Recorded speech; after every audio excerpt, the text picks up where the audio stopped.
Prologue. Aurora. Hate and love are closely related. Both can take your breath away and immobilize you with their intensity. They represent the ultimate of human emotions. They should be complete opposites, divided by a vast chasm of other less potent emotions. But they aren't always. And where Nevio was concerned, they definitely weren't for me. In my case, love and hate were like toxic lovers, dancing their destructive tango inside my body.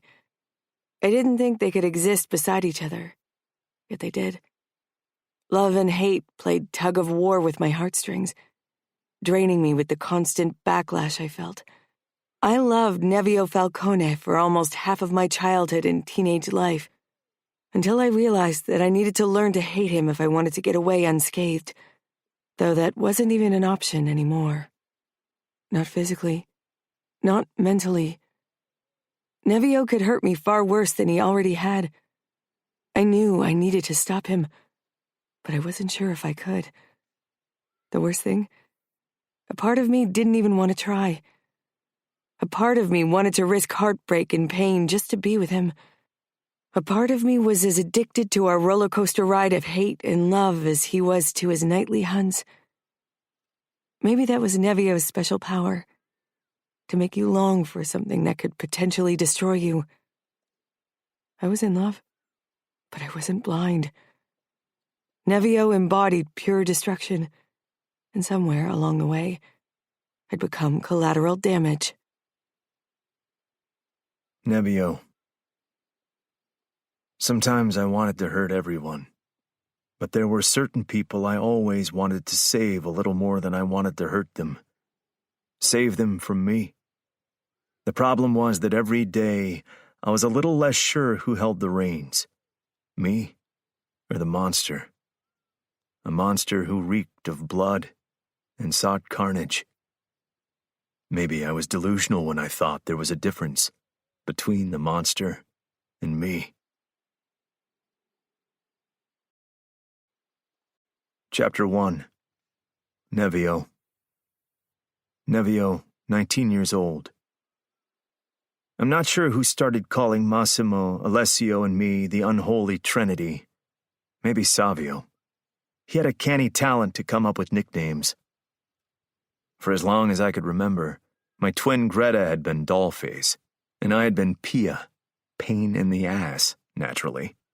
And that was long before I'd made good on the name and taken the first girl anally. I suppose the name was fitting, though any comparison to anything church-related was certainly classified blasphemy, considering what the three of us were up to at night. Music blasted from the speakers of my all-black Dodge Ram. All black, like our clothes, from our steel-toed boots to black cargo pants, leather cuffs, bandanas, balaclavas to our weapons, even up to the blades. All black, like our souls. Though I loved the flash of a silver blade and how it mirrored our victim's panic on occasion. The inside glowed red from the dashboard and the small LEDs in the center console and doors. Even my headlights had a red tinge. The red because of the blood that would soon stain our skin and clothes. My pulse sped up in eagerness, thinking of the scent and soft texture. Massimo often rolled his eyes at the excessive symbolism, as he called it, something he attributed to the institutional church as a way to mesmerize the masses. Still, he'd never worn anything but black on our raids, and it certainly wasn't because of peer pressure. He wasn't receptive to that shit. I turned off the asphalt road onto a long dirt driveway. Huge signs that said no trespassing, armed response, and spring guns welcomed us. Hell yes. Massimo tossed his balaclava onto the back seat. His dark brown hair, several shades lighter than mine, was pressed against his forehead. He gave it a quick toss so it fell more freely. I stifled laughter. Not vain, my ass. Out here, we won't need to hide our faces, I reckon, he said. My own balaclava was pushed up on my head, keeping my hair out of my face. Unlike Massimo, I fucking hated it if I had strands in my eyes, which was why I kept it shorter than his. though we both kept our sides and back trimmed. It's not a matter of need, but fun. People freak out when they don't see our faces. They freak out when they see your face. It screams crazy murdering motherfucker. That doesn't leave anyone unaffected. Alessio said from his spot beside me. One of his legs was propped up on my headboard. His hair was as long as Massimo's, but because of the wave in his, it always piled atop his head in a fucking surfer boy style. As if emo boy would ever use a surfboard, except perhaps to smash in someone's head with it. Who is it tonight? Alessio had a Robin Hood complex. While he liked the hunt and kill, he needed a reason for it to make peace with his conscience. He was always wary when it was my turn to pick our targets, though I mostly made sure that they had a track record. Killing them will give you all the cozy feelings. Don't worry. Meth house, Alessio said the moment I parked the car in front of the hut. It really wasn't more than that anymore. Through the open windows, the stench of cat urine and rotten eggs was a clear giveaway of what the house occupants were up to. One of the half-ripped-off shutters of the window on the left moved. I hit the gas, and the car jerked forward. A round of shots hit my truck bed, and from the sound of it, it was birdshot. That would cost a fortune to fix. I gritted my teeth. Next time we visit meth heads, we're taking your car. The nice victims don't try to tear your car apart when you pay them a visit. Alessio rolled his eyes at me before he aimed out of the car and fired a few shots with his semi-automatic. I hadn't come here to shoot someone by accident. The fun was over too quickly. Guns had their time and place, but not during our nightly raids. That was pure sensation. I needed to feel and smell blood, not fucking gunpowder. I parked the car around the corner, then pushed open my door and got out. With my head ducked, balaclava still on top, I ran along the building wall until I reached a back door. A glance over my shoulder confirmed that Alessio and Massimo were on my heels. They both had their guns drawn, but I only had my sawtooth combat knife in my hand. It was my newest purchase, and I was eager to try it out. I kicked in the back door. Stealth didn't make sense anymore. Now, maximum fun was to be had. I stepped into a filthy kitchen where nobody had cooked anything in a while, considering the dirty pots piled high on the stove. Moldy sandwich bread and processed cheese were the only food items in the place, and I had a feeling these assholes were still eating them. Since they were high on drugs, mold probably was the least of their worries. The stench was a nuisance. Garbage, mold, something sweetly rotten.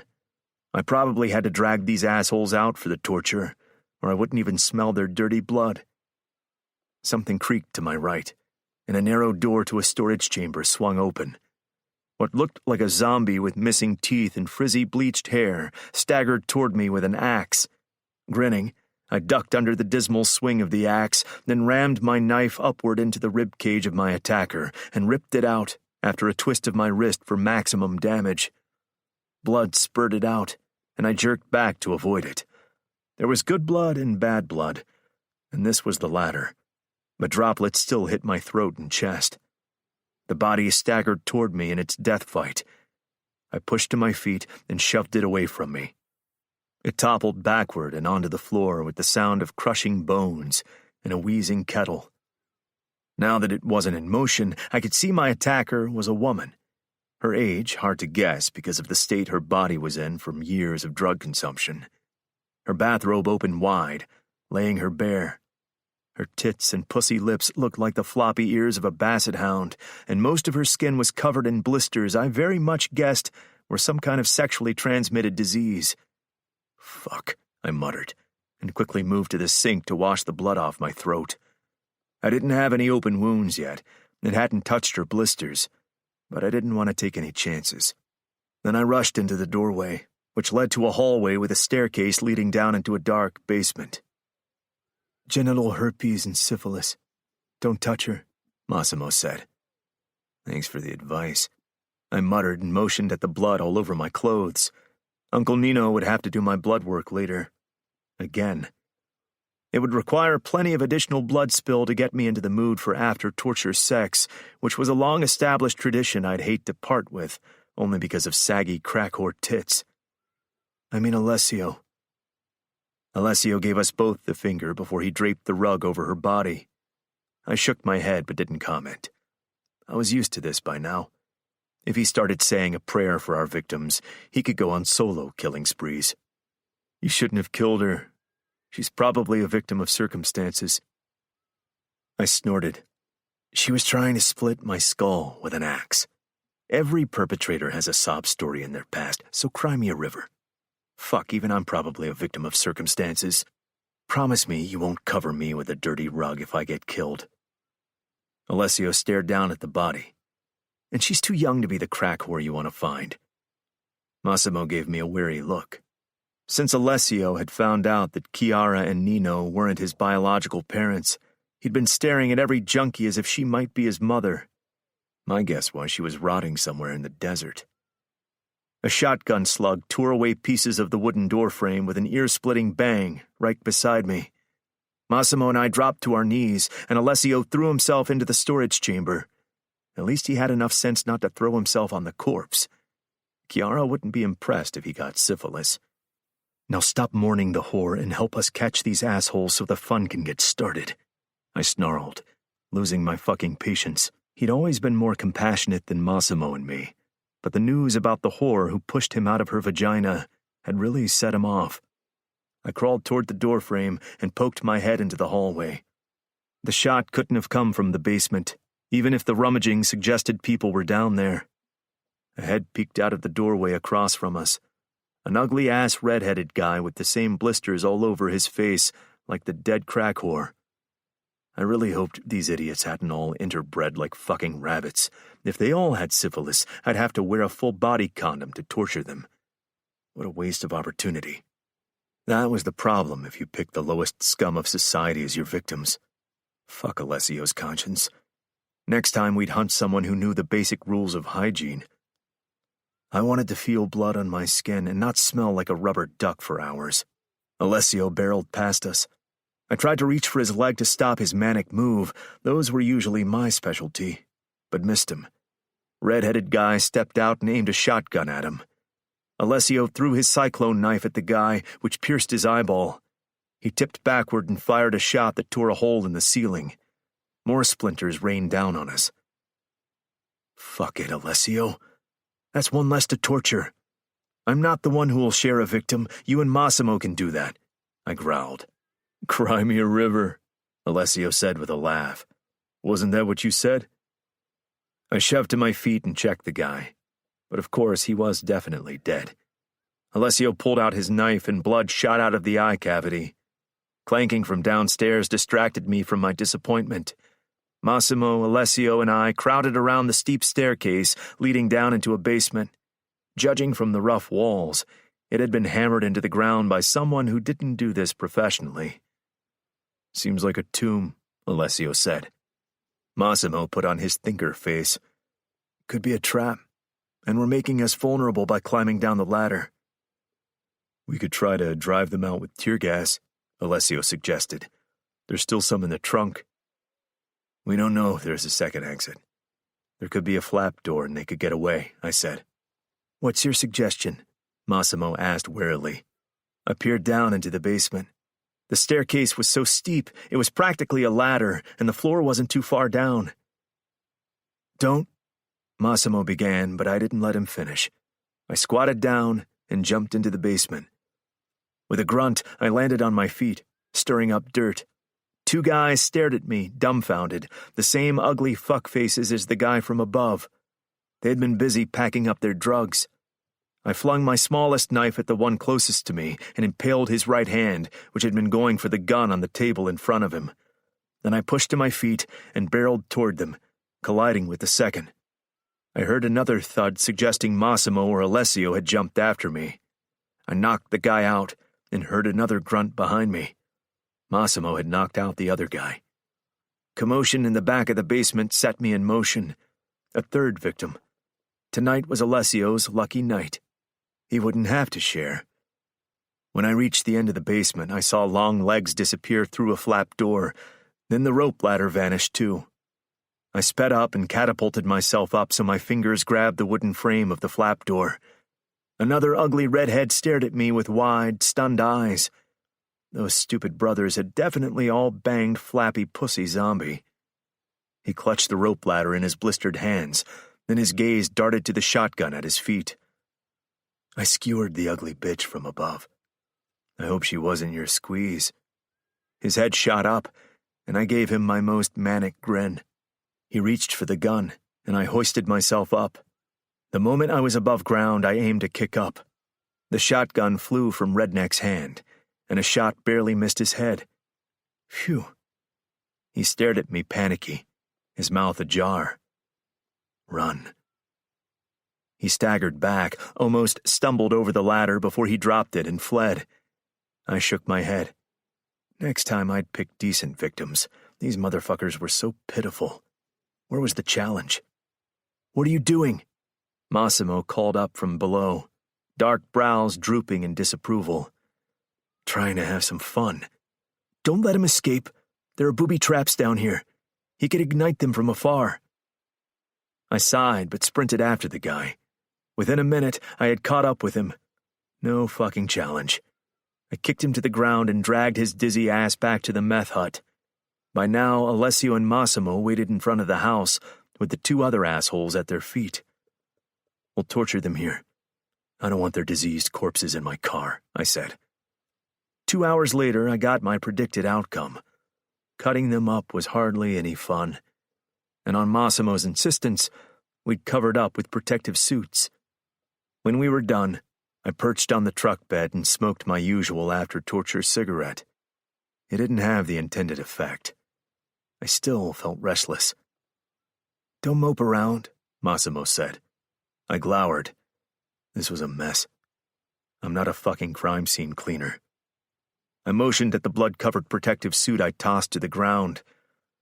Let's go grab some tacos. I'm starving, Alessio said. I threw the cigarette on the ground and stomped it out. I don't know about you, but the only thing I'm hungry for is a decent kill. You can bury your faces in guacamole if you want, but I'm going to find another motherfucker to kill. Alessio and Massimo exchanged an exasperated look.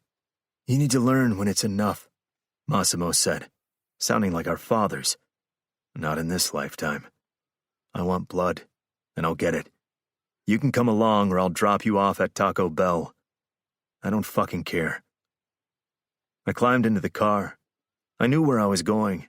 I'd had a backup kill on tonight's list anyway, because I'd anticipated this miserable kill fest. I put the address into the GPS while Massimo and Alessio argued. When they got into the car, I knew they'd come along. We'll join you, Massimo clipped. Alessio looked pissed.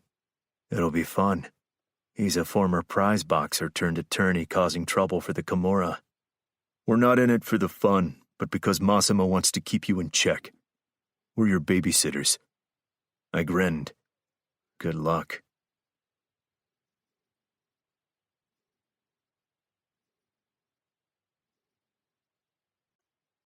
Chapter 2. Nevio. The night had been rougher than usual. Our victim had escaped because I had a sick penchant for hunting and had allowed him to run. We almost hadn't found him.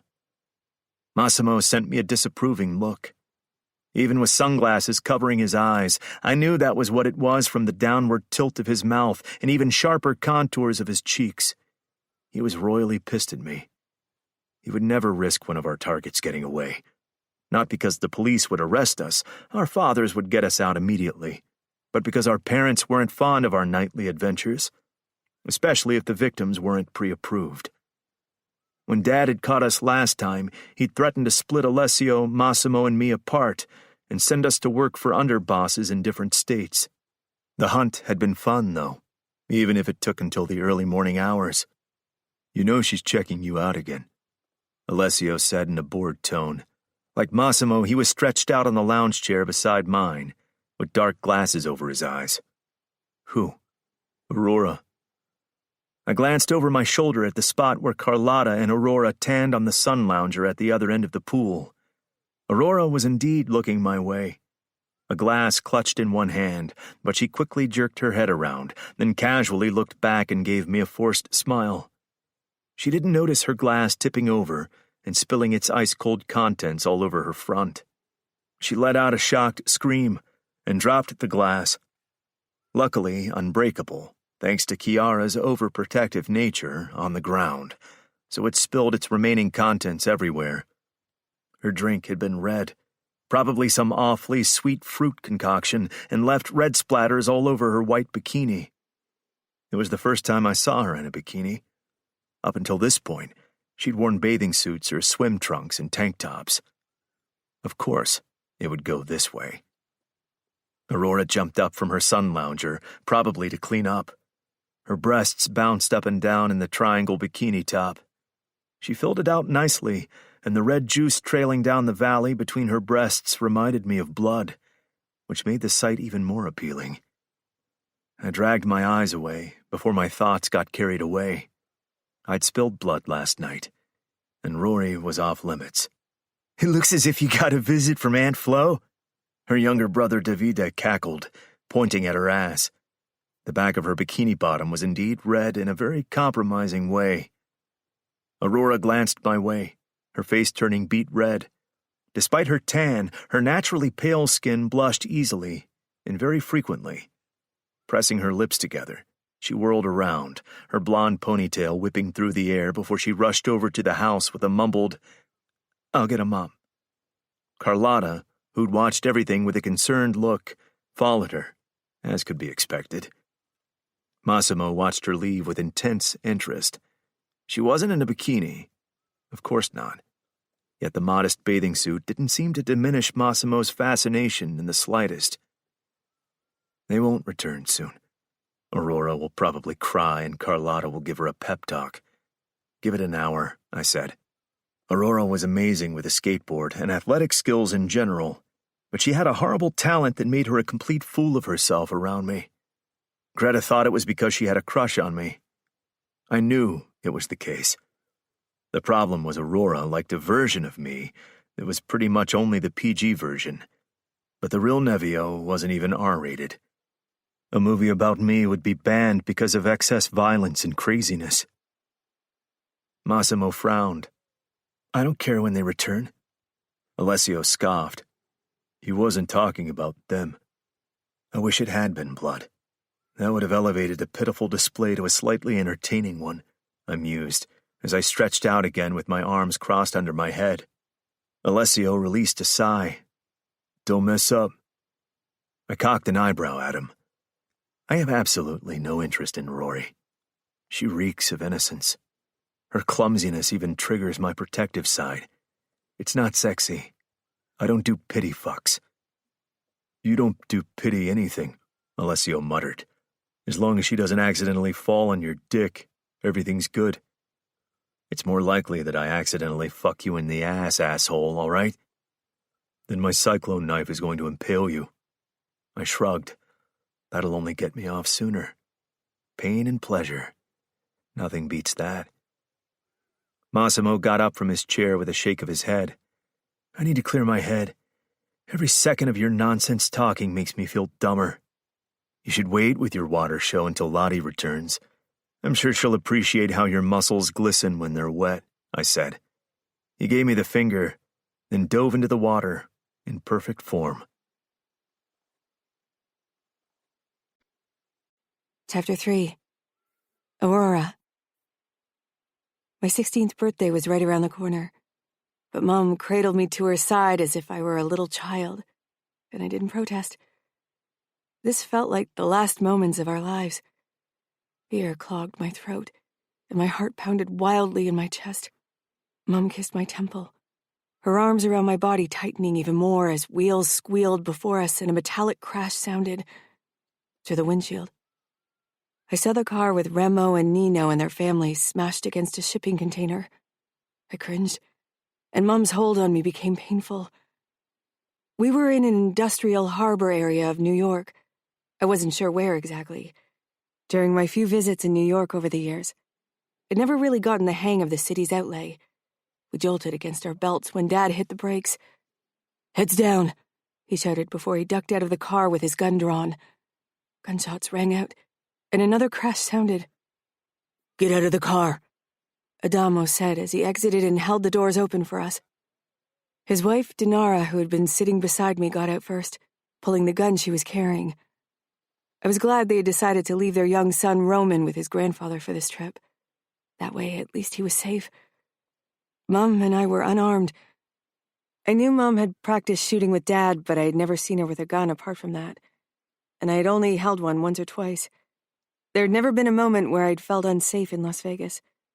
I'd never liked the feel of a weapon in my hand, and considering the tremor in my body, I doubted my aim would have been good in a situation like this. We hid behind an overturned van. A trail of blood led around it where Dad had dragged away the driver. In the distance, I could see more cars approaching. Black limousines. Probably reinforcements for the familia who was attacking us. I still couldn't wrap my head around it. These men shooting at us were married to my aunts. We'd been here for a wedding. How could they do this? I felt sick as I watched my family fall apart. I hadn't seen my aunts and cousins in New York very often, but since losing my grandmother, the only grandparent I'd ever met, it had been the only extended family I had. Now they would disappear from my life too if we survived this. Considering the number of familia cars heading our way, I didn't have much hope for us. I hadn't considered dying yet. I'd sometimes worried for Dad's life when he hadn't returned in time, and Mum's worry had fueled my own. But I had always felt safe. What if these were the last minutes of my life? "Everything's going to be okay," Mum whispered. "We'll be safe either way. They don't hurt women." Even as she said it, Mum's gaze moved to Dad and fear overtook her face. Maybe we were safe, or as safe as a woman could be in our world. But Dad and the other men would definitely die. An image of Nevio flashed in my head.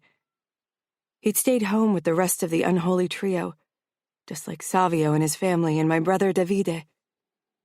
A van barreled toward us and stopped with squealing tires. The sliding doors jerked open, making my body clamp up with trepidation. How many more familia soldiers would ambush us? But it wasn't an unfamiliar face I saw.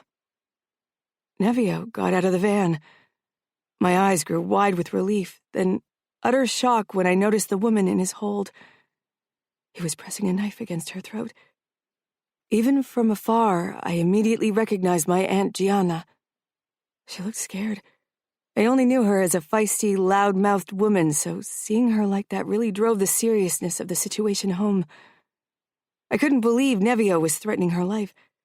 But then again, maybe this was our only chance to get out of here alive. "Stop," Matteo roared. The familia stopped firing, and so did our side. "Surprise, motherfuckers," Nevio shouted with a wide grin. I'd seen several versions of his grin, but tonight, illuminated by several headlights in an eerie way, I got a glimpse of how people felt that were terrified of him. There was something unhinged, wild, and hungry about him. I wasn't sure if he'd care that Gianna was a woman. He pulled Gianna along as he walked toward Remo, Nino, Adamo, and Dad. She struggled against his hold, but it was futile. One look at Remo's face told me he hadn't known Nevio was here. Nevio had always been bad at following rules, even when they came from his father, the capo of the Camorra. After him, Massimo jumped out, and then Alessio with my cousin Isabella in his grip. Isabella's already wild mane was all over the place.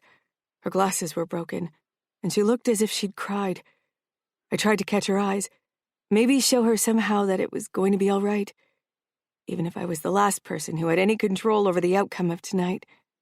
But she never looked my way. The way we were hidden behind the van, she probably couldn't even see us. "If you touched a single hair on their heads, I'm going to make you regret the day you were born," Matteo growled. I only knew him as the funny, easygoing husband of Gianna. I'd always loved his jokes.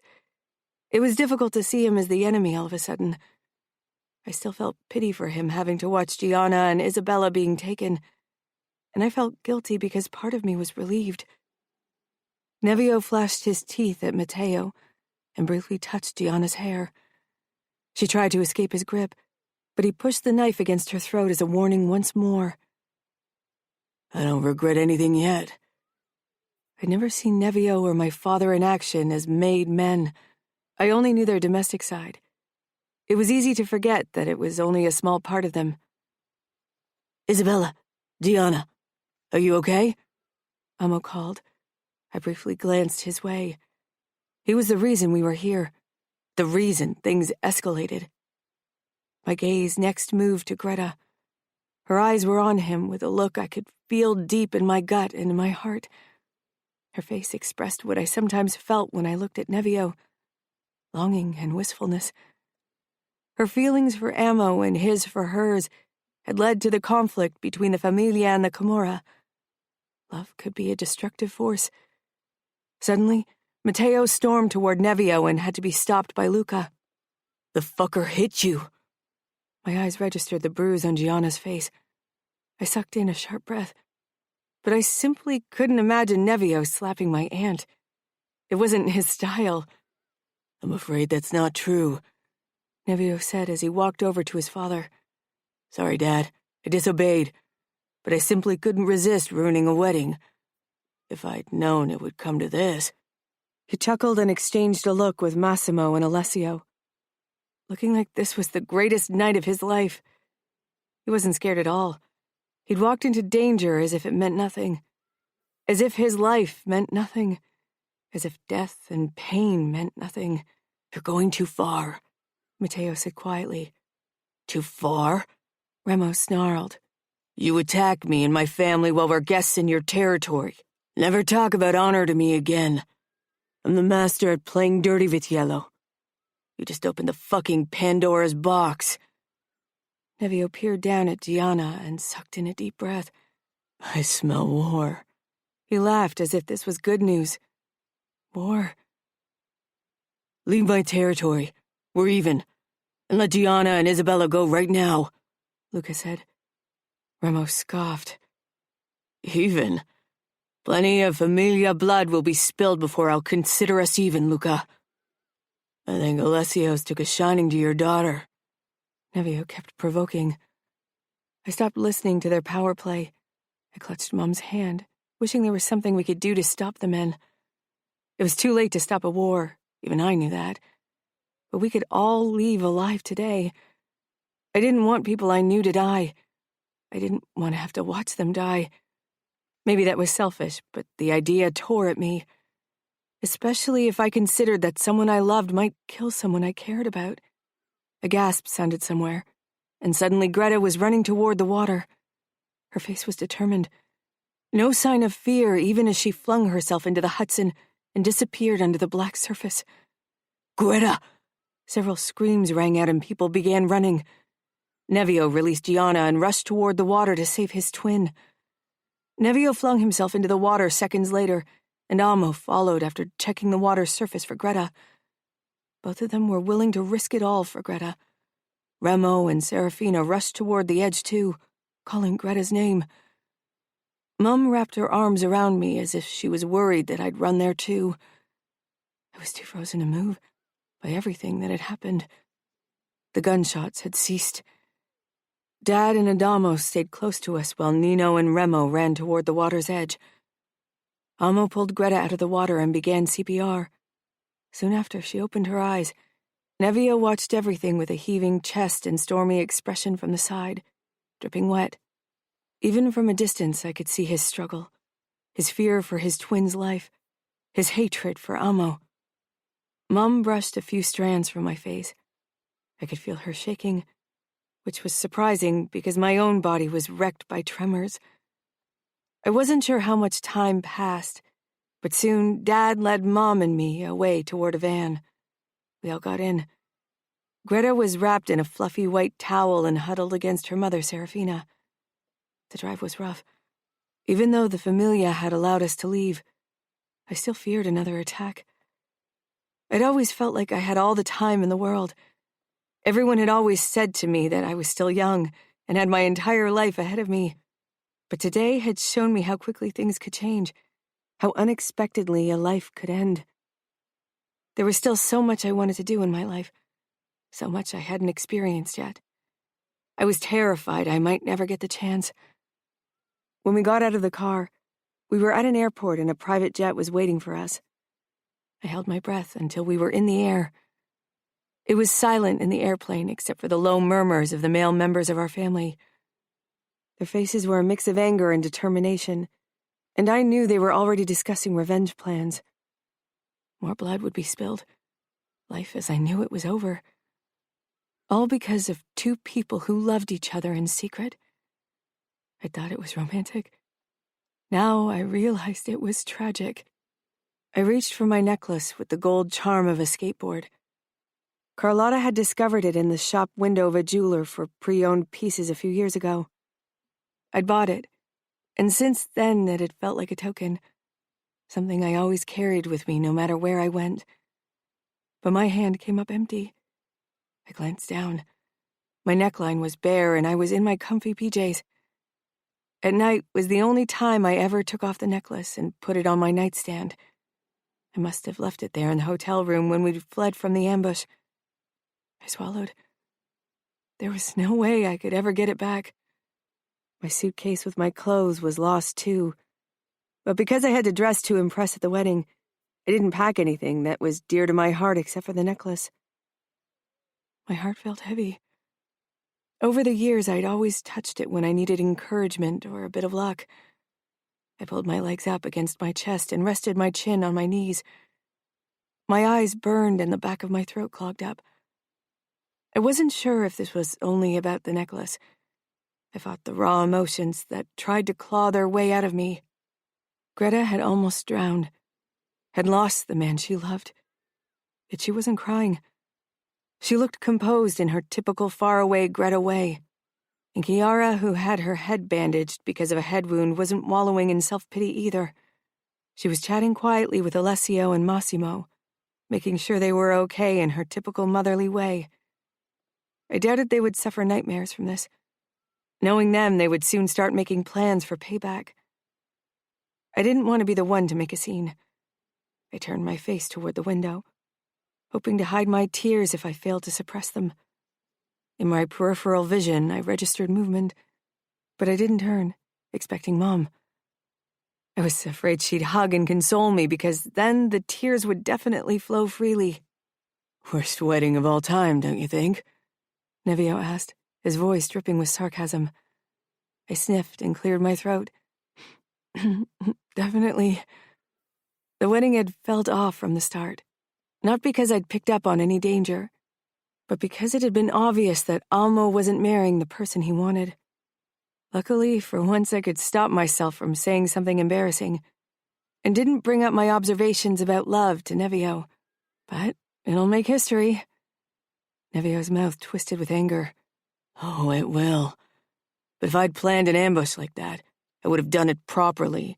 Not in the aftermath of a wedding, but at the party. Bloody weddings are far better than the standard." I looked at him. Some think weddings and funerals should be sacred. "Nothing's sacred anymore, Rory." He looked toward Greta, something dark passing his face before he looked back at me. I'd never talked about it with Nevio, but it had been obvious from the start that he didn't want Greta to have feelings for Almo. I nodded slowly. "I thought you were supposed to stay in Las Vegas." His father had forbidden Nevio from joining the festivities to avoid a scene. And Nevio did indeed cause a scene, but one that saved us. A smirk pulled at his lips. His eyes reflected a darker emotion that didn't match the casual twist of his mouth.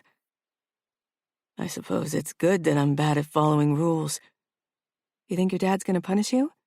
"You better not. We saved the day." They really did. I wondered how Gianna and Isabella were feeling. After Greta had jumped into the water, chaos had erupted, and I'd lost sight of my aunt and cousin. "But why were you in New York? You couldn't possibly have known that there would be an ambush. Did you want to crash the wedding?" "Never. Almo deserves to be married to that witch. But I was hoping for a bit of entertainment afterward. New York is full of opportunities." I gave him a doubtful look. "That would have caused trouble." "Trouble found us without my help." "You saved us tonight. But I have to admit, I was really scared for Gianna and Isabella. I was worried you'd hurt them." "Right. You are related to them." I nodded. I guess I won't see them anymore. They're blood, but blood doesn't mean shit if your family tries to kill you. I bit my lip. Of course that was true, but I doubted Gianna and Isabella or any of the other women in the Familia had known about the ambush plans. The Familia played dirty, and so did we. I imagined how Gianna and Isabella must have felt. Would you really have hurt them? I wanted to believe that Nevio, Massimo, and Alessio had only put on a show, that they wouldn't have hurt Gianna and Isabella no matter what had happened. Nevio's smile hardened and his eyes gave me an answer before his mouth did. If you go into war as a player, you need to be willing to play it to the end. A bluff is a risk, especially if so much is on the line. I nodded. It wasn't the answer I wanted, but it was the answer I'd expected. I knew Dad, too, would have done anything to protect Mom and me. I'm glad you didn't follow the rules. It was really scary. I thought we'd all die. Nevio shook his head. This was a good reminder to stay on our toes. It won't happen again. You don't have to worry, Rory. The way he looked at me with absolute conviction, I believed him. It's tragic. This must be hard for Greta. That's what you get when you let emotions run your life.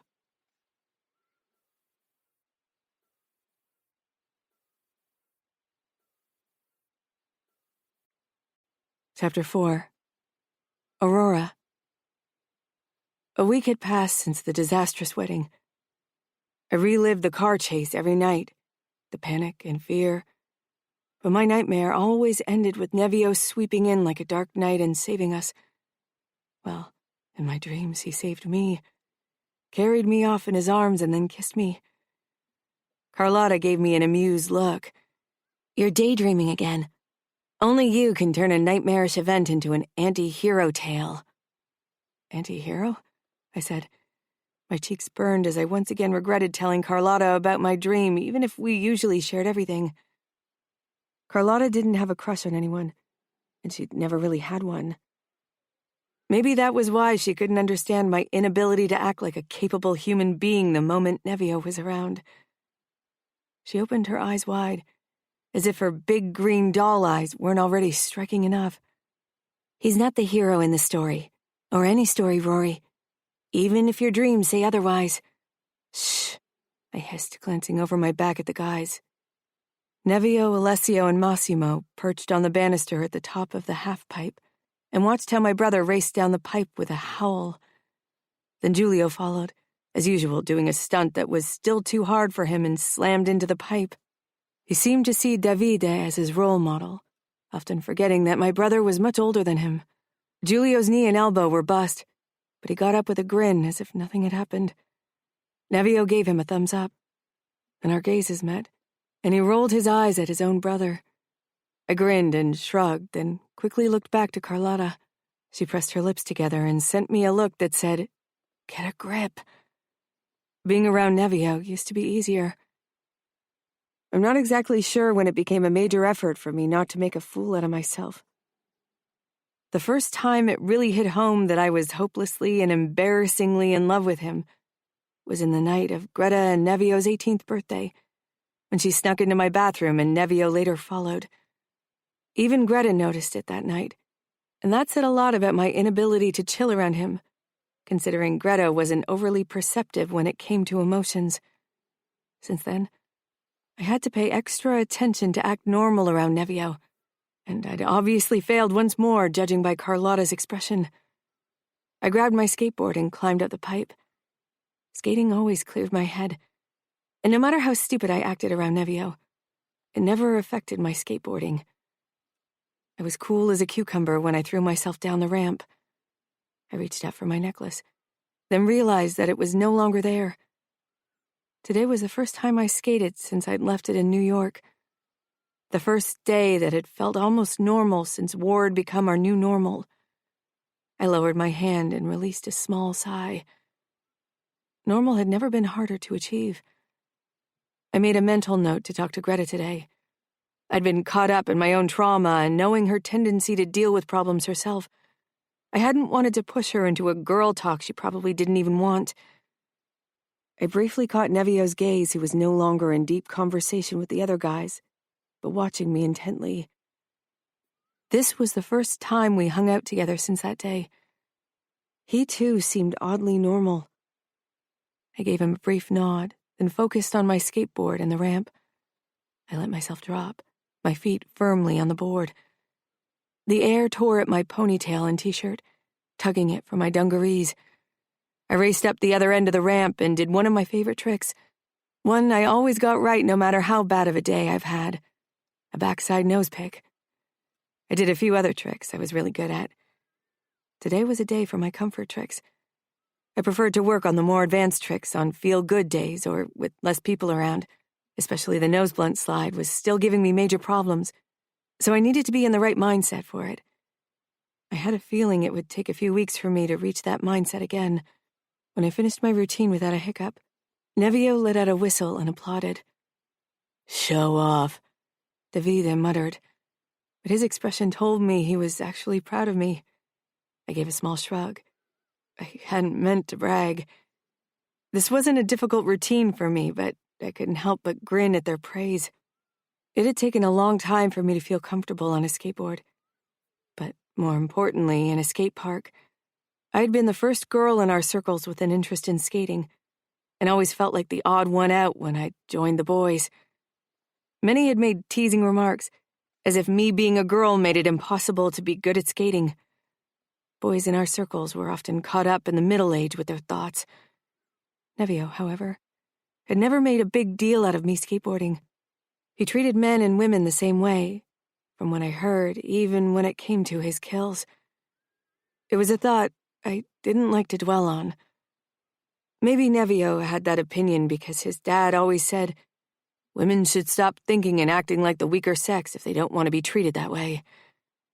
Carlotta smiled broadly. She joined me at the skate park most days, even if she didn't skate herself.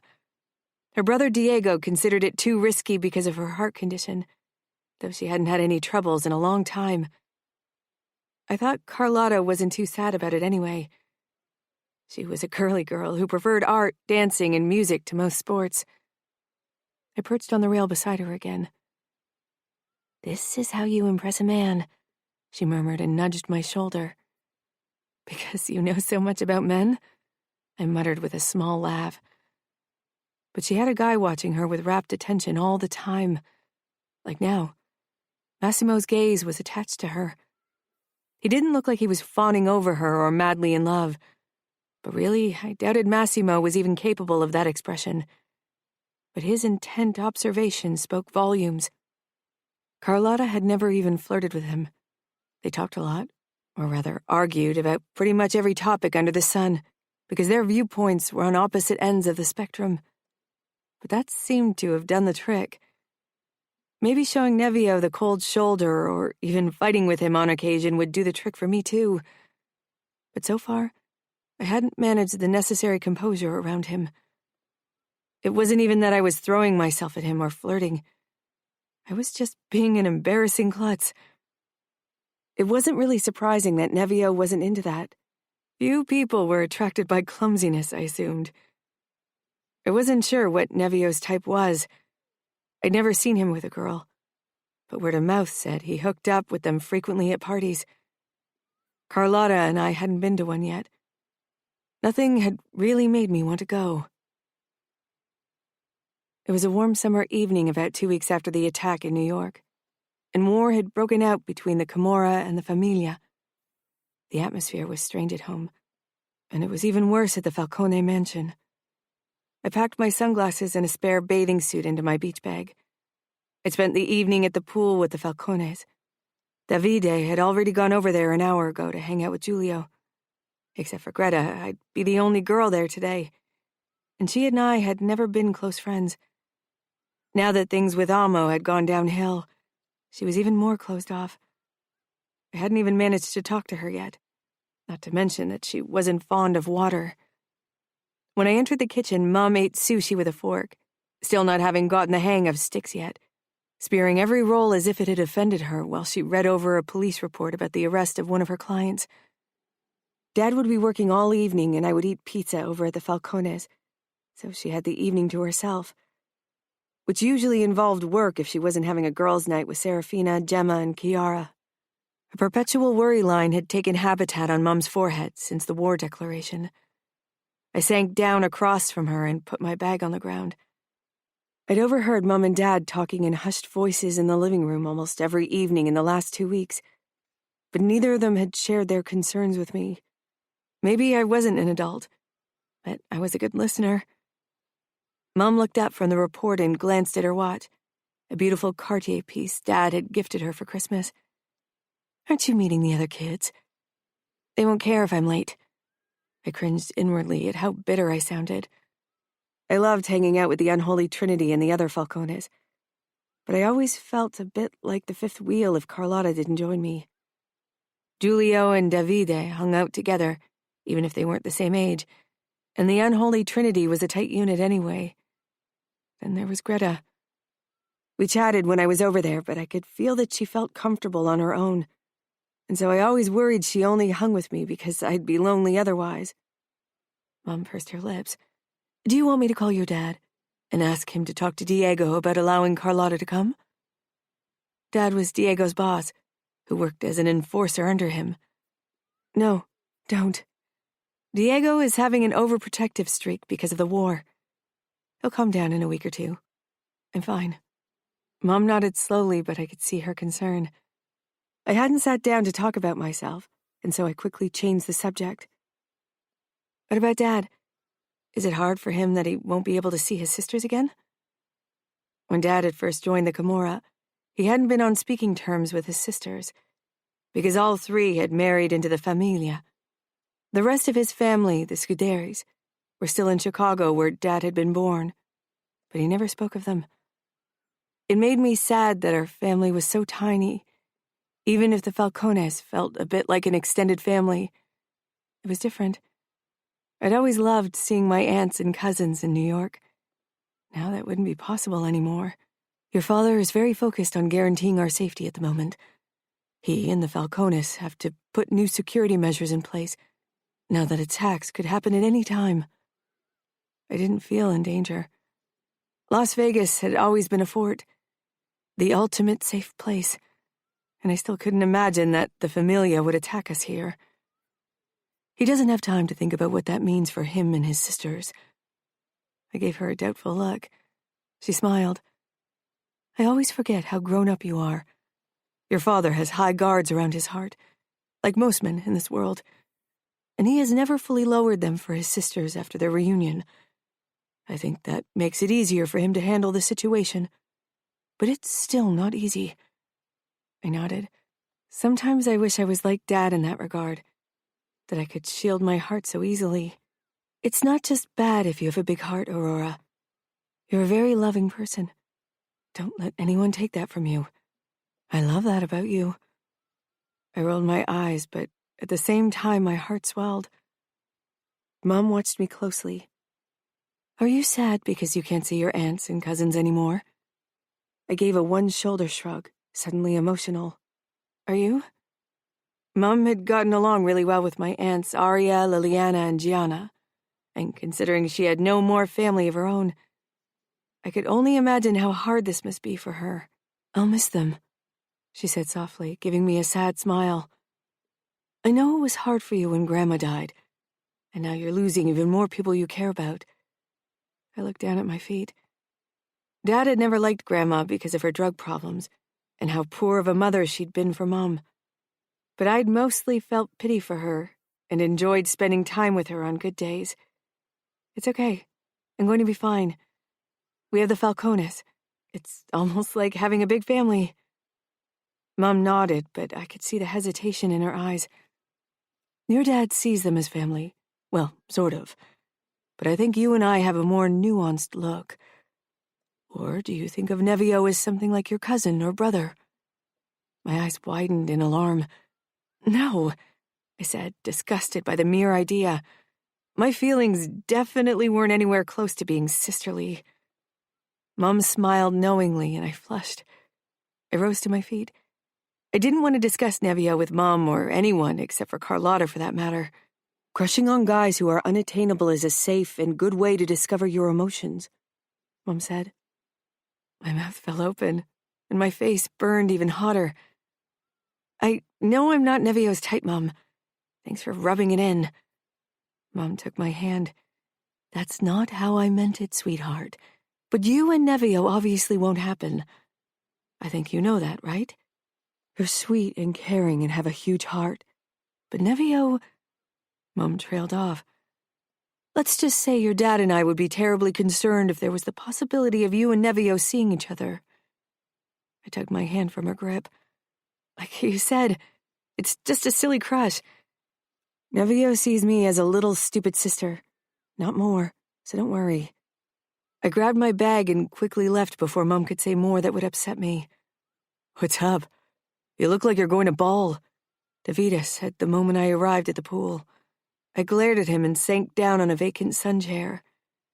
Nevio floated on an airbed, sunglasses over his eyes while Alessio and Massimo played water ball. Luckily, none of them paid attention to my brother's comment or me. The only person who seemed to notice my distress was Greta. She sat on a chair under an umbrella over to the left and was reading a book, or had been. Now her dark eyes were locked on mine. She gave me a tight little smile before she returned her gaze to the book. But it was obvious that she wasn't actually reading. I pushed to my feet and walked over to her. Is it okay if I sit here? I motioned at the vacant chair across from her. She put down her book on the table and nodded. Her dog Momo, a white fluff ball, was curled up on her lap. Her Rottweiler Bear wasn't around. Where's Bear? He's been even more protective of me lately. So I'm keeping him up in my room when the others are in the garden. You mean when Nevio is around? Alessio added as he walked past us. He doesn't like any of you, Greta said gently but firmly. I once read that dominant dogs have trouble with other alphas. He sees them as rivaling predators in his territory. Davide piped in. I pursed my lips, then turned back to Greta. Dogs are sensitive to emotions. He probably senses your distress. I made sure to say this in a bare whisper so the nosy guys wouldn't overhear this part of the conversation, too. Greta stroked Momo's fur, her dark eyes flashing with wistfulness, even pain. So far, I'd only dealt with unrequited love, which was already difficult. But Greta's love to Amo had been returned and then ripped away. I imagined that was 1,000 times harder, especially if you had to watch the person you loved marry someone else.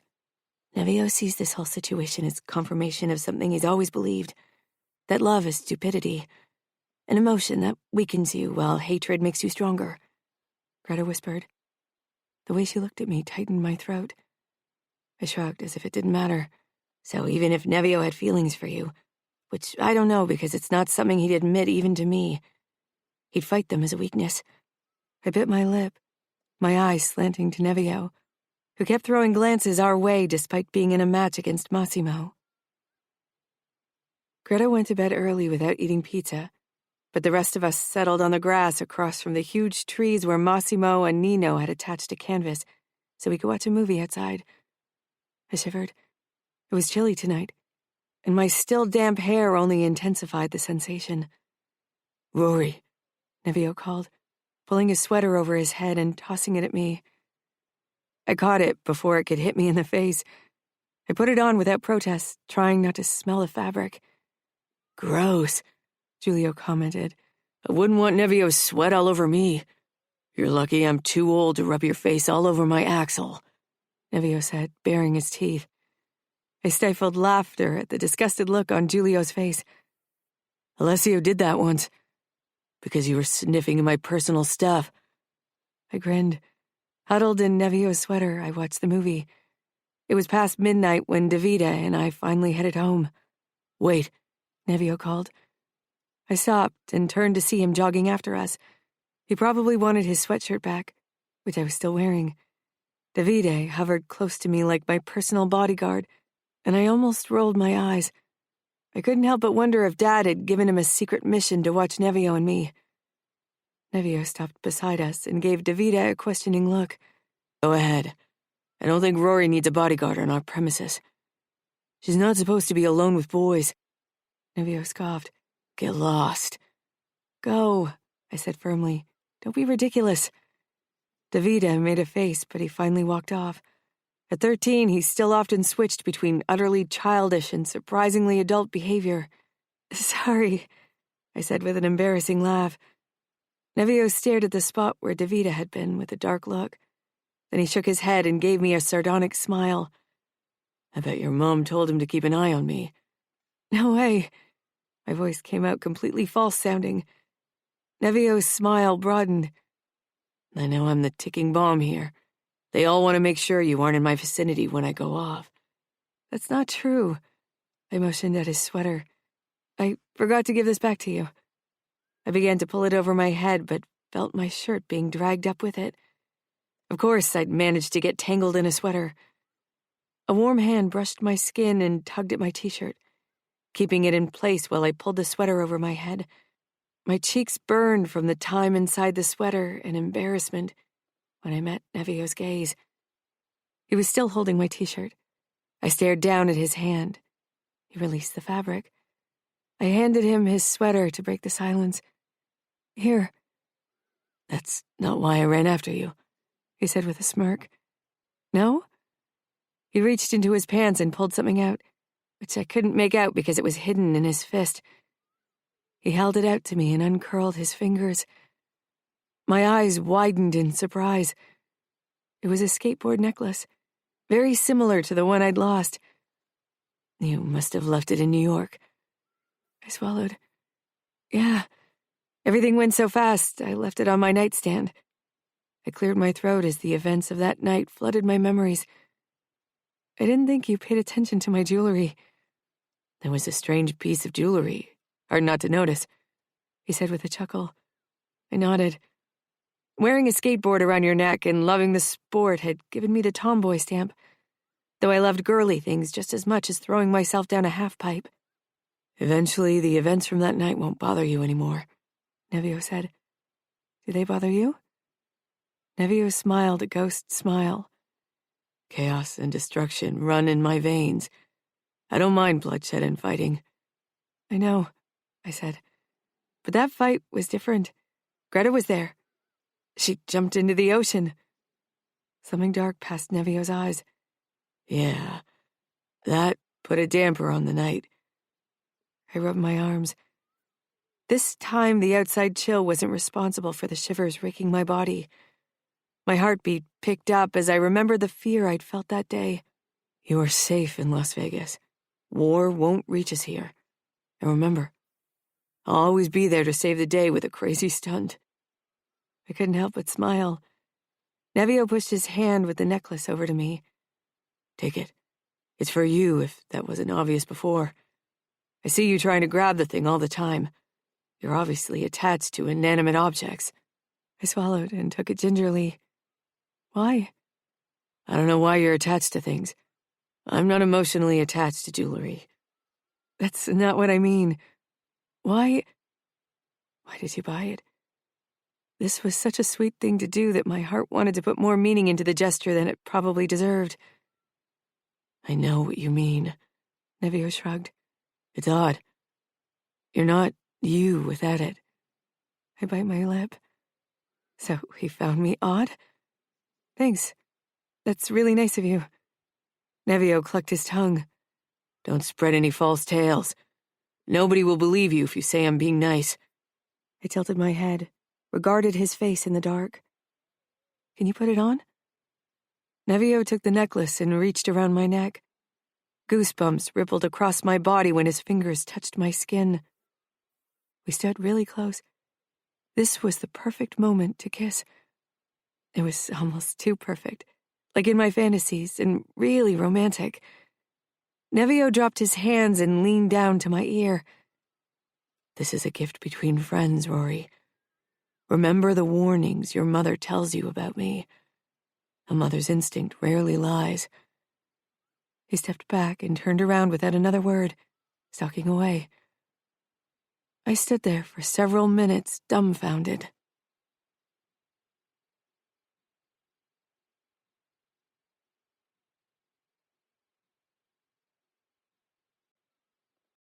Chapter 5. Nevio. 1 year later. I wasn't sure who had first compared me to a black hole who swallowed even the brightest light.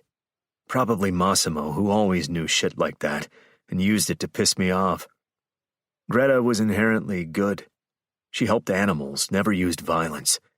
Fuck, she didn't even eat meat, eggs, milk, or fucking honey. Honey. Because the poor bees were exploited, or something ridiculous like that. Yet she'd set a man on fire last night. We'd always been close, but over the last year since Amo had wed that bitch Cressida and war had come down on us, she'd spent even more time with me. She'd often seemed distant, but she'd been by my side, and I'd taken that as a good sign. Fuck me. Being around me had obviously finally taken effect. I would have never thought Greta was capable of hurting anyone. I sat on a chair next to our pool in the twilight of the early morning hours, taking a smoke and trying to understand how my peaceful twin could have burned someone alive. That was something I would do, something I had done. I ran a hand through my hair. I still smelled of smoke and burning flesh. It was one of the smells that was the hardest to get out. It wasn't my favorite either. I preferred the freshness of blood to the charcoal scent. If I wanted a barbecue, I could throw a few steaks on the grill. The sound of a window opening drew my attention to the Scuderi mansion. Aurora peeked out of her window and waved at me, her blonde hair like a halo in the dark. Aurora meant light, and like my sister, Aurora was good too. She always asked others how they felt, truly cared about their emotions, and gave me concerned looks when she thought I was hurting, even if that was never the case. Aurora had sought my closeness. I'd always kept her at a distance, mostly because she'd seemed too young, too innocent for what I had in mind. The last year I'd been busy with war, with Greta, with trying to control my deep need to maim and kill Amo Vitiello, so ignoring her crush on me had been easy. But recently I'd caught myself thinking about Aurora, even fucking dreaming about her smile, about how she threw herself down the half-pipe, about how she made even dungarees seem like a valid fashion option. But I was a fucking black hole, drawing in any source of light with my irresistible pull, only to extinguish it and tinge it in blackness. I could only imagine what Massimo would say about my analysis, about my abundance of symbolism. But damn it, I was right. I'd ruined Greta even if she'd had years to grow immune against it. Eventually, I'd pulled her down into my black hole. It would be the same with Aurora. I already had Greta on my conscience, if you could call my shaky moral compass by that name. I didn't want to add Aurora to that list. There were so many women out there I didn't give a flying fuck about, enough to spend several lifetimes fucking. I definitely wouldn't entertain thoughts of one of the very few I minded hurting. I stifled a groan when the patio door opened, and Aurora stepped out in a white bathrobe. Speaking of symbolism, she headed straight toward me, probably thinking I needed company and consolation. The only thing that would console me for a little while right now was a good torture session. Preferably Amo, and then an angry revenge fuck with a woman from the Familia. "Hey, I saw you sitting there from my window," Aurora said unnecessarily. I nodded and took another deep pull. She wrapped her arms around herself and tilted her head as if she was trying to see through my protective layer. "Mom and Dad refused to tell me what happened, but I gathered it was something about Greta. How is she?" I grimaced and tossed my cigarette to the ground, then stomped it with my boot. "She set a guy on fire. She's in her room now, trying to come to terms with it." Aurora's eyes grew huge, and she sank down on the lounge chair beside me. She stared at me, as if she was hoping I'd take the words back. "She would never do that. I just can't believe it." I chuckled sardonically. "That's what happens if you hang around me too often. My darkness rubs off. It's more contagious than syphilis." She shook her head. "That's not how it works. And you're not dark." I cocked an eyebrow. "Rory, ignorance can be a blessing, but it can also be dangerous." She bit her lip, a deep frown lining her forehead. It's not about you. It's about what you went through this last year with losing Amo and all. Don't blame yourself. My lips curled with contempt at hearing that loathed name. He was definitely responsible for the shit show, too, and he'd eventually pay for it. But that didn't mean I wasn't to blame. I just came outside to tell you I'm here if you need someone to talk to. Alessio and Massimo might not always be the best choice for every topic. I can keep a secret. You know that. Her voice was gentle and beckoning, and she put her palm on my hand hesitantly. I could feel it shake, slightly. I frowned down at it, at the intimacy, at the way I actually didn't mind it. For a moment, I let it sit there, warm and soft against my night-cooled hand. Then I pulled it away, building a barrier between us. I'm fine. This is nothing a good killing session can't cure. Everyone has moments of weakness. I scoffed. Aurora, stop trying to normalize me. I'm not like most people. I won't ever be a victim in any scenario. I'm someone who turns other people into victims. If you want to save someone, do yourself a favor, and don't pretend I'm misunderstood and not fucking bad. Aurora nodded and got up, shoving her hands into the pockets of her bathrobe. My offer stands, she said, softly, before she turned and walked back to the Scuderi mansion. She didn't often show that side around me, but she could be stubborn. I liked that side of her. Aurora. Almost 18. About another year later. It was the first time I was back in New York in 2 years. The last time, we'd all attended my cousin Amo Vitiello's wedding to a woman who had later been killed by Nevio for hurting his twin Greta. It hadn't been a pleasant wedding. I still had nightmares about how the Familia had lured us all into a trap and attacked us. I often woke from the sound of gunshots. It had been my first personal encounter with violence, the first time I'd really feared for my life. It had also been the day when my infatuation with Nevio had turned into something even more, something that was hard to put into words. Nevio had saved us that day, in his very own way, ruthless and brutal, how most people perceived him. But apart from the lust for violence, I had seen something else in his eyes that day. Love and concern. Not for me, for his twin Greta. But seeing those things had made me yearn to see the same emotions in his eyes for me one day. Foolish, I know. Now Greta and Amo were married. There was peace between the Camorra and Familia again. War hadn't lasted long, but its effects still lingered in the deep distrust and animosity both sides felt for each other. Greta was a beautiful bride, and her happiness over marrying Amo was obvious. But what really brought tears to my eyes was the look in Amo's eyes when he looked at her. Pure, unrestrained adoration gleamed in them. He was so very obviously in love with her. Nobody could doubt his feelings after a look at him. I wondered if anyone would ever look at me like this. My gaze slid to Nevio in the first row beside his parents and younger brother. He looked as if this was one of the worst days of his life. Letting go of his twin was hard. Nevio seemed so full of darkness and need for destruction that many didn't think he cared about anyone. But he had trouble letting go of the people he cared about. Greta was at the very top of this list. I had attended several weddings in my life so far. As the daughter of the head enforcer, it was part of my social duties. But this was the second tensest wedding of my life. The first had ended in war, and this one would end war for good. But suspicion and wariness saturated the air. I hadn't seen my aunt and cousins in so long, and still hadn't had a chance to talk to them. Their faces reflected forced joy, but beneath it, I could see the same tension I felt. A wedding mere months after the peace treaty couldn't be as free and joyous as a celebration like that warranted. Especially Isabella was someone I wanted to talk to. She and I had always gotten along well, and I really hoped that was still the case. Luckily, she sat at my table. The parents of the groom and bride had to share a table, which led to quite a few very intense staring matches between Luca and Remo. But I was glad I wasn't actually sitting at the table. It didn't help the tension between those two that Nevio looked ready for trouble. He hated that Greta married Amo, but so far he behaved.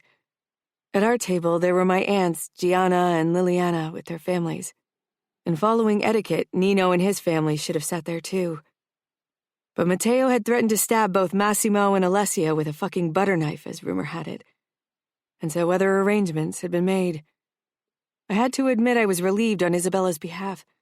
I could only imagine what it would do to her to spend an entire evening at a table with the very people who'd kidnapped her and threatened her life. Nino and his family now shared a table with Adamo and Savio and their families.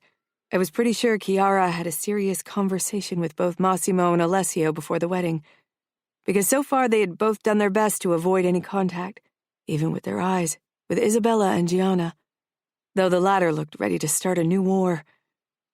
I leaned over to Isabella, who sat beside me. Her maroon curls framed her face wildly, and I noticed she made sure to use the curtain of her hair to shield herself from the table to our right, where Alessio and Massimo were sitting. We hadn't gotten the chance to talk yet, except for a few brief pleasantries because of the wedding schedule. When Nevio had kidnapped Gianna and Isa to save us, had been relieved, had admired his bold move. I had avoided thinking what this had done to Isa.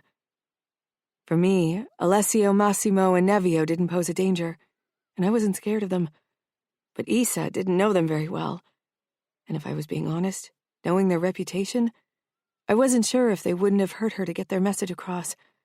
Mom began chit-chatting with Liliana and Gianna about mundane things like yoga, in an attempt to avoid any touchy subjects, and the list was very long. Still, the atmosphere was difficult.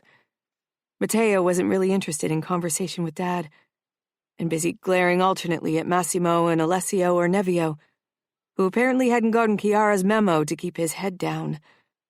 Luckily, Maximus and Dad seemed to get along decently, and chatted about Maximus's various tattoos all over his body.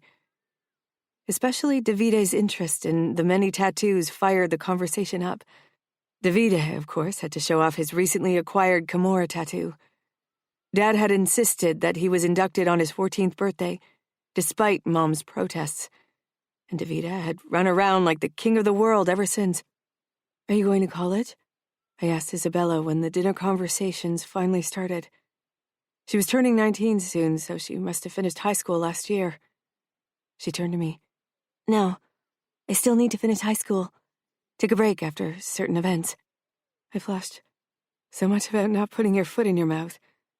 Mom sent me a concerned look, and Gianna looked less than pleased about our conversation. Nobody had told me college was on the list of banned topics. Sorry. But I'm going to attend Columbia University this fall. I'll sign up for creative writing. I think it'll help my writing career," she said firmly, completely ignoring my apology and our mother's worried looks. She pushed her glasses back up her nose and gave a small shrug. "Wow, creative writing? That's really cool. Have you already been accepted to Columbia?" She let out a small laugh.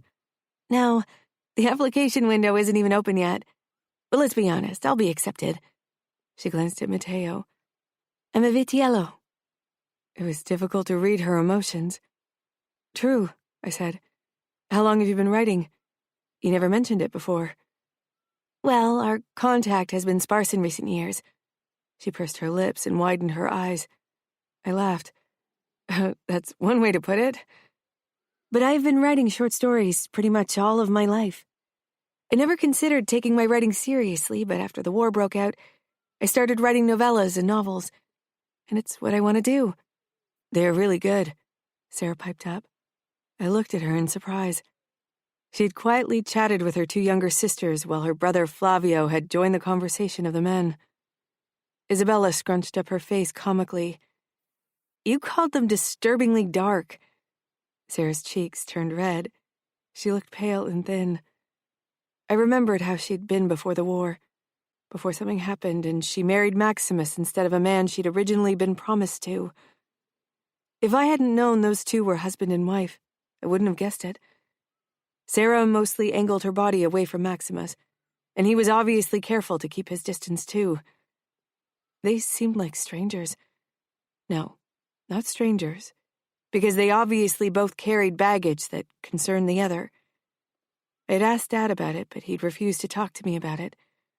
I couldn't imagine that Maximus was violent towards Sarah, even if he looked absolutely capable to do so with his muscles and tattoos. And considering his job, he definitely was capable of excessive violence, too. Romero, Sarah's dad, would have never tolerated it. I bet Nevio knew about this. He'd avoided me like the plague ever since I'd offered him my help if he ever needed someone to talk to. I hadn't pushed him after that, because I didn't want to appear clingy, and honestly, I was just over it. Trying to understand Nevio was a 24/7 job I didn't want to waste my time on right now. They are dark and poignant. People will love them. But you didn't, Isabella said, without sounding offended or accusing. I prefer more uplifting literature, but that's a personal taste and doesn't say anything about the quality of your work. You have to let me read one of your books, I said. I can handle dark. Davide snorted. Since when? Stop eavesdropping. I rolled my eyes at him, then turned back to Isabella. Ignore him. He's being intolerable since he became a camarista. Her smile was a bit stiffer than before. I'm sure you can handle the dark. You spent a lot of time with the unholy trinity, after all. I wasn't sure what to say to that. I felt an apology on the tip of my tongue, but I doubted she wanted one from me. After dancing with Dad and Davide, who, annoyingly enough, was already taller than me, I looked around for a sign of Nevio. I'd really love to dance with him, but I didn't see him anywhere. Alessio took Davide's place as my dance partner, looking like he'd rather be somewhere else. You don't have to dance with me if you don't want to, I said as he put a hand on my lower back. Some things are inevitable, he said. I raised my eyebrows. Thanks. He gave me a tight smile. I'm sure you'd rather dance with someone else, even if that choice is highly problematic. I don't know what you're talking about, I say defensively. You know, Rory, I don't like to get involved, but I have one piece of advice for you that you should consider. Get Nevio out of your fucking head. The faster, the better. On his good days, Nevio is a psychotic asshole. On his bad days, he'd make your worst nightmares look like a piece of cake. I tried to end the dance, but Alessio held me in an iron grip. I wonder what he'd say to one of his best friends talking like that about him. He'd agree with me. Nevio knows what he is, and he has no intention of becoming a better version of himself. Trust me. Thanks for your advice, but I'm not a little kid. Where's Isabella? Alessio asked suddenly. Why? None of your business. Then I don't know. Alessio glared down at me, but then Valerio took over, and our conversation ended abruptly. Soon after, I didn't see Alessio anymore. I hoped he knew what he was doing. I doubted Isabella wanted to talk to him. I managed to slip away from the festivities and began roaming the corridors of the hotel. The entire place had been rented for the occasion, so the only people I met were other wedding guests or employees of the hotel.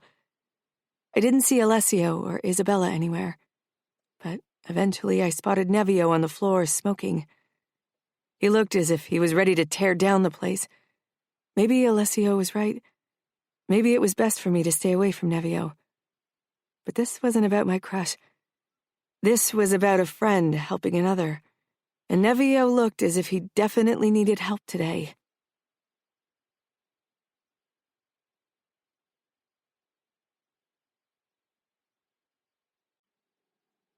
Chapter 6. Aurora. I didn't bother reminding him of the no-smoking policy of the place. He knew. His body tensed briefly. Then he slanted me a hard look, but at least he relaxed. Are you okay? I asked.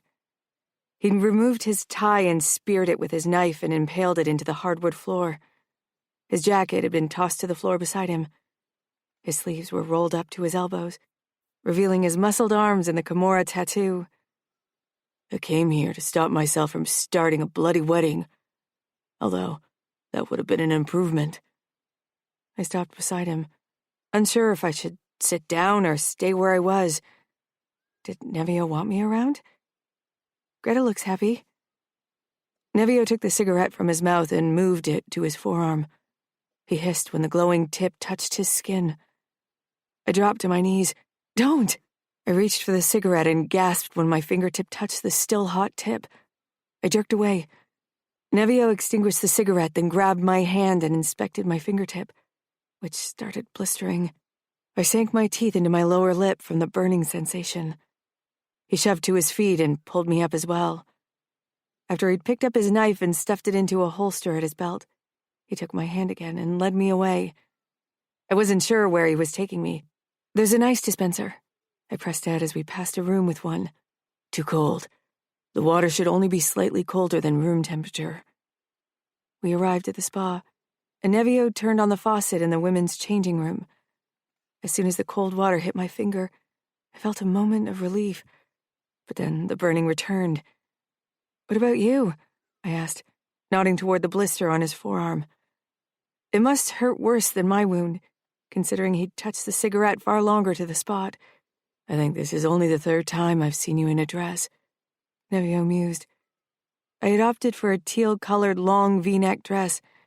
It showed a little cleavage, but was still modest. Dad wouldn't have let me wear it otherwise. I shrugged. It's a wedding. Even I don't wear overalls at weddings. Nevio released my hand. It'll still hurt for a few days. Next time, don't get between me and a cigarette. You shouldn't hurt yourself. Nevio gave me a challenging smile. Why not? I thought I could have some fun at this wedding. Burning yourself is your version of fun? His smile became darker and my belly dropped in the most unexpected way. My body flooding with heat. Why was a glimpse at Nevio's sinister side having such an effect on me? I have different versions of fun, Rory. None of them are feasible at this wedding. My father made himself very clear about that. Can't you just have fun like other people? I asked, cringing at how goody two-shoes I sounded. Nevio's answering eyebrow arch confirmed it. He motioned for me to follow him through a white door saying, pool. He held it open for me, his eyes on me the entire time as I swished past him in my dress. And even as I found myself in the massive indoor swimming pool area of the hotel, I could still feel his gaze resting on my back. The look in his eyes wasn't one I'd seen before, and I couldn't decipher what it meant. Then let's have fun like normal people, Rory. Maybe you can teach me a thing or two about it. I can't wait, he said in a low voice as he stepped around me, his arms making a sweeping motion like a ringmaster handing the arena over to the next show act. I blinked up at him, feeling on the spot. Nevio was only 3 years older than me, but so often I felt like a stupid little girl around him. A world of experience and darkness lay between us. I looked around, and my eyes finally settled on the serene water surface. We could go swimming. Amusement crossed Nevio's face. Do you hide a bathing suit beneath your dress? He lowered his voice further, and a hint of condescension entered his tone. Because I doubt you mean skinny dipping. Swimming naked with Nevio? The mere thought made me flush and sweat. I'd often fantasized about this, but now that an option had presented itself, nervousness overcame me. Nevio chuckled. I'm joking, Rory. Don't get your virginal cotton panties in a twist. Embarrassment and anger mingled in my body. Someone could come in. We could swim in our underwear. I gave a shrug as if it wasn't a big deal. That was pretty much like being in a bathing suit, right? Nevio raised one eyebrow and stepped back, beginning to unbutton his shirt, revealing a body that had featured in my darkest fantasies. Muscles and scars. So much strength. Nevio wasn't just appearances, not like many posers and fitness models on social media. Every bit of muscle served a purpose. Impressing others was only the cherry on top. I knew because of the fight trainings I'd watched. So far, I hadn't been allowed to see a real cage fight, though. I pushed off my high heels. Then I reached for the zipper on the side of my dress. My belly flipped when I pulled it down and slipped the straps off my shoulders. Tugging at the dress, my strapless bralette, almost the same color as my dress and adorned with lace, came into view. I was glad I'd convinced Mom to go underwear shopping with me for the wedding, because my underwear drawer had been filled with the aforementioned virginal white cotton panties. I'd have hated to confirm Nevio's suspicions. I wanted to surprise him, to show him that I was more than tomboy Rory. I was a woman who knew what she wanted, even if she had trouble showing it in a non-embarrassing way. Nevio watched me as he opened his belt. I hoped he couldn't see my fingers shaking as I pulled down my dress the rest of the way, revealing the teal-colored floral lace panties. The lace wasn't really sheer, but suddenly I was worried about how much Nevio would be able to see of me. Did my pubic hair shine through? I trimmed it and it was dark blonde, so maybe it wouldn't. I straightened even as my body flooded with heat and the desire to bolt. Nevio was already only in tight black boxer trunks. I motioned at the pool, hoping my skin wasn't as red as it felt. Ready to jump in? My voice sounded strange to my own ears, a little rough and scratchy. Nevio came up to me and I wasn't sure what to do with my arms. I crossed them loosely over my belly, completely overwhelmed by the situation. Why was I acting like this? I'd been in a pool with Nevio countless times before. My bathing suit didn't really cover much more. But it had been different. We'd never been alone, and underwear just held a different level of intimacy. Nevio dove into the pool headfirst in perfect form, barely stirring up the calm surface. I stepped closer to the edge, shivering when my toes touched the water. It was colder than expected, and immediately my skin pimpled. I scanned the elegant pool landscape with the white stone columns in view over New York. Nevio's head emerged from the water and he tossed it back, sending droplets of water flying. A few wet black strands fell into his face.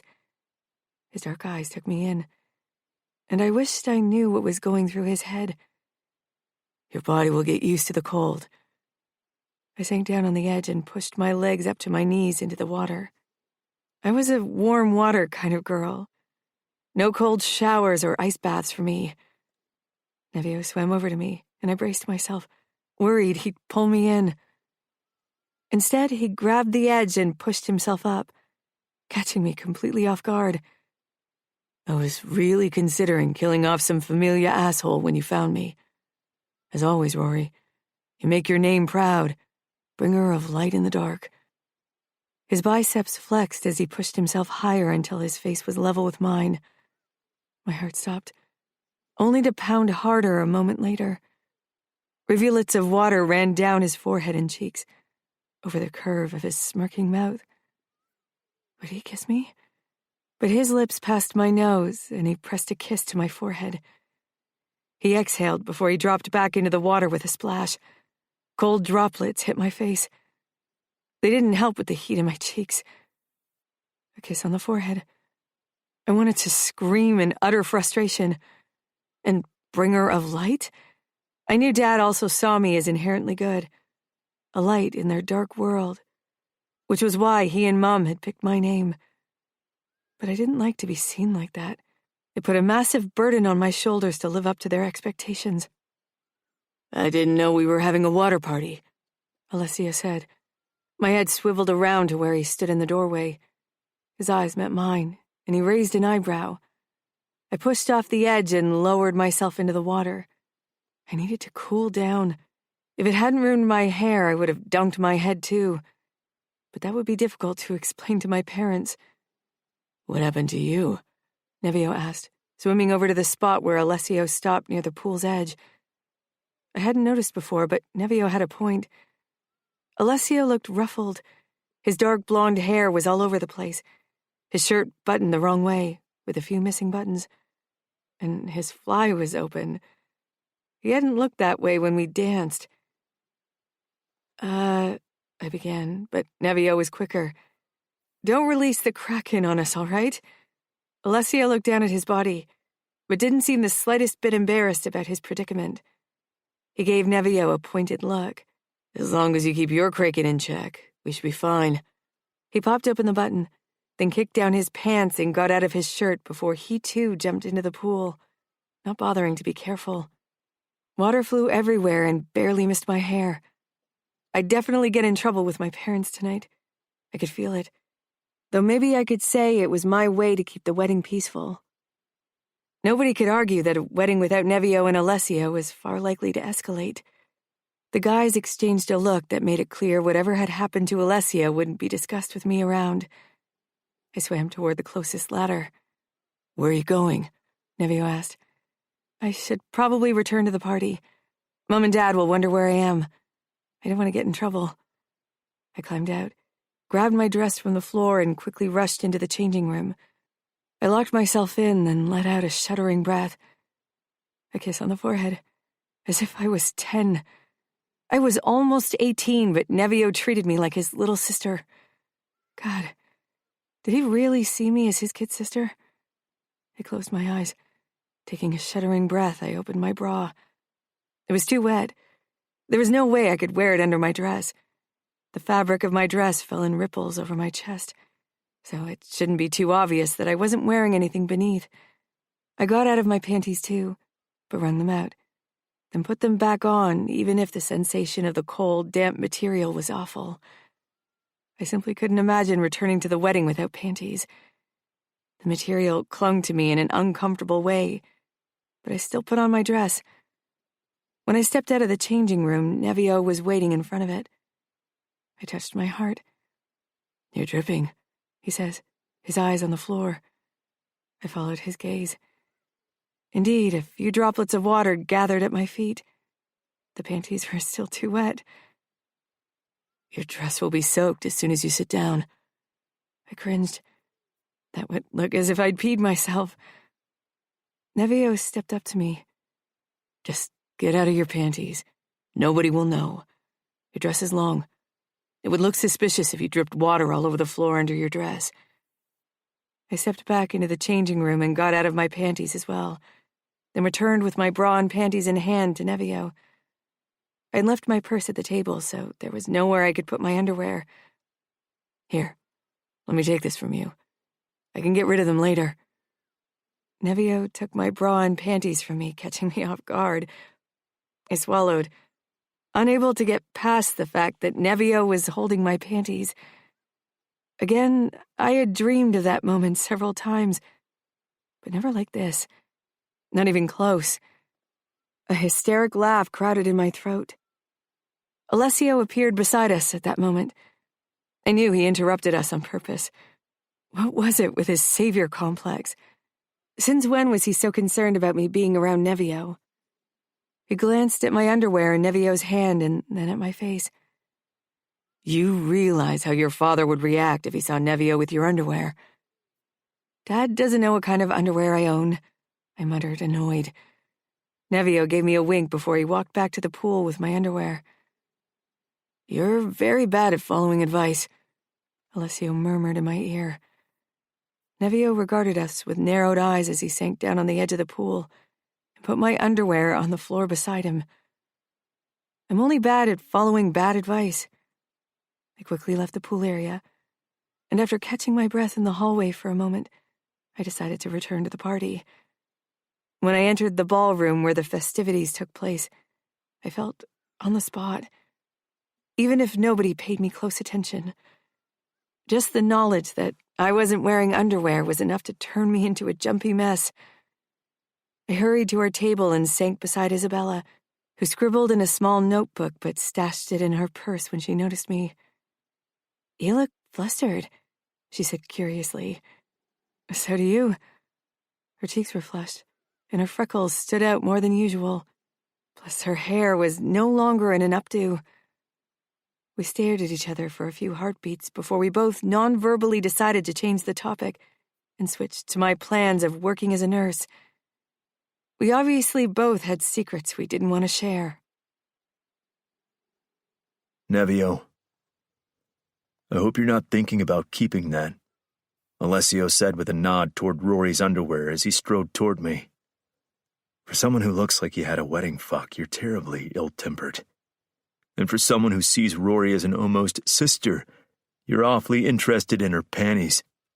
For someone who pretends to see her the same way, you're awfully invested in her possible sex life.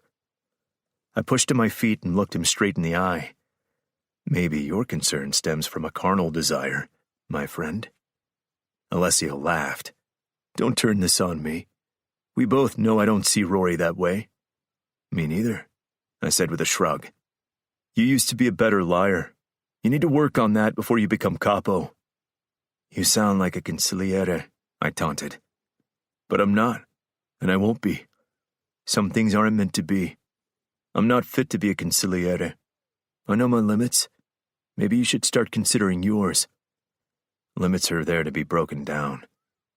Alessio shook his head. Not every limit. Some limits are worth being honored, especially if they are meant to protect the people who deserve our protection. I rolled my eyes. I'll behave. But don't pretend you're against becoming consigliere because you want to protect others. You're being prissy because of completely irrelevant circumstances. Blood isn't irrelevant. The only time I care about blood is when it runs over my hands and fills the air with its metallic scent. Alessio chuckled. You're the craziest fucker on this planet. Not crazy enough to get it on at a familia wedding. You know they honor their virgins. Alessio didn't say anything. I let out a whistle. Don't tell me you really banged a virgin. Still nothing. Alessio had a good poker face if he wanted to. You're being awfully secretive about this. Let's go back to the party. I shook my head with a chuckle. Knowing Alessio, he'd probably fuck some neglected MILF, not an honored virgin. Always working on his karma. I got dressed, and then I grabbed Rory's underwear. Under watchful eyes, I tossed away her bra, hoping he hadn't noticed how I'd stuffed her panties into my pants pocket. I'd long given up figuring out the reasoning behind my actions, so I didn't even try this time. It was 3 a.m. when I finally gave up on sleep and decided to leave the hotel, before I accidentally killed a familia soldier and caused another war. I needed to let off some steam. I particularly needed to keep my mind busy and as far away from what Amo and Greta were currently up to. I short-circuited a motorbike I found in the underground parking of the hotel and left the premises with smoking tires. I didn't care if this was one of the familia's bikes. There was a high chance that this belonged to either Matteo, Maximus, or Marcella's biker boy, all of them people I loved to piss off in whatever way I could. Stealing a ride for the night was one of the lesser transgressions I could commit, considering the rage I was feeling. I bought a bottle of cheap vodka on the way to a part of the city where most people didn't want to be stranded at night. Those were usually the places where the most fun could be had. I doubted Luca would get his panties in a bunch if I killed off the scum of his city. And if he did, oh well. 2 hours later, I sat in a puddle of warm blood on the dirty floor of a biker meetup. Beside me, on the ground, a biker took his last gurgling breaths, blood spurting out of his chest and throat wounds. I dropped my phone on the floor after I told Fabiano to pick me up. His voice still echoed from the speakers, but I wasn't listening. I tried to count how many I'd killed, but it was a mess. I regarded the samurai sword in appreciation. It was my first time using one. I should probably thank the owner of the pub for having it on his wall, but I suspected he was among the chopped-up bodies around me. Most of the events after I'd stepped into the establishment were blurry or blacked out. Sometimes when my fury rose too high and my bloodlust took over, I became too frenzied to remember details. I hung my head, the alcohol really taking effect now that my adrenaline and bloodlust had ebbed away. I was battling unconsciousness. Damn it. The sound of police sirens made me tense. Fuck it, Fabiano muttered as he stepped inside, pushing a chopped-off calf out of the way with the bottom of the door.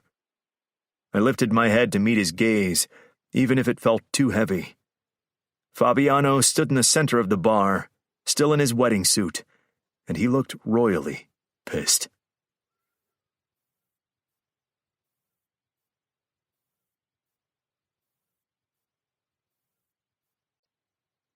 Chapter 7. Nevio. I grinned crookedly as Fabiano turned around himself to take in the full scope of the mess. I thought you'd bring Luca along. Doesn't honor dictate it?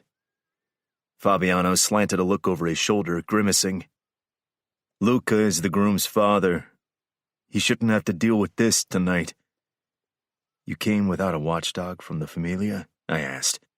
He came with me, Matteo said as he stepped up to Fabiano with his manic shark grin. Fabiano stalked over to me, trying not to get blood on his beige leather shoes. No chance. You should have worn other shoes, I said, pointing at my black dress shoes. They were probably ruined too, considering how squishy the inside felt, but you couldn't see it at first glance. Thanks for the advice. I don't know why I thought you'd act halfway human on a night like this. You mean the night Amo fucking Vitiello takes Greta away from us? He'll probably take her virginity, too, Matteo said with a hard smile. I tightened my hold on the samurai sword and was about to push to my feet, but Fabiano kicked his heel down on the sword at an angle that broke the blade apart. Now I held a short zigzag sword in my hands. I can still kill him with this, probably even create a messier and more painful result. Messier than this fuck show, Fabiano growled, looking like he wanted to stab me with the samurai sword. He looked even more murderous than Matteo, come to think of it. He grabbed my arm tightly and jerked me up.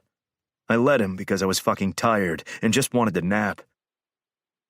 Drop the sword, he hissed, and I did even that. He began patting me down and pulled green panties from my pockets. His eyebrows rose. For a moment I considered asking him if he knew who those belonged to, but I'd already had enough fun tonight.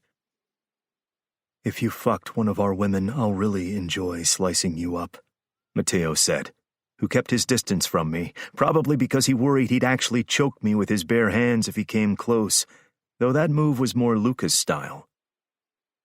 The only fun I had tonight was this.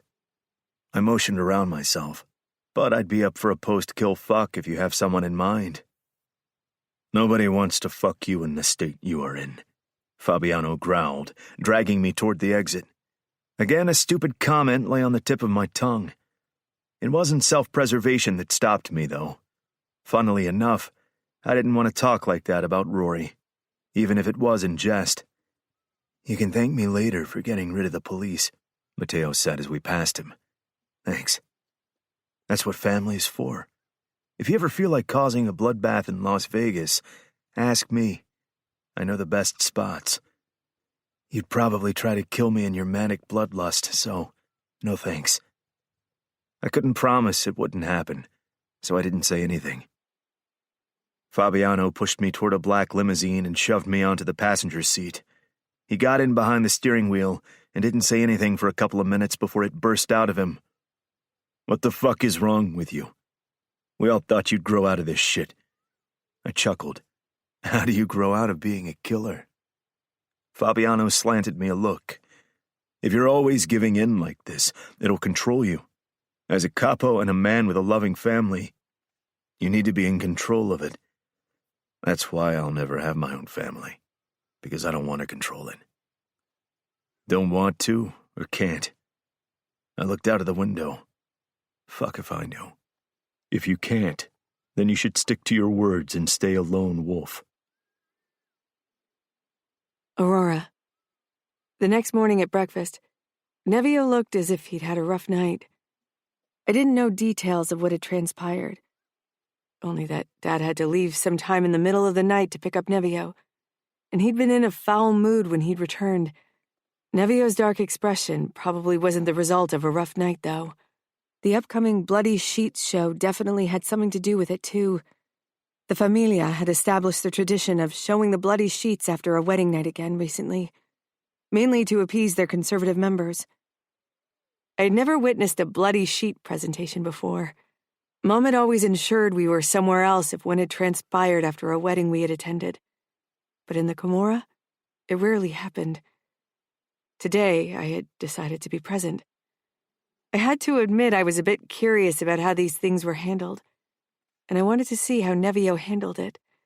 Eventually, Amo and Greta entered the room hand in hand, and a few women from the Familia presented the sheets.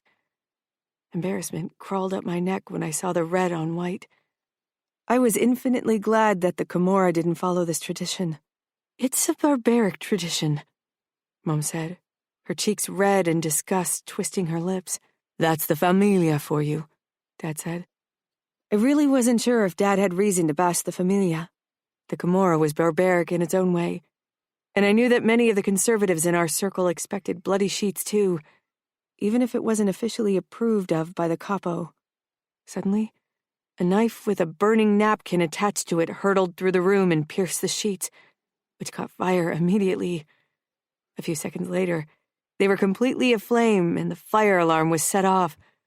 Cold water splashed down on us and everyone around. I sucked in a sharp breath, my pulse picking up. The sound of laughter turned my head to where Nevio, Alessio, and Massimo were obviously celebrating.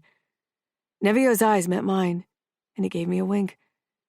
This reminded me of yesterday, how he'd simply taken my panties. Had he thrown them away? Why would he keep them? We'd been back home in Las Vegas for a week, but tonight was the first time I would spend with the unholy trinity again. I'd texted Greta a couple of times and she'd seemed happy, but Nevio had been impossible to grab, so I wasn't sure how he was handling the separation from his twin. Carlotta was allowed to spend the night at my place, so she and I went over to the Falcone premises around the time of our agreed meeting. We were supposed to have a movie night in Greta's former ballet studio, which had now been transformed into a cinema and gaming room with a pool table, dartboard, and a retro pinball machine. The guys were already inside when we arrived, spread out on the comfy armchairs in front of the TV. Carlotta and I shared the love seat. Nevio was laughing at something Alessio had said. At first glance, he seemed perfectly at ease, but something in his eyes told me that wasn't the whole story. As usual, we watched an action movie. Despite multiple discussions, they refused to watch anything that held a hint of emotional depth. Usually, Diego picked up Carlotta at 10 at the latest. He was strict with the curfew, but she was allowed to spend the night at my place today. At some point during the movie, I must have dozed off, because the next thing I remembered was lying in near darkness with the TV off and without Carlotta by my side. A shadow fell over me. My heart rate picked up. "You missed the best part of the movie," Nevio said from above me. I squinted up at him. He was half bent over me as if he was about to pick me up. We were the only people still in the room. "Where's Carlotta?" I asked, sitting up in full concern mode. I would have smashed my forehead against Nevio's if he hadn't moved back quickly. The amused twitch of his mouth made me curse myself inwardly. This would have been the perfect moment for a kiss, right? And I messed it up. Well done, Rory, you stupid klutz. "Massimo is carrying her over to your house. He didn't want to disturb her beauty sleep." "Oh," I said hesitantly. Was that okay for Carlotta? Diego would definitely throw a fit if he found out. Nevio stood. "She's safe, don't worry." He held out his hand and pulled me to my feet, bringing us close once more. And again, the realization that we were alone in the studio crashed into my head. His pondering face was close to mine and slowly morphed into a mischievous expression. "Your dad found your panties in my pocket when he picked me up on the night of the wedding." "What?" Utter horror mixed with mortification flooded me. "Did you tell them they were mine?" Nevio cocked an eyebrow, on the verge of laughter jutting from the twitch of his mouth. Of course he hadn't. We wouldn't be standing here if he had. "He would have kicked your ass," Nevio smirked. "He would have tried to kill me. He was pissed off at me anyway." I nodded, still trying not to freak out over the fact that Dad had found my panties in Nevio's pocket. Then another thought struck me. Why did you have them with you anyway? You were supposed to throw them away. "Must have forgotten. It was a busy night after all," he said with a shrug, as if it was everyday business to carry my panties around in his pocket, and nodded toward the door. "Come on, I'll take you home." I tried to figure out if he'd told the truth, but I didn't want to make a bigger deal out of this than it was. Nevio had probably seen hundreds of girl panties in his life. Why would he care about mine? "I walk our premises alone all the time," I said, then wanted to kick myself. If Nevio wanted to spend more time with me alone, I should be the last person to argue. Strange things happen all the time, Nevio said ominously. We left the studio together and strolled over the lawn toward my home. 2 windows were still illuminated. The living room, where Dad or Mom were probably still waiting for my return, and the other was my bedroom window. Will you and the rest of the trio go out tonight? I asked curiously. It wasn't even midnight yet, so I suspected they still had something more entertaining to do than watch sleeping girls. Nevio looked up at the night sky with a sly smile. I think the night is ripe with opportunity, so yes. I wondered if that meant they would head to a club or go out on one of their raids. The first time I'd realized what they did at night, or the basics of what they did. I had been utterly devastated and shocked, though I wasn't even sure why. Dad had always told me that the unholy trinity was dangerous. Not for me, thank God, and that I shouldn't let them pull me into their trouble. I followed Nevio's gaze up to the sky, wondering what exactly drew him to the night, to the darkness. I like how peaceful nights are, I said softly. Nevio smirked. Of course you do, Rory. He drew in a deep breath as if he was sniffing the air for a trail. I like how much potential for havoc the darkness holds. The same night sky, 2 very different perspectives. I didn't know what to say to that, so I nodded. Once again, it felt like a simple conversation attempt had brought even more distance between us. The back door to our patio swung open, and Dad waited in the doorway. Nevio tipped an invisible head. Where's Massimo? At your mansion, Dad said, and motioned for me to come in. I stepped up to his side. Thanks for taking me home. Dad glanced between Nevio and me. Always the gentleman, he said dryly. Nevio grinned at him, waved at me, and left. Soon, his tall form disappeared in the shadows. Carlotta is up in your bedroom with your mom. Okay, I said with a tired smile. Dad was watching me in a way I couldn't quite place, and I was too tired to try. Trying not to embarrass myself in front of Nevio had taken enough out of me. When I arrived at my door, Mom just pulled it shut. There you are. Carlotta is getting ready. Mom pressed a kiss to my cheek and I slipped into my bedroom. I turned off the main light in favor of my dimmed-down nightlight. Then I perched on the windowsill. It didn't take long until 3 shadows moved across the lawn, dressed in black. They carried backpacks, and Alessia wore a black balaclava. A shiver passed my spine. I don't know why they have to do this at night when they're already doing so much for the Camorra during the day, Carlotta murmured when she came up behind me. I'd often asked myself that question too. Maybe it's the thrill of the forbidden. I wonder if this is more Nevio's doing, and Alessio and Massimo just join him out of solidarity. I pursed my lips. Alessio and Massimo aren't innocent bystanders either. I know, Carlotta said softly, but I could hear that she disagreed. I had been surprised when Mom and Dad had agreed to let me go to Rogers Arena on a fight night. For a long time, even my argument that Davide had been allowed to go for a while had seemed invalid in comparison to their need to protect me. Dad was overly protective of me, but in this case, I was certain that Mom had been the one who had been against it more. She loathed the cage fights and was anxious weeks before Dad's fights.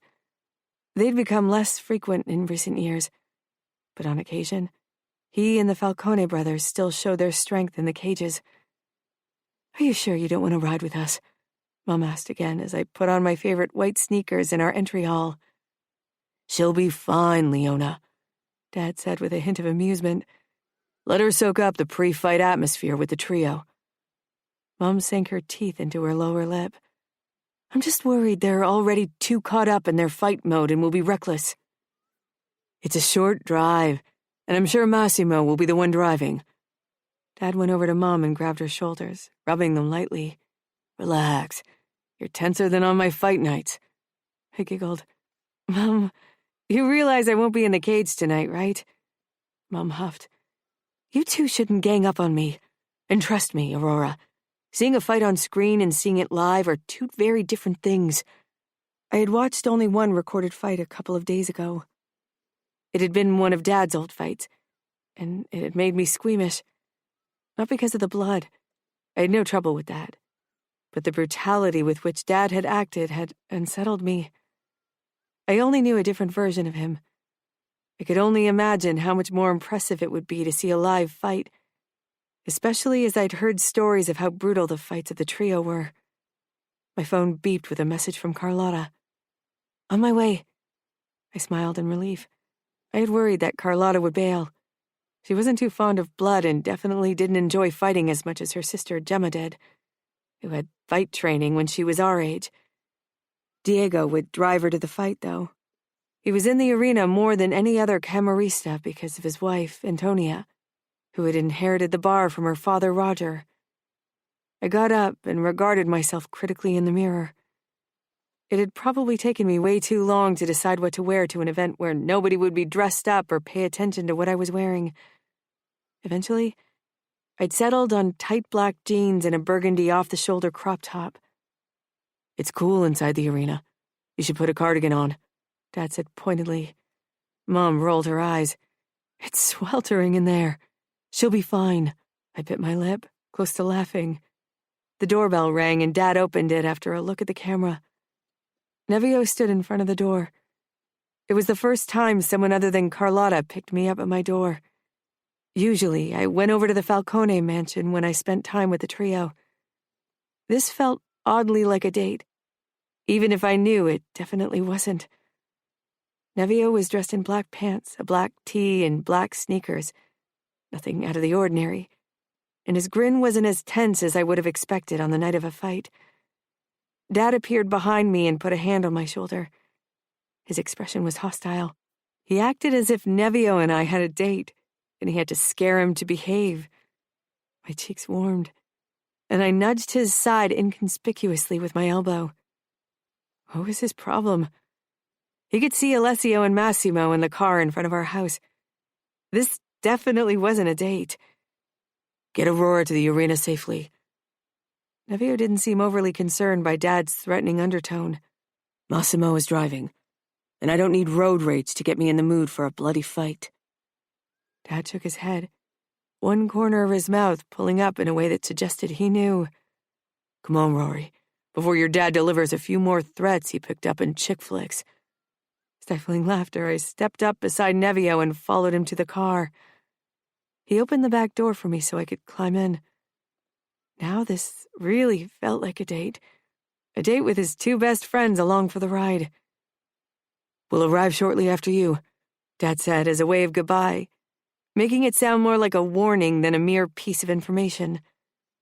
Not if Massimo races through every red light on the way, Nevio shouted as he closed my door, then hopped into the passenger seat. Dad gave him a look that suggested he would join his opponent in the cage tonight and give him a thrashing. Nevio waved, and with squealing tires, Massimo pulled the car away from the driveway. I looked back to see Dad still watching our departure. He was pissed. Nevio turned up the music. Something about a pelvis being on fire, which made me pull a face because of the lyrics and the melody. A good night for a fight, Nevio mused, his arm propped up on the rolled-down window as the wind tore at his hair. Nevio didn't seem to be in fight mode. He was relaxed and in a joking mood, as if he were heading to a party. I was surprised that he didn't take this fight seriously. Massimo was silent and focused. Maybe that was because he was driving, but I had a feeling it had more to do with his fight. And Alessio had earphones in and his eyes were closed. That was how I imagined someone to look who was about to get into a potentially life-threatening fight. It happened a few times a year that people died in the cage, and in recent years, the number had grown. From what I heard, it was mainly because of Nevio's fights. Massimo parked the car in one of the designated spots in front of Roger's arena. I had to admit I was nervous about tonight. I didn't want to embarrass myself in front of everyone. I hopped out of the car, and Nevio joined my side, strolling along like this was business as usual. A few customers stood outside of the bar to smoke, and they mustered us curiously as we passed them by. Nervous? Nevio asked as we headed toward the steel door of Roger's arena. I'd never been inside before, but Carlotta had told me many stories because she had accompanied Diego there during closing hours on occasion to visit Antonia. I gave him an embarrassed smile. Shouldn't I ask you that question? I'm not going to enter a cage for a brutal fight. Nevio flashed me a grin that was full of eagerness. Are you nervous before you step on your skateboard? No, but it's not the same. Why? Fighting is in my blood. When you step on the skateboard, you risk your health too. The risk is low. You know you'll get hurt when you step inside the cage. It's inevitable. If I perform a trick well, I definitely won't even suffer a bruise. I'd had a few harder falls in the past, but nothing too bad. Not even a broken bone so far. My brother, though he'd been skating for fewer years, had already suffered a broken arm and rib. Of course, he sometimes acted like a lunatic, which made accidents more likely. I don't mind getting hurt, and I know my opponent will be far worse off than me. There wasn't a bouncer at the door. I suppose if you entered the arena intending to cause trouble, there would be many willing participants to teach you a lesson you wouldn't soon forget. It's more unsettling for spectators to watch Nevio fight than for him to actually do it, Alessio muttered as he stepped up to us. It was the first time he'd taken his earphones out, but an air of concentration still surrounded him. Nevio opened the door for me and winked at Alessio.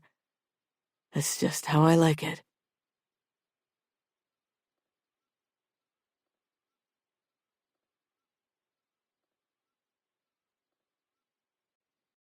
Chapter 8.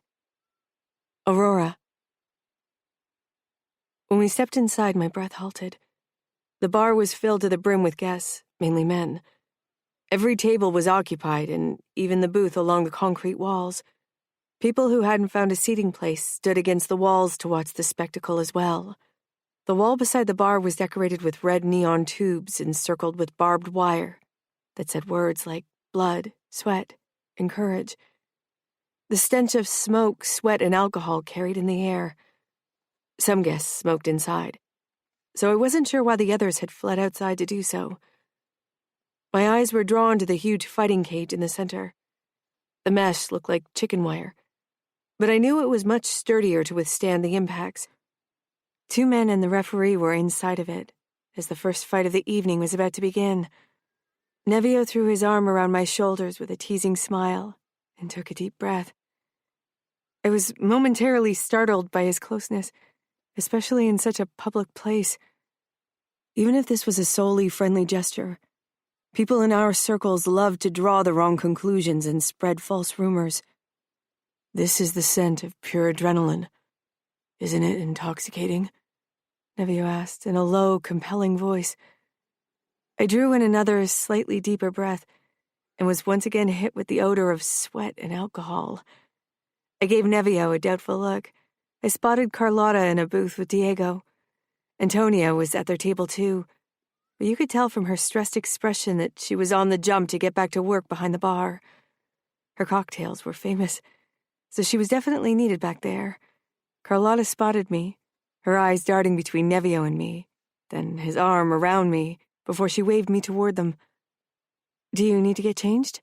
I asked the guys. Not yet, Nevio said. We all headed over to Diego and Carlotta. Dozens of gazes followed us, and I could see that many of them lingered on Nevio and me. Rumors would definitely be floating around soon. Just what I needed to get Dad off my back. You realize people will think you're staking your claim on Aurora, right? Carlotta said the moment the guys and I arrived at the table. I gave her a shocked look. She was usually such a calm person, but Nevio really brought out the tiger in her. Nevio bared his teeth. Let them draw whatever conclusions they want. That's not my problem. But it's Aurora's. If guys think she's yours, nobody will approach her parents to ask for her hand. Nevio let out a laugh. How about you worry about your own untouchable status because it's firming up? He looked at Massimo, who had his eyes on Carlotta with a look everyone around would understand as possessive. Carlotta flushed as she glanced at her brother Diego, who listened to everything with utmost interest. No stake claiming whatsoever. Understood? He growled at the guys. then briefly smiled at me before giving the guys another stern look. I'm going to talk to a few people. I assume you'll be around until your fights? Sure thing, Nevio said, drawing me closer to his side. I knew it was meant as a friendly gesture, but under everyone's attention, I still blushed as if he'd kissed me. Diego didn't comment, only left with a shake of his head. It felt good to be pressed up to Nevio's muscled body like that. The back of my head touched his pec, and his fingers were hot against the bare skin of my shoulder. We all slipped into the booth and ordered drinks, but I was distracted by the whistle of the referee that announced the start of the first fight. I watched with parted lips as both opponents stormed each other like crazy rhinos and began to pummel each other with fists. Blood spurted out of the mouth of the man on the left, but it didn't stop him, even when he spit something on the ground. That was his front tooth, Nevio said with a nod. My lips curled in disgust. Not bad, Alessio added. Carlotta sent me a slightly nauseated look. I gave her a shaky smile. Worse than the sight of the blood and brutality were the sounds of a fist or foot hitting another person. The first fight was over within 15 minutes. The winner grinned his missing tooth smile at the masses, covered in blood and sweat. His opponent needed support from a friend to get out of the cage. He shook his head at the nurse who offered to check on him. The Camorra employed several doctors and nurses for the fight, and the made men who got injured on duty. The fight shouldn't be over before one of the fighters can't stand, Nevio muttered with a disgusted twist of his mouth. If every fight ended fatally or with serious injuries, Antonia wouldn't find fighters for the fights anymore, I said. Dad had mentioned how difficult it was to find people who agreed to fight Nevio. You underestimate the number of desperate souls out there, Alessio said. Maybe. I remembered how Grandma had been on her bad days, when she needed more drugs than Dad had rationed for her, when her despair streamed out of her every pore. She probably would have entered a cage too if it promised relief. 2 hours later, it was Nevio's turn. He didn't bother going into the changing room. He simply got up and pulled his t-shirt over his head right beside me. My eyes did their usual routine of scanning his abs, pecs, biceps, and of course, my insides warmed at the sight. I never really paid close attention to the tattoo on his back. It was impossible not to look at it, of course. The grotesque smile of the Joker. Just the mouth, not the rest of his face. The "why so serious" in blurred red letters, followed by a long string of crossed-out ha ha ha ha ha. I was fairly sure there had been less crossed-out ha ha ha's the last time I'd seen Nevio without a shirt. Alessio leaned over to me. It's his tally list. I pursed my lips. Of one fight? I asked. But I didn't remember any fights since I'd last seen his back. Maybe he counted test fights as well? The number of H and A seemed too low for that, considering how often Nevio had fight training with Massimo, Alessio, and the other men of his family. On the other hand, he always had strong opponents, so even as someone with his talent, he couldn't always win. Nevio walked toward the cage at a relaxed pace, every muscle in his back flexing in the most tantalizing way. And even though his fight shorts were loose, you could see his firm ass in them.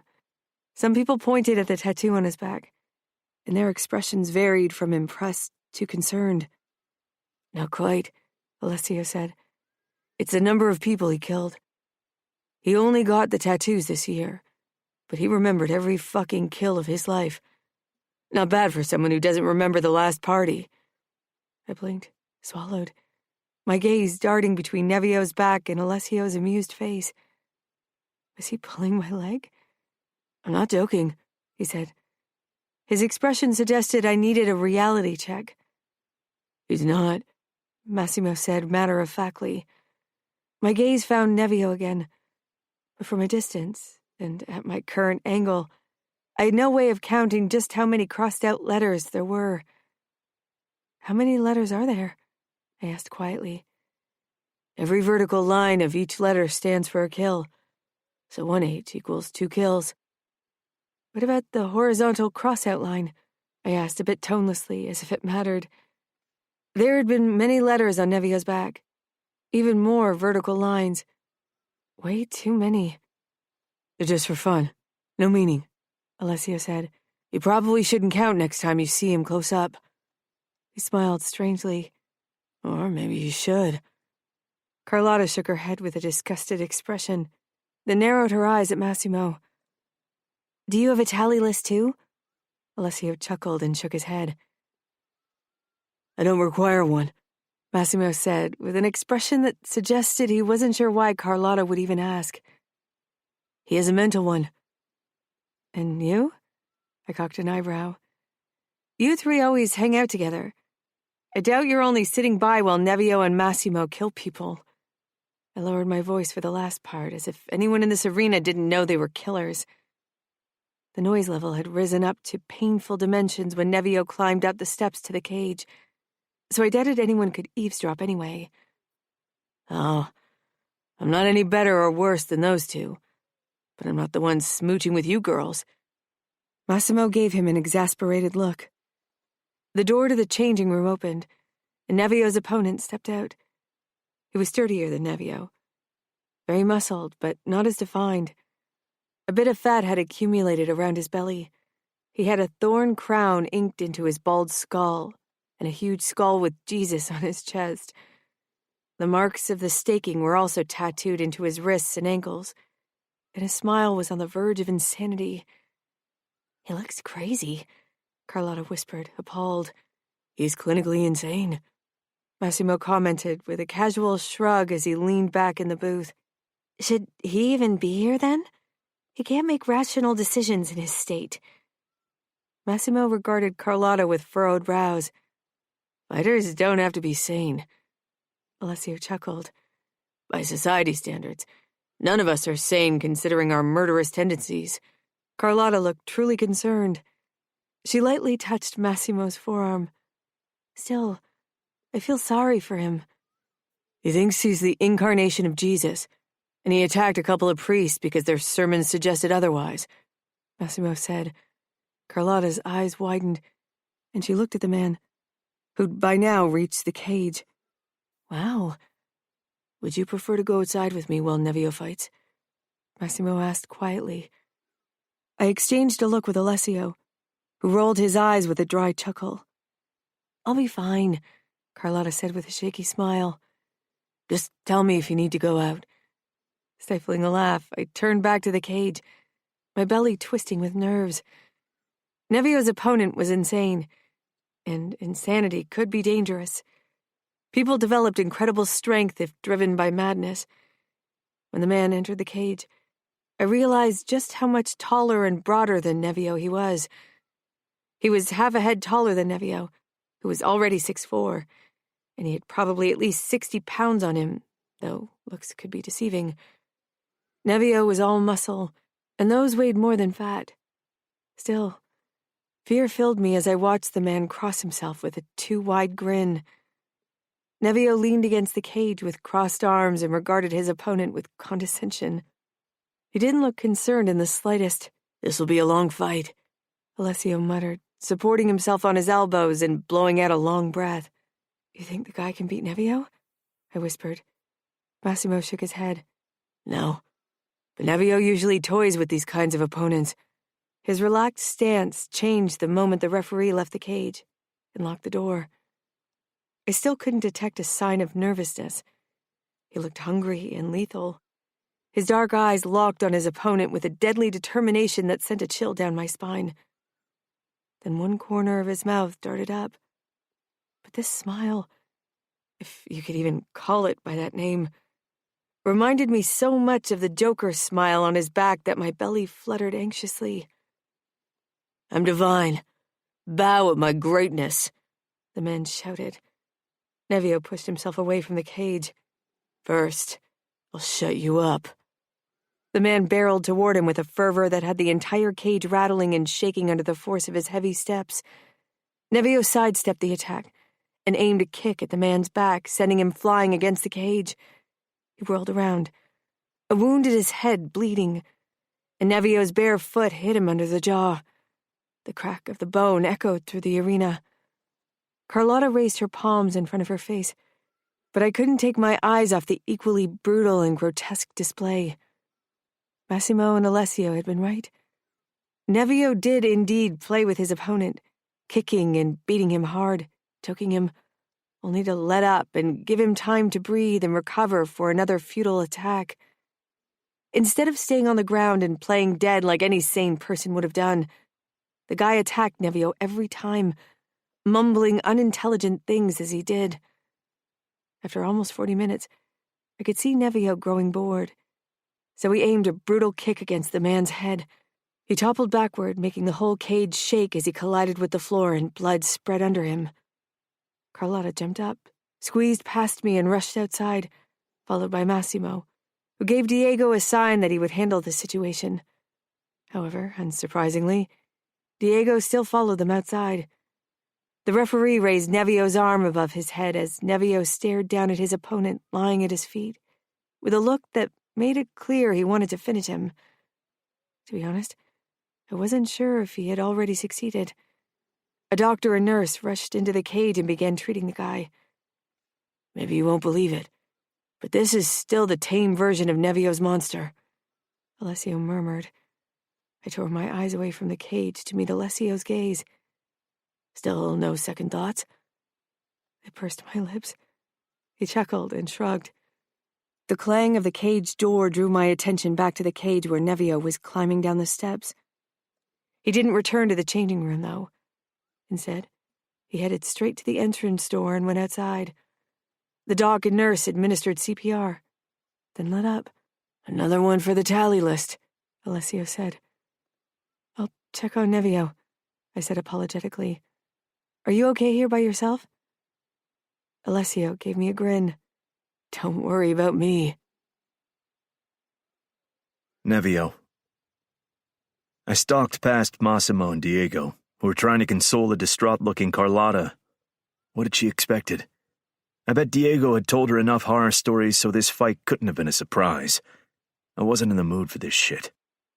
I didn't stop until I reached the back of the building where the dumpsters were, far away from damsels in distress.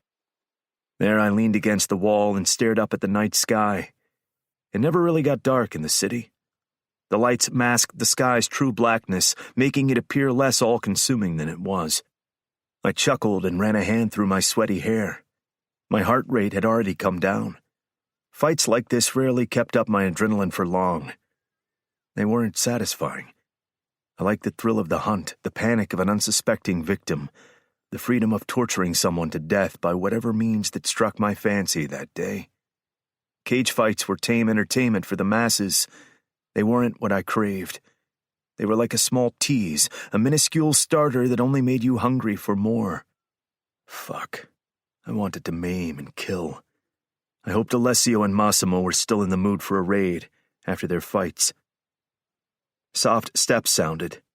My head whirled around, the hunter jumping at the chance of having a quick fix, but my eyes landed on Aurora.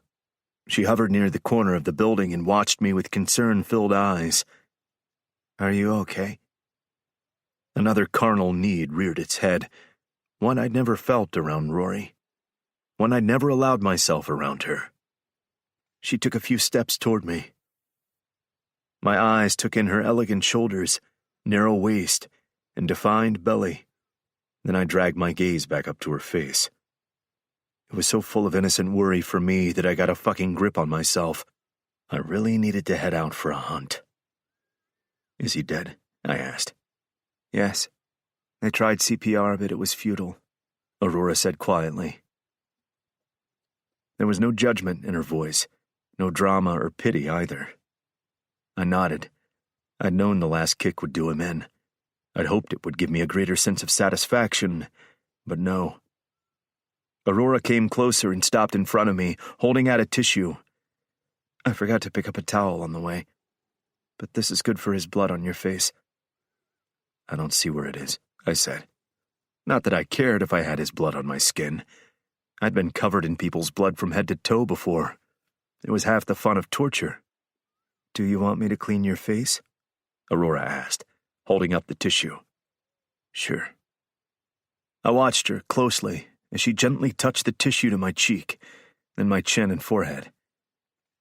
Do I have something on my face? She asked with a nervous laugh, her blue eyes searching mine. Always the wrong emotion. Her brows pulled together. She lowered her hand with the tissue. I shook my head with a dark chuckle and straightened from the wall, bringing Aurora and me closer. Always compassion, understanding, concern. I trailed off because the other emotions I sometimes caught on her face were even more dangerous. I touched 2 fingers to her cheek and bent down until our lips were almost touching. Aurora froze, her eyes widening, lips parting. Hope shone on her face. Hope for what? The only thing I could give her was a hard fuck against this wall with my fingers around her throat. My pulse quickened, my heart beating faster than during any moment of my fight tonight. One day, there's going to be hate on your face when you look at me. And that'll be the right emotion, Rory. I kissed her cheek right by the corner of her mouth. The scent of her lip gloss, like my favorite, cookie dough, filled my nose. I pulled back. Rory's eyes darted all over my face in utter confusion. Someone cleared their throat and I stepped away from Aurora, then headed to Diego, who watched me wearily. When I tried to pass him by, he grabbed my forearm. This could have been Fabiano instead of me.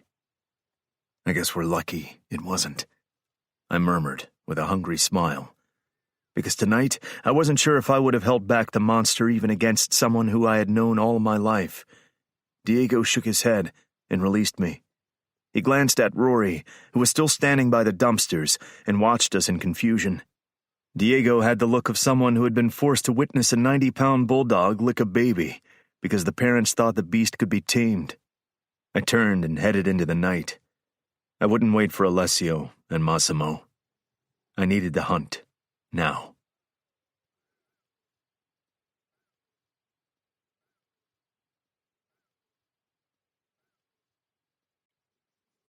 Chapter 9. Aurora. With Nevio, it always felt like I was taking 1 step forward, only for him to push me 2 steps back. I hadn't talked to Carlotta about Nevio's cryptic words after the fight. I wouldn't have talked to anyone else either, but Diego had mentioned what he'd seen to my father. Of course he had. He was always protective of Carlotta and seemed to think he could shove his nose into my business too. Mom and Dad had both confronted me after we'd returned home from the fight. Diego shared something he witnessed tonight, Dad had said gravely, as if he were talking about an inexcusable crime.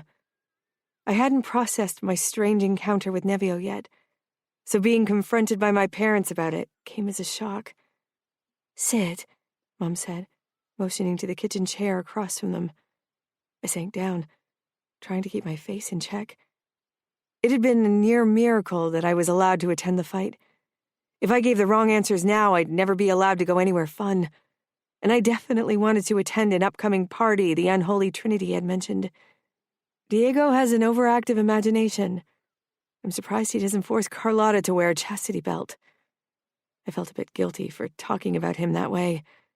He was an okay guy and was trying to raise Carlotta as well as he could with their parents dead. Dad narrowed his eyes at me. He caught you in the back alley with Nevio, and I quote, his lips almost touched hers when I walked in on them. Almost, I said with no little amount of scorn. For one, I was really mad. Mad at Nevio for this ridiculous kiss. After the one on my forehead from the wedding, I'd hoped next time would be a decent kiss. Mouth on mouth. Nevio kissed my cheek because I'd cleaned his face with a tissue. If his lips came close to mine, then it was because it was dark. Dad raised one eyebrow. It wasn't too dark for Diego to see it. What do you want from me? Nothing happened between Nevio and me, and nothing will. He kissed my cheek. That's it. You always think the worst of Nevio. You seem to know him better than I do. So, do you really think he'd only kiss my cheek like a good boy if he were interested in me? The last sentence hurt a little because I wondered the same. She has a point, Mom said, and I could have hugged her. Maybe, but I still want you to be careful around him. If I think something is going on between you two, I'll sell this damn place and we'll move to another city. I'll ask Remo to let me work as enforcer in LA or San Francisco. I rolled my eyes. Dad, please. Nothing will ever happen between Nevio and me. Is this too much? I asked as I turned around to show Carlotta every angle of my outfit for the party. I wouldn't say there's any part of this outfit that's too much. Of fabric, Carlotta said, then giggled at her own joke. I glanced down at myself. This outfit was the sexiest I'd ever been.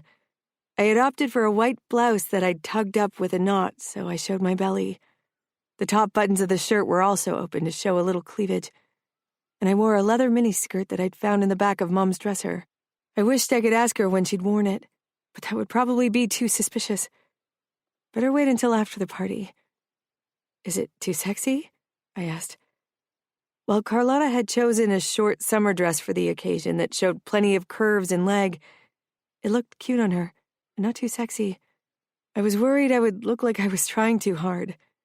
She pursed her lips. You should feel sexy in it. That's the main objective. The main objective? Massimo is rubbed off on you. She tugged a strand behind her ear. He uses it on occasion when we discuss our different viewpoints. I rolled my eyes.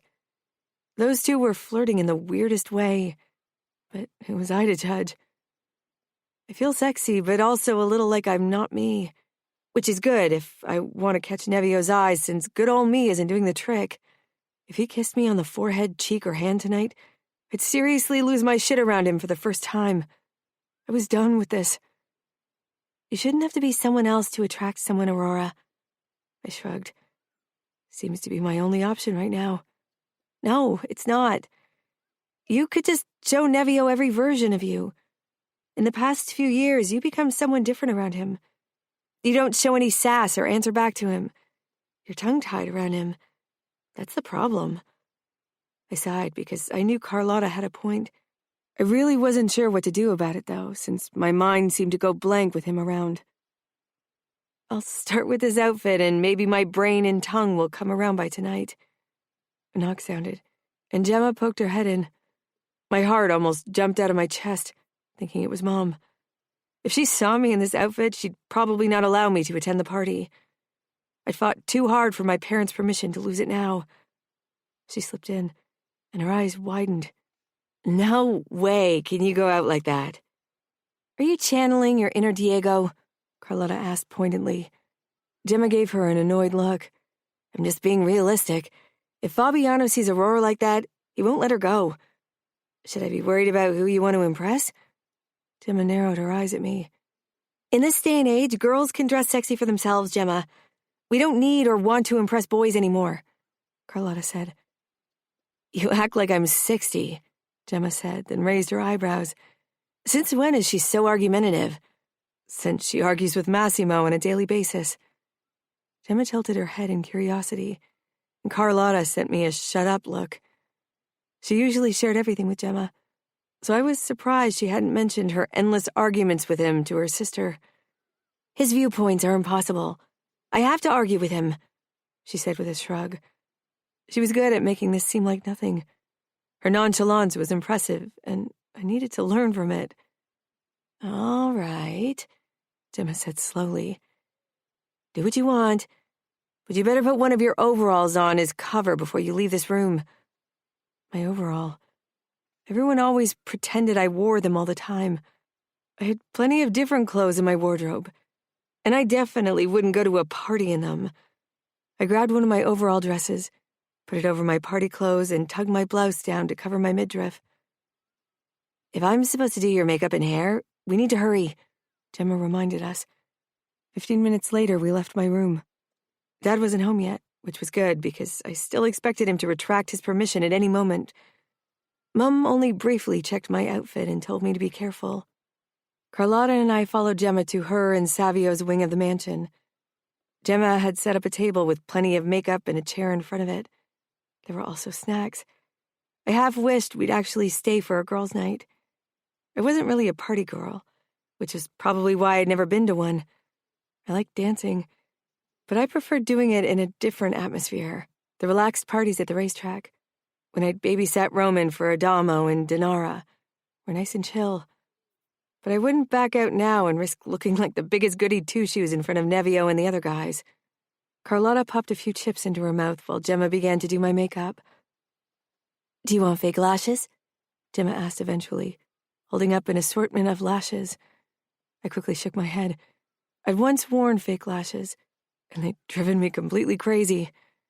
When Gemma finished our makeup, it was already time to leave.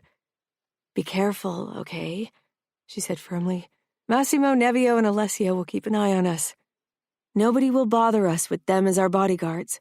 Pardon me when I'm not convinced these three will keep you out of trouble." "You're breaking my heart, Gemma," Nevio said from his spot in the doorway to the patio. We all jumped, not having heard him approach. "Turn down the creep factor, will you?" Gemma muttered, causing Nevio's grin to widen. "And you don't have a heart I could break." Nevio looked from Gemma to Carlotta to me. "How come Gemma looks like she's about to go to a party, and one of you looks like she's attending a picnic in a park, and the other looks like she's hitting the half-pipe?" I flushed immediately, then kicked myself in the butt because I wanted to follow Carlotta's advice and not be a goddamn punching bag around Nevio.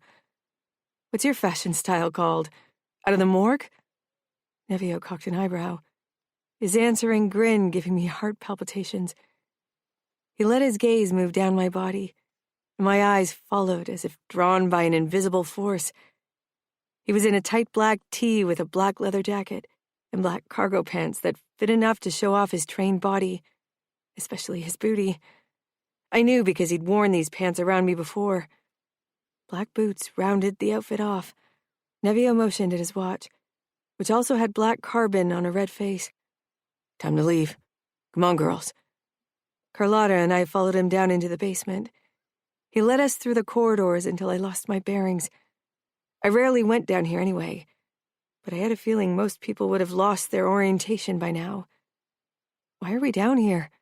"Because we want to get you to your first party in style." We moved through a hidden door behind a shelf and eventually arrived at a steel door. Nevio entered a code into the keypad, and it opened with a groan. Behind it was a tunnel. The steel door closed behind us the moment we stepped through. A massive steel gate was in front of us, separating us from the rest of the tunnel. It smelled dank, as if someone had emptied their bladder close by. A motorcycle leaned against the wall inside the gate. "What is this place?" Carlotta asked with a wrinkled nose. Graffiti covered the walls and puddles littered the ground. The tunnel had a sort of oval shape, and it wasn't very high in this part. There were maybe 3 hand width between Nevio's head and the ceiling. "There's a labyrinth of tunnels beneath Las Vegas. More than 1,000 homeless live there. It's also a hub for criminal activity, of course." "Cora operated?" I asked. "Nah. This part of the underworld is not directly controlled by us, which is why some individuals come here hoping to keep their profits to themselves." "So your dad doesn't care?" "As long as it's not a big part of business. He thinks people who live like rats should be treated like one. The only time the Cora intervened was when your grandma tried to purchase drugs down here away from your dad's watchful eyes." I swallowed hard. Dad and Mom had never mentioned anything. It was disconcerting that Nevio knew more about my family than I did. "Is it dangerous down here?" Carlotta asked, rubbing her arms. "Definitely. During flash floods, you need to seek a high spot or drown. If you're referring to the people living down here, they won't bother us." Nevio grabbed the motorcycle and entered a number into another keypad, so the gates in front of us swung open. "Girls, choose your spot," he said, motioning at the bike. He sat as close to the handlebars as possible, leaving little room for us. We'd really have to press together. Carlotta looked horrified. "I know you've ridden on a bike with Massimo before, but I suppose you have a lower tolerance for feeling up my six-pack than his." Nevio mused, then jabbed a thumb to the spot right behind him. "That's your place, then." He flashed his teeth at me. "You can hug Rory." I wasn't sure if he was insinuating that I didn't mind touching his six-pack. If so, he was right. Though this wasn't how I envisioned it. I perched on the bike behind him. "What am I supposed to do with my legs?" "Keep them off the ground," Nevio said. I had to press my crotch against Nevio's ass and press my front against his back, so Carlotta had enough room to sit. I wrapped my arms around Nevio and pressed my palms flat against his stomach. My cheeks burned, and heat flushed the rest of my body at our closeness. I could feel the hard ridges of his six-pack through his thin tee. Every part of Nevio was hard. Well, almost every part of him. The thought made my cheeks heat furiously. I'd often dreamed about running my fingertips over his abs and down to the delicious V I often saw when he trained, or when we were at the pool together. Carlotta slung her arms tighter around my waist when Nevio started the engine. The sound carried in the tunnel and amplified until my ears rang from the roar. Carlotta let out a little screech when we jerked forward, and then I heard nothing but the wind rushing in my ears and the angry roar of the motorcycle as Nevio weaved past dirty puddles at a maddening pace. I wasn't sure how he even knew where to go or how he could see anything ahead of us in the unsettling darkness of the tunnels, which the small headlights could hardly penetrate. I suppose he and the rest of the unholy trinity had spent plenty of time down here over the years, which was easily as unsettling as the tunnels themselves. On occasion, I caught a glimpse of life in one of the tunnel branches. Flashlights or fires, tents and moving shadows. Headlights in the distance made me tense, but I realized they weren't directly pointing at us and not moving. A car waited at the opening of the tunnel. We drove up a slope and finally hit open air. Nevio hit the brakes and brought us to a standstill beside the car. His Dodge Ram. Carlotta still clung to me even when Nevio turned off the engine. Massimo hopped out of the car. Alessio remained seated in the back with his arm propped up on the open window. "Fuck him playing the gent," Nevio said in a low voice to me when Massimo helped a shaking Carlotta off the bike. "Damsel in distress never worked on him before." I laughed. I think Lotta doesn't have the stomach for rides like these. It was intense. "But you do, skater girl," Nevio said. Did he sound impressed? Carlotta stumbled toward the car, and for a moment I was sure she'd throw up. But then she squared her shoulders and climbed into the back seat with Massimo. "You have to ride in the front with me. It seems Massimo has to play doctor." I got off the bike, trying not to show that my legs felt like rubber too. I had actually enjoyed the ride more than I'd thought, but I wasn't used to the speed in combination with the stench of sewerage. Nevio opened the door for me in a rare act of chivalry and held out his hand, palm upward in a mocking gentleman's gesture. I stifled a grin and took his hand, then climbed into the passenger seat. I turned around to Carlotta. She still looked pale, and suddenly I worried about her heart. "You okay?" She gave me a small smile. "Yeah, just a bit squeamish." I nodded, then turned back and tugged down the suspenders of my overall dress before I shoved it down my body.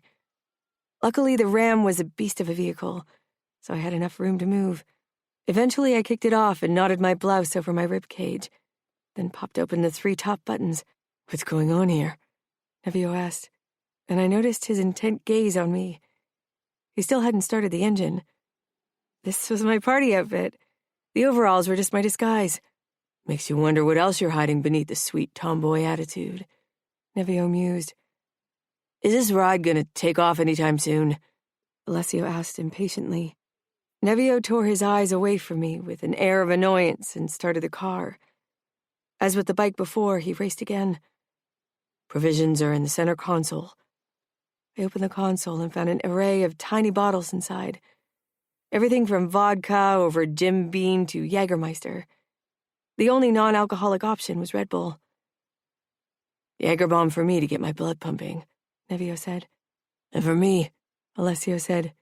"Jim Beam," Massimo said. "You're driving, Nevio," Carlotta muttered. "What if you cause an accident?" Nevio motioned at Massimo. "I forward this question to my legal defendant." He glanced at me. "Jäger bomb." Massimo turned to Lotta. "Considering Nevio's high tolerance for alcohol due to years of consumption, it's highly unlikely that a drink, especially mixed with an energy drink, will influence his driving skills negatively. His style of driving is a danger under any circumstances." "Thanks," Nevio said dryly. I opened the tiny bottle of Jägermeister and the can of Red Bull for him. "Take a gulp from the can," Nevio said. I did without thinking about it, even though I hated energy drinks. I frowned. Now there should be room for the Jägermeister. I poured the alcohol into the drink, then handed it to Nevio. In the back seat, Massimo and Carlotta were caught up in an argument about the dangers of drunk driving. Now to the second part of your statement. Consequences of a car crash would be minor for us. Our car is massive, and legal consequences are unlikely. But other people could be hurt. Massimo's expression made it clear that wasn't his concern. At this time of night, it's unlikely we'd crash into a family. Carlotta shook her head, hopefully realizing the futility of arguing about conscience with Massimo. It's still irresponsible. You know what? Make that a double Jägermeister without the bomb. I need to get drunk ASAP. Alessio drawled. I bit back a laugh. Listening to Massimo and Carlotta could be tiring. I handed him 2 bottles, then picked one for myself. I'd never tried Jägermeister. I rarely drank alcohol at all. Don't get drunk on my watch, Nevio warned. I have every intention of not remembering a single thing tomorrow morning, so you need to keep your wits about you. I'm not here to babysit you, I said indignantly, congratulating myself inwardly for the hint of sass in my voice. You're supposed to keep us safe, Carlotta added. Nevio snorted. Lotta, everyone knows you're here with us. You'll be safe, even if all 3 of us lie passed out in our own vomit by the end of the evening. Carlotta sent Massimo a critical look. That won't happen, he said. I don't make a habit out of getting drunk or stoned. That's Nevio's job.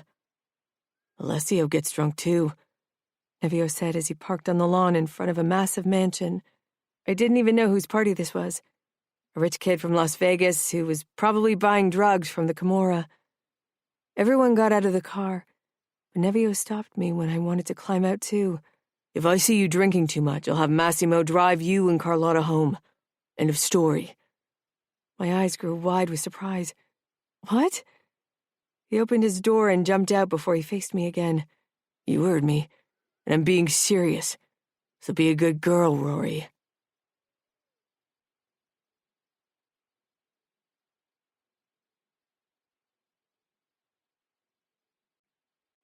Chapter 10. Aurora. This was the first time Carlotta and I went out with the unholy trinity, and I hoped it would be a memorable experience. The guys let us enter the building first. The white marble lobby was already crowded, people mingling with drinks, laughing and chatting. Though it was loud, the source of the ear-splitting music came from the living room where people were dancing and crammed together like sardines. Despite this being a huge house, the number of people attending this party surpassed even its capacities. While Carlotta's and my entrance was met with mild curiosity or assessing looks from the girls, and appreciative or even flirting looks from the boys, the atmosphere shifted the second Massimo, Alessio, and Nevio stepped in close behind us. We became invisible to the boys, especially when Nevio pulled me against him to murmur, Remember to behave. Massimo will keep an eye on you and Carlotta. He pressed a kiss against my temple and was off. Another one of those annoying, friendly kisses. He left me a little dumbfounded once again, and before I could retort, only if you do. Nevio headed straight for a room at the end of the big lobby, a kitchen from the looks of it, and the admiring and nervous gazes of almost all the girls followed him. Alessio chuckled dryly, still beside me just like Massimo and Carlotta. He's like a black hole. I gave him a blank stare, my brain not catching up, especially as the droning bass made clear thoughts difficult. He's referring to the strong gravity of a black hole. Even light doesn't have enough energy to escape its pull. Alessio gave me a meaningful look, then he followed Nevio. Maybe he didn't notice, but his pull wasn't so much worse. Massimo stayed and led us past the gawking masses toward the kitchen. By the time we arrived, Nevio and Alessio were already gone, probably with alcoholic provisions, of which the kitchen had an almost unlimited array.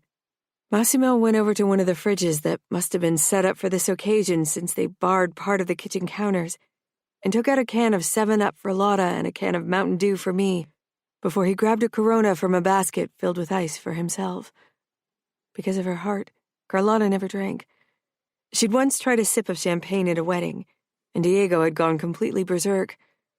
Since then, she steered clear of it. I didn't usually drink either because I just didn't like the taste and didn't tolerate much. But I guess that had more to do with my lack of training when it came to alcohol than my general taste. I took the can from Massimo and took a gulp. Maybe I'd have a drink later. But to start, it was probably a good idea to keep my wits about me. I wanted to get a feel for the party first before I risked getting tipsy. The other people in the room gave us curious looks, especially Massimo's presence as our massive shadow. He ignored them and stoically drank his beer. His black polo shirt revealed the tattoos on his arms, which seemed at odds with his nature. Then again, it didn't. You don't have to play our bodyguard if you prefer to hang out with Nevio and Alessio. Or someone else, Carlotta said. I leaned against the counter, allowing the beat to fill me up, and watching my friend's interaction with Massimo.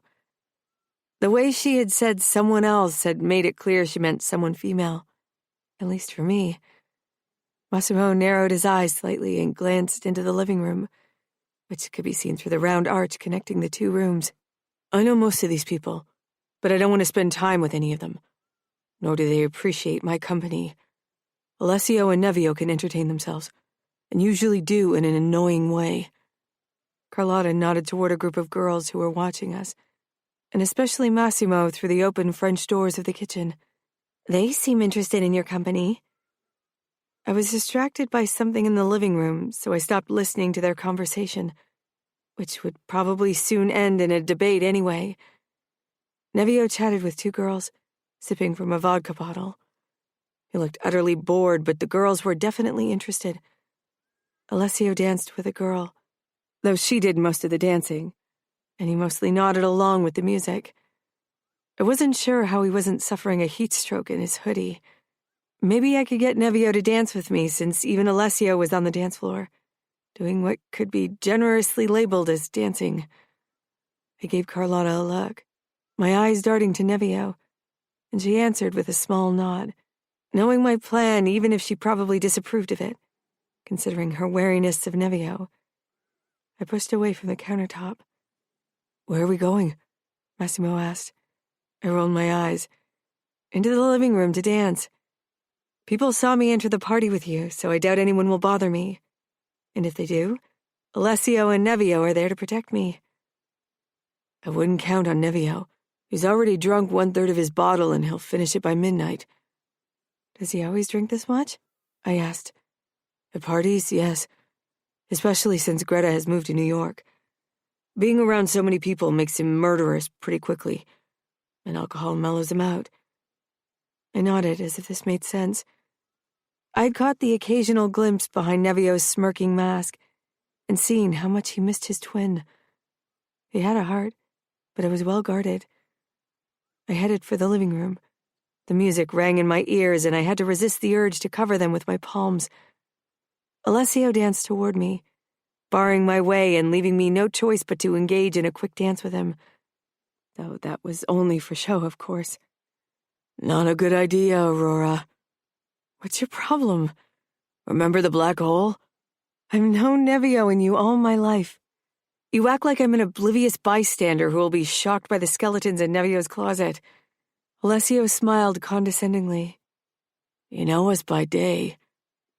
It's dark outside now, I muttered, glancing past him to Nevio, who perched on the backrest of a long leather sofa while both girls stood closely in front of him. Alessio shook his head, then danced backward, briefly lifting his hands, palms outwards to signal defeat. I walked around him and headed straight for Nevio, even if my heart hammered hard enough to do lasting damage to my ribs. Now I wished I'd actually had some alcohol to boost my confidence and silence my doubts. Before I could really go over what to say to him, I was already beside Nevio, and the two girls who gave me their best mean girl expressions. 3 is one too many, the girl with dark curls said. I would have thought 2 girls was already one too many, but Nevio probably didn't agree. I wasn't naive enough to think he hadn't done pretty much everything you could do sexually, even a threesome with 2 girls. I shoved the idea out of my head.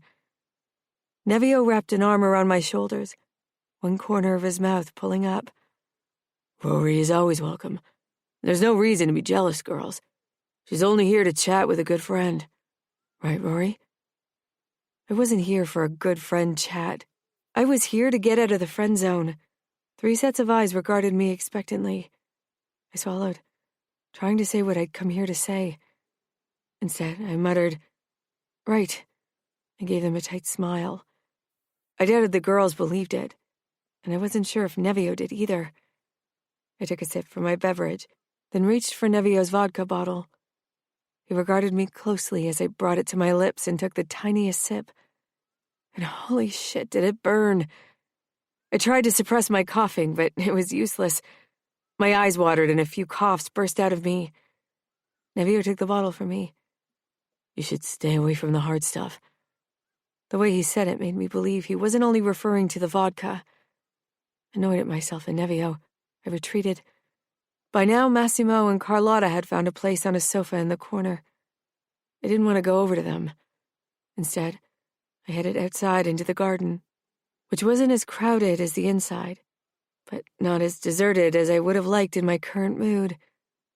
I took a deep breath, but only got a whiff of smoke and something sweeter. Probably marijuana.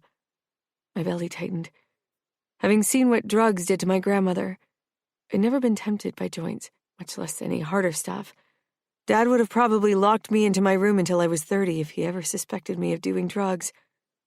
"I warned you," Alessio said, almost giving me a heart attack as he appeared right behind me. He held a joint in his hand. I gave him a hard look. "You shouldn't smoke that." "I'm working on my self-fulfilling prophecy. It's all part of the plan." "That made no sense," I said. He gave me a dark smile and took a brief pull from his joint. "I know. I guess I'm trying to channel the past." I hoped he realized that he sounded crazy. He chuckled and tossed the joint away, then squashed it with his boot. "Self-destruction comes in different forms. You have your Nevio, I have my joint." "Oh, shut up." He became serious. "Listen, Rory, this emotional bullshit isn't my thing. But if you really feel like you need to ruin yourself with Nevio, then at least pick a different place and time. Nevio at parties is like a crack pipe. The rush is short and not worth the utter havoc it'll wreak on you." "Why do you insist on protecting me? I don't see you warning Carlotta from Massimo." Alessio scoffed. "Carlotta has God, and Massimo has logic. They'll be fine." I took a deep breath. "I'll be fine, okay? Nevio doesn't want anything from me. We're just good friends, so you can chill." Alessio's expression piqued my curiosity. "Right?" I asked. Alessio backed away. "Let him do the noble thing for once, Rory. Don't be stupid. Don't tempt something you can't control." He turned on his heel and vanished inside the house. If he'd planned on keeping me away from Nevio, his tactic had backfired. I went inside, even more determined than before. If Nevio pushed me away because he thought he was being noble, I would show him that I didn't need protection, least of all from him. I was a Scuderi. I wasn't an outsider who'd cry herself to sleep over all the horrors in his past and present. Dad was an enforcer, and even if I didn't like to dwell on the details of his daily work, I knew it was cruel and brutal. I still loved him, and so did Mom. Nevio wasn't in the living room when I entered. Massimo and Carlotta were still in the spot I'd last seen them, though. She gave me a questioning look and made a move as if she wanted to come over to me. I shook my head. I was fine. She looked doubtful, but I shook my head again. I headed for the kitchen, but Nevio wasn't there either, so I moved to the wide staircase that led up to the second floor. What if he was up there with the girls? I really didn't want to catch him in the act. It was one thing to know what he was up to. It was a very different matter to see him. I hesitated at the bottom of the stairs. What would I even do if I found him with the 2 girls? Jump between them? Drag them away? "Are you lost?" asked a guy with dark blonde hair, a polo shirt with a turned-up collar, and a scar on his cheek that suggested he was in one of the old-fashioned fraternities. I felt it sometimes. I gave him a firm smile. "No, I'm fine." He hovered. "Are you alone?" No, here with friends, I said. Is there anything else you need? I hope he'd get the memo. I wasn't interested in his flirting. Maybe making Nevio jealous would have been an option, but I didn't want to start playing these kinds of games. And if Nevio wasn't interested in me, jealousy was hardly on the menu. I spotted Alessio in the doorway to the kitchen, watching with mild interest. I didn't want to cause a scene for which the unholy trinity was notorious, and narrowed my eyes at him. He stayed where he was and didn't intervene. The guy followed my gaze, then made a face and left without saying another word. Alessio strolled past me, looking pleased with himself. Nevio doesn't get jealous. I sighed and went upstairs before he involved me in another of his ominous warnings. My heart sped up as I reached the first-floor landing. No one was in the hall, but I could hear voices and giggles from a couple of rooms and around the corner at the end of the hallway. I slowly walked through the corridor toward the corner. A girl's voice rose in anger, and a deep male voice said something in turn. I couldn't hear what was being said, but I could tell it wasn't nice just from the tone. It was definitely Nevio's voice. I stopped right before the corner, worried about what I'd walk in on. A slap sounded, making me jump. I rounded the corner as Nevio grabbed a girl by the throat and pushed her against the wall, his chin and left lower cheek turning red, and his eyes terrifying enough that even I was a little scared of him. The girl looked positively out of her mind from fear. Never again, Nevio snarled. Then his eyes slanted to me, standing frozen in the corridor. He released the girl immediately and stepped back. With a harsh smile, he backed up to the wall and leaned against it. His fly was open and his boxers below askew. He wasn't even wearing a shirt, only his leather jacket. The girl shoved away from the wall and rushed past me. As she did, she hissed at me. You can have him. Have fun sucking his dick. I watched her leave with parted lips. I wasn't sure what had happened. From the corner of my eye, I saw Nevio right his boxers and pull up his fly. He obviously didn't expect me to do what the girl had suggested, though he must have heard her. He pulled a cigarette from his pants pocket and lit it up, then took a deep pull. For a while, we just stood like that, not saying anything. He was leaning against the wall, his head bowed down, his hair falling into his face, and he was hiding his expression from me. The half-empty vodka bottle stood beside him on the ground.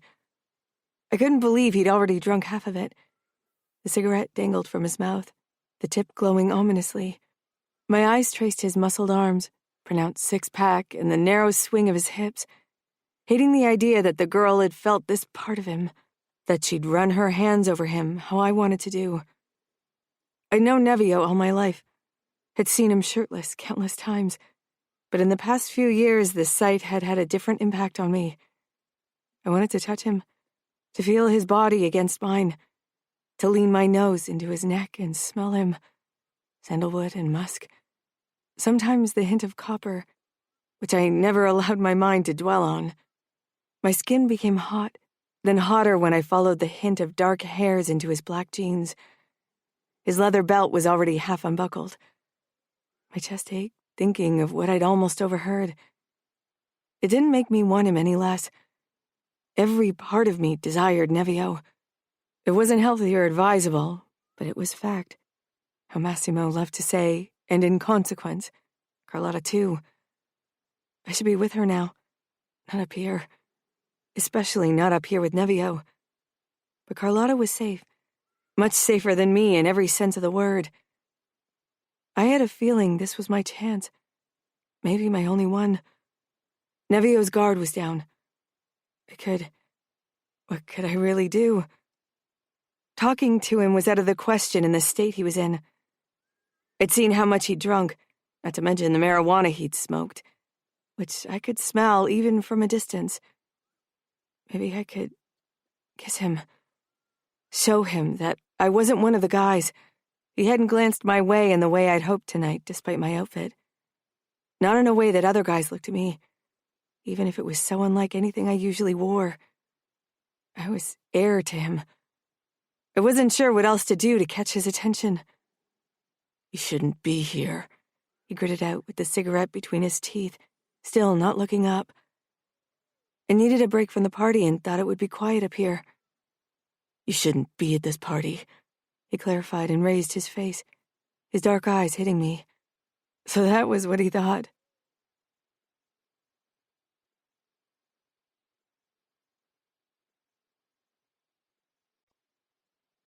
Chapter 11. Aurora. I flushed. First from his hard words, then because of his angry expression. Something in his eyes, however, lit up my insides in a way that had nothing to do with embarrassment over his words. My gaze slid lower. The left side of his jaw and lower cheek were red. I moved toward him and touched the spot. It's swelling. His hand soared up, clamping his fingers around my wrist.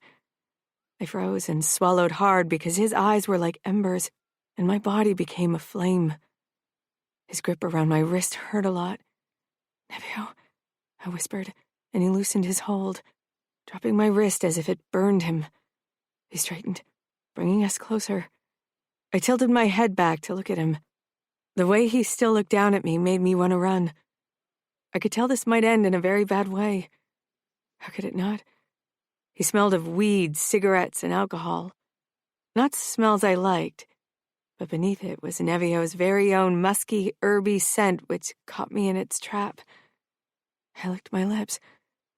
Nevio took a step closer and gripped my chin, but not in a gentle way. Did you dress up like that for someone special? His voice made me want to run from him and get closer to him at the same time. Something was entirely wrong with me. Don't you know? I whispered. You must know. What I know is that this house is full of bad people, Rory, and I'm the worst. He bent down so our eyes met. Stay away from our parties. Stay away from me. He reached for my blouse and buttoned up the top buttons. Then he undid the knot above my navel and tugged the hem down so it covered my belly. That's you. I winced, my cheeks burning fiercely from acute mortification. I didn't say anything because I was at a loss for words, like I often was around Nevio. Now go downstairs, grab Lottie and get the fuck out of here and back into your comfy bed. Tell Massimo to drive you. And if I see you around when I go back downstairs, there will be hell to pay. My lips parted, and I felt the treacherous sting of tears in my eyes. I breathed through my nose, determined not to cry in front of Nevio. He scanned my eyes, too observant yet cruel, bared his teeth, and stepped back. Get back home, Rory. You're in my way. I need to find a bitch to suck me off. I wanted to scream and rage, to give him a really nasty piece of my mind. But as usual, nothing passed my lips. I whirled around and stumbled down the staircase. A few tears trailed down my cheeks, but I wiped them off before someone could see them. Carlotta perched on the couch's armrest. Massimo was beside her, and one of her legs was pressed against one of his. I could tell they were caught up in one of their very common discussions about what they believed or, in Massimo's case, didn't. I didn't want to interrupt them. I slinked over to the kitchen, hoping to find an alcoholic beverage I could tolerate. I hated the taste of most of them, but I wanted to get drunk or at least tipsy right now to forget my conversation with Nevio. Part of me wanted to go back upstairs to confront him and give him a piece of my mind for the first time ever. But that would have required a level of inebriation I definitely wouldn't acquire tonight. I hated my goody two-shoes ass sometimes. I froze in the doorway to the kitchen. Alessio was kissing a girl. He immediately pulled away from her, alert as always, and met my gaze. I blushed furiously and stuttered an apology, then fled the room as if I'd caught them naked doing the rodeo. If I couldn't even handle seeing someone kissing, how was I supposed to ever make a move toward Nevio? Though after tonight, that was a distant dream anyway. Maybe my reaction to public displays of affection was why Nevio didn't see me as a woman, but a little girl. If I couldn't handle seeing something as harmless as a kiss, how would I be a part of the dirty deeds Nevio was undoubtedly up to? I wasn't sure I was ready for Nevio's level, but I wanted to be. Eventually, I settled for a vodka though the orange juice hardly masked the taste of the alcohol. After a few sips, My gaze caught Carlotta's. She got up from the armrest and quickly made her way over to me. Massimo's intent gaze followed her the entire way, as if it had been glued to her back. I wish Nevio would regard me with that level of interest, though Massimo always freaked me out a little. Carlotta pursed her lips as she regarded my drink. "Last time you tried vodka, you threw up behind a bush," I grimaced, remembering Nevio's amusement over the incident. That had been one of my many embarrassing moments around him. I was a mess. "How do you know it's not just orange juice?" Carlotta gave me a pointed look. "Because your expression tells me you need something stronger." I let out a laugh. She knew me too well. I gave a small shrug. "You and Massimo seem quite cozy." "We were just talking." Carlotta's dark brows pulled together, and her eyes moved back to where Massimo sat on the sofa, now in conversation with a guy I didn't know. But he looked straight at her as if he could feel her gaze. She smiled and gave a small wave. He nodded. I scoffed. He wants to do more than talking. Carlotta shook her head slowly and turned back to me. "What about you and Nevio? I thought you wanted to talk to him." I took another sip from my drink and almost gagged.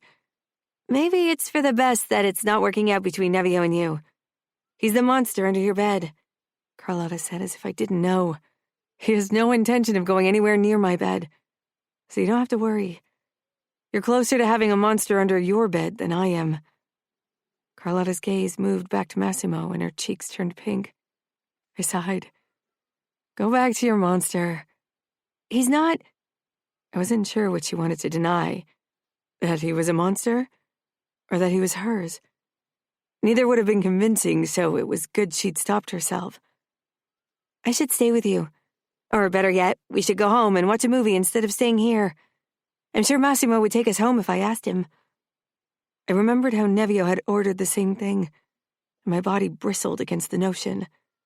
"No," I said firmly. "Go to Massimo and I'll talk to Alessio. I saw him in the kitchen." Carlotta gripped my hand. "You come with me. Massimo likes you. He'll be happy to talk to us both." "I don't want to be the fifth wheel," I muttered. I had too much practice with the role. Most of our lives, Carlotta and I had been kind of fifth wheels when we hung around the Falcone mansion. Nevio, Massimo, and Alessio always had an inseparable bond, and even Greta had somehow been part of it. "You won't," she said firmly. "Aurora?" Massimo greeted me neutrally as I stopped at the sofa. I gave him an apologetic smile, but his brows snapped together as if he didn't understand why, so I took a gulp from my drink instead. I allowed my gaze to flit around the massive living room. I wasn't even sure whom it belonged to. Many faces were familiar, such as the sons and daughters of Camarista, or people I knew from school. Most were older, college age, like Alessio, Nevio, and Massimo. It still felt strange to consider that I would be in college this fall, if Nevada State accepted me for their nursing program, which was very likely considering who my father was. A part of me wasn't sure it was the right move. I would take the place of someone who needed a degree to work. I could work as a nurse or doctor if I let the Cora doctors and nurses teach me what they knew. I'd never be allowed to work in a non-mob hospital anyway. "Why aren't you in college? You're a genius," I said to Massimo when I realized I'd stood there like a salt pillar for too long. Massimo tilted his head and gave a shrug. "I can't see that it'd make a difference. What I want to learn can be found in online resources." I supposed he had a point. A degree wouldn't make sense for him either. "Why nursing school?" Massimo asked. I jumped. "I like taking care of people. I want to help them heal." "You could have become a doctor." I'd considered it, but I wanted to be even closer to the patients. For now, the nursing program seemed like the perfect way to pursue my interests. Carlotta smiled gently.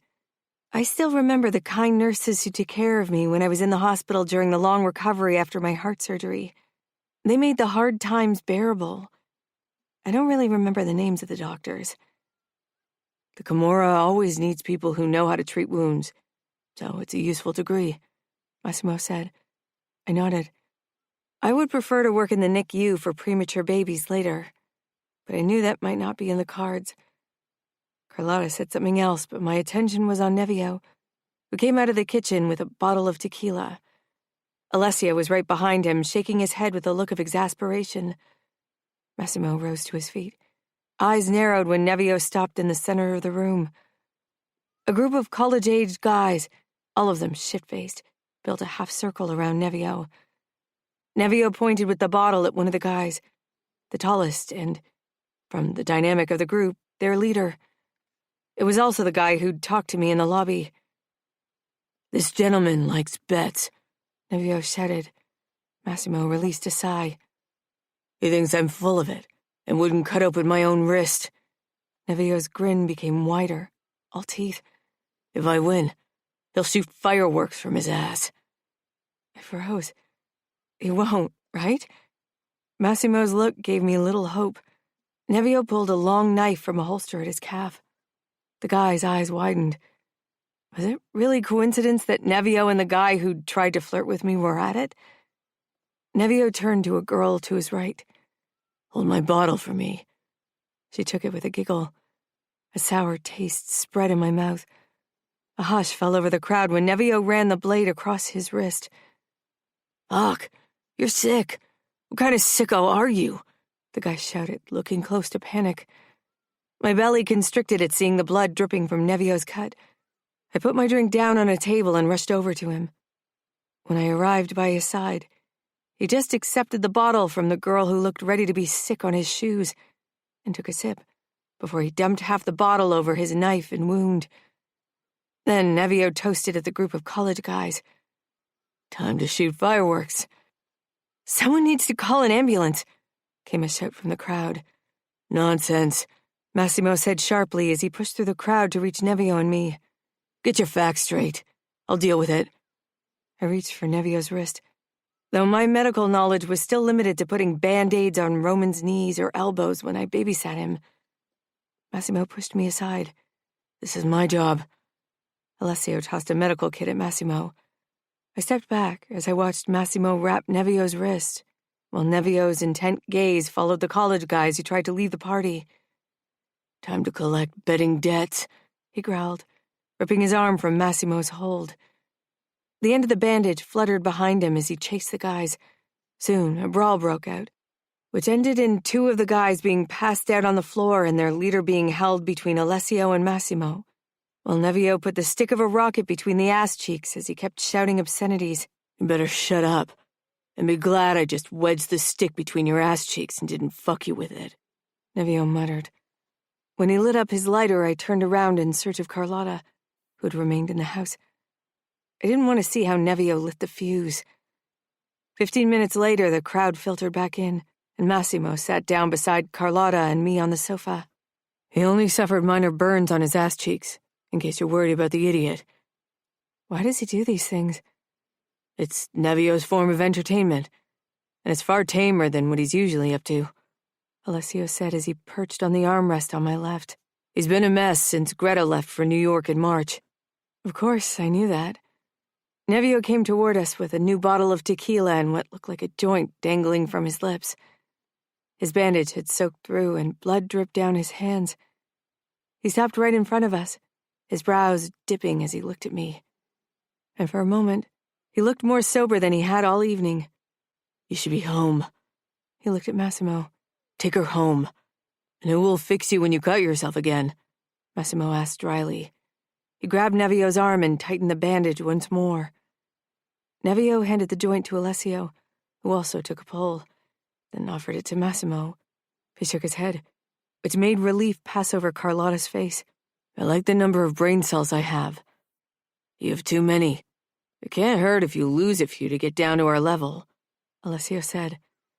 "That would require you and Nevio to stop consuming." Nevio fixed me with a hard look.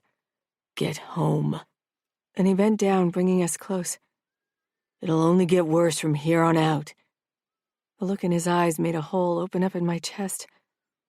"I can take care of myself," I said quietly. Nevio straightened, took the joint from Alessio and motioned at Massimo. "Take her home." Then he turned without another look at me and stalked into the kitchen. He'll have emptied the bottle in an hour, Alessio predicted. It's a new one, I said indignantly. Alessio and Massimo exchanged a look that made me feel stupid.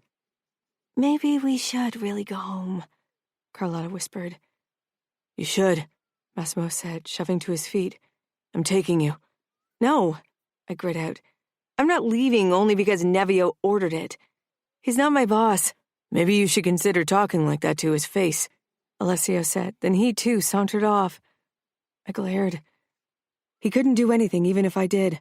That's not the point he was trying to make, Massimo said. You have another hour, then I'm taking you home. Don't get in trouble. He stalked after his friends. Carlotta shrugged. Someone turned up the music louder. Let's dance, okay? I asked. Carlotta hesitated, but when I got up and held out my hand, she took it and let me lead her to the center of the room, where dozens of souls from dancing feet had smeared Nevio's blood everywhere. It said a lot about the party guests that hardly anybody seemed to care.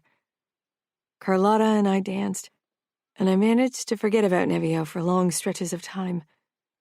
But about 5 minutes before our Massimo-imposed curfew, Nevio dragged himself up the staircase. He was alone. No girls clung to him. I froze. It's not a good idea, Carlotta warned. Let me talk to him. I'm really worried about him. He should go home with us. Massimo appeared in the doorway of the kitchen. Distract him, okay? I need to use my chance to talk to Nevio when his guard is down. Carlotta nodded, but it was obvious she didn't like the idea. Just make sure you don't get hurt in the process. Not everyone can be saved. I gave her a reassuring smile, and she moved toward Massimo, who looked suspicious. I used my chance and followed Nevio upstairs.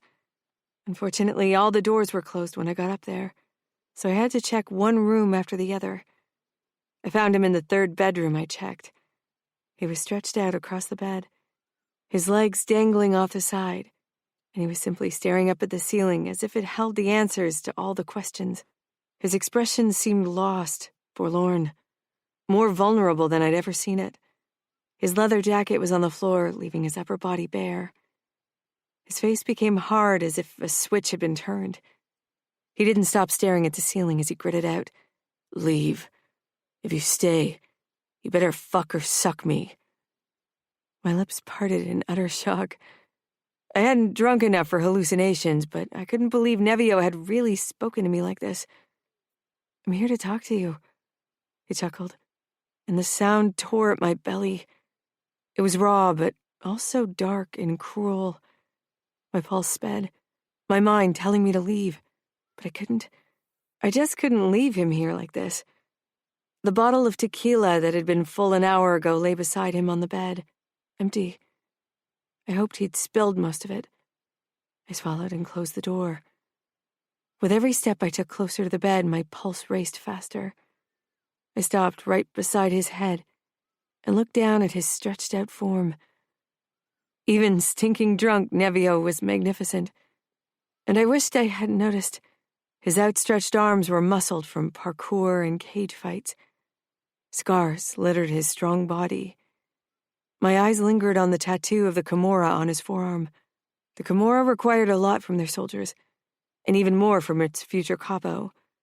His belt was unbuckled, the button of his jeans open. Nevio's head swiveled around, his eyes now at eye level with my thighs. His fingers gripped the back of my thigh and tugged me closer until my knees bumped against the bed. I wasn't joking, he snarled. I wasn't sure why, but I reached out and lightly ran my fingers through his black hair, wanting a connection. He hoisted me off my feet, and suddenly I straddled his naked belly. I let out a startled cry, then swallowed when I realized how little fabric was between my most private area and Nevio's skin. I flushed with heat. My core developed a pulse of its own. I'd had countless dreams about Nevio and me in a bed together, but this wasn't exactly how I'd imagined it. Nevio's gaze hit me. It was unfocused and never reached my eyes, always wandering around as if he couldn't focus on one spot. Then his gaze dipped to my breasts, and his fingers dug into my hips as he pushed me farther back until something hard pressed against me through my panties.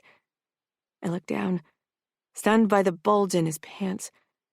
I touched his six-pack, my fingers loving the feel of the hard ridges. I bit my lip as the heat between my legs intensified. I rocked my hips and swallowed a moan from the sensation. "Stop dry humping me." I blushed, my hands still against his skin. Nevio shoved up and gripped my neck, his tongue trailing over my pulse point up to my ear. My body went into overdrive from sensation, completely overwhelmed. Nevio's breath hit my ear. "Last warning, pretty girl. You stay here, I'll fuck you, and it won't be pretty." I ran my hand over his back, my mind screaming at me to pull back and leave. "I've been waiting so long for you to notice me." I whispered against his collarbone and pressed a kiss to it. "I noticed you right when you walked in. Now, stop talking, girl," he said, a hint of a slur breaking through the words. I closed my eyes against his skin, realizing he didn't know who I was. He was too drunk, too stoned. I was just a random skirt he was chasing, a quick pussy fix, as he always called it. He lifted me, and I knelt above him as he shoved down his pants. I didn't look down at his erection. I only looked at his face, but it was closed off and distant as if he was only half there. "Ready?" Sarcasm dripped from his words. I stared down at him and nodded. I wasn't even sure why. Maybe because I was sick of my feelings for him. Perhaps because I hoped this would end them.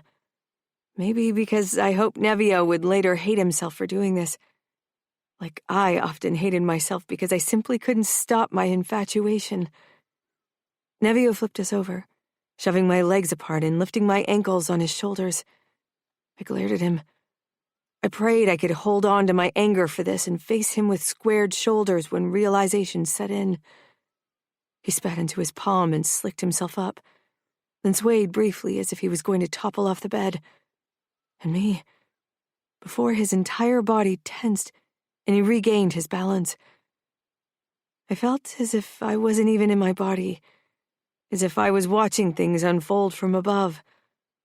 Blood had soaked his entire bandage by now, and his skin was paler than usual. Worry filled me. Then Nevio shoved my panties aside and sank into me in one hard thrust. I would have screamed in agony if the vodka hadn't been quicker. I turned my head and threw up my dinner and drink. "Fuck," Nevio shouted. I didn't say anything. Tears pressed against my eyes and mortification and hurt bloomed in my chest. Not anger, not hate. Nevio shoved away and out of me, making me tremble. Silence filled the room. I didn't move for a while, hoping Nevio would leave or say something. Anything. I swallowed and almost threw up again, this time from the taste of bile in my mouth. After a while, I inched my hand toward my skirt and pushed it down to conserve whatever dignity I had left, which was close to none. Gathering my courage, I turned my head to face Nevio, but he lay spread eagle beside me, passed out. For some reason, this made me cry harder, though I was glad I didn't have to face him or talk to him. I wasn't sure I could or wanted to face him ever again. I pushed into a sitting position despite the ache between my legs. I ran the back of my hand over my eyes, wiping away the tears I couldn't hold back. The door swung open, and I froze.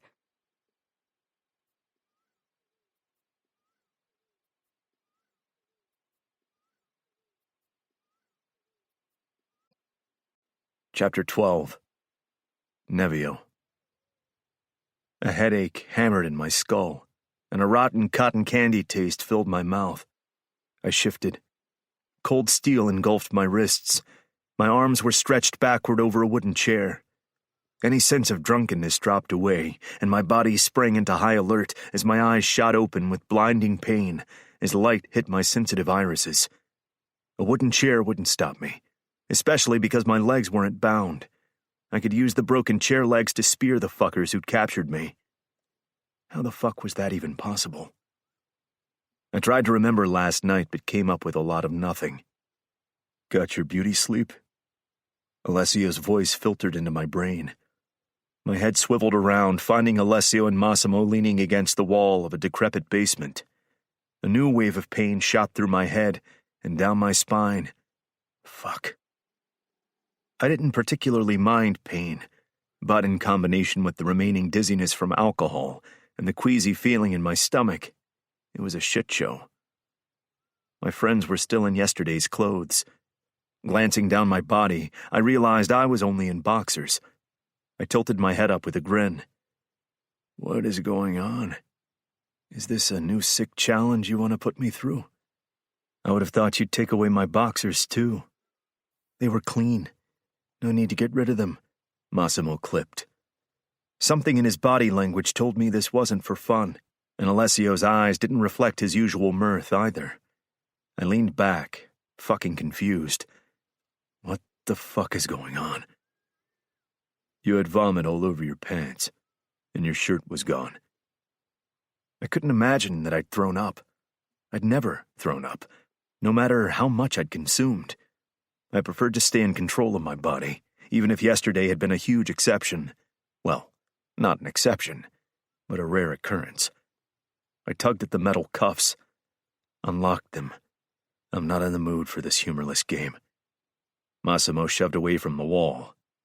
The girl you were with threw up, and some of it landed on you. I grimaced.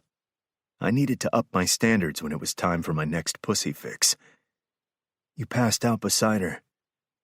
I shook my head. Impossible. I would never lose consciousness beside a stranger. Alessio shook his head, a look of annoyance passing his face. I'm outside for a smoke. I'm not in the mood for him right now. Massimo stopped right before me and his expression pissed me off. She wasn't a stranger. I didn't understand what the fuck he meant. I considered everyone outside of our inner circle as strangers. You're full of bullshit. An image of a familiar tear-stained face flashed before my eyes. I blinked, sure my drunk and stoned brain was messing with me. Nino and Massimo had often warned me of the risks of marijuana. Maybe this was it. As quickly as the face had come, it was gone, until I wasn't sure it had been there in the first place. I narrowed my eyes at Massimo. I don't remember. Massimo shook his head, as if I'd disappointed him greatly. You usually own up to your mistakes. What mistake? I growled, my insides boiling dangerously. Despite the awkward angle my arms were forced into by the chair, I shoved to my feet. Why was he playing righteous now? We both knew he wasn't a knight in shining armor either, even if he liked to play one around Carlotta. I fucked a girl who wanted to be fucked. Again, the face flashed before me. I chose to ignore it. My mind was fucking with me. End of story. We both knew Aurora wants many things from you. A disappointing quick fuck is not it. I raced backward, smashing the chair against the wall. My arms and wrists ached from the impact. Massimo watched, unimpressed. I wouldn't have. I shut up. Unlock these fucking cuffs, now. Massimo pulled the keys from his pocket and unlocked the cuffs without a word. Did she tell you I fucked her? No. Did you see me fucking her? No. I rolled my eyes. Asshole. Being a genius doesn't mean you know everything. I know what happened because I wasn't shit-faced and can read a situation. I flipped him off, done with his bullshit. Where is she? I need to talk to her. She spent the night at Carlotta's, which was probably for the best, considering her state. If Fabiano had seen her, things would have gotten very unpleasant. Take me there. No. You need a shower. And Diego won't let you in half naked. He'll call your dad. And we don't want that. I really didn't care about Diego or Dad right now. I wanted to hear last night's story from Rory. She wouldn't exaggerate things or make things up. I could trust her recount, as long as my memory was a fucking elusive diva. I'm getting you home now, and then you can try to talk to her later if she lets you. I gave him a look. Aurora had never refused to talk to me. She wouldn't now. Whatever Massimo had thought he'd seen was wrong. So what if Aurora had leaned beside me in bed? She had been dressed and I was probably naked because I'd fucked someone else. No fucking clue why she'd cried. Maybe because she'd embarrassed herself by throwing up. She had a tendency to be a klutz around me. I followed Massimo out to his car and got in. Alessio wasn't around anymore. Massimo didn't elaborate and just revved the engine and hit the gas. The mansion was still quiet when we walked in. That didn't mean no one was up, though. It was past 8, so Nino was definitely up for his morning swim. Massimo disappeared into his family's wing, and I dashed toward my room. I wasn't in the mood for a confrontation with Dad now. Though I doubted he'd ask questions only because I was half naked and stinking of vomit.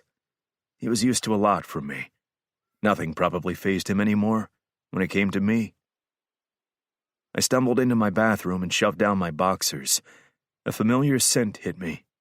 I'd always been sensitive to certain scents. They caught my attention and spoke to some part of me that scared Minnie. Alessio joked I was probably a freak of nature with shark DNA. But I simply loved the scent of blood. Not just the scent, its texture, its warmth when it came out of a body.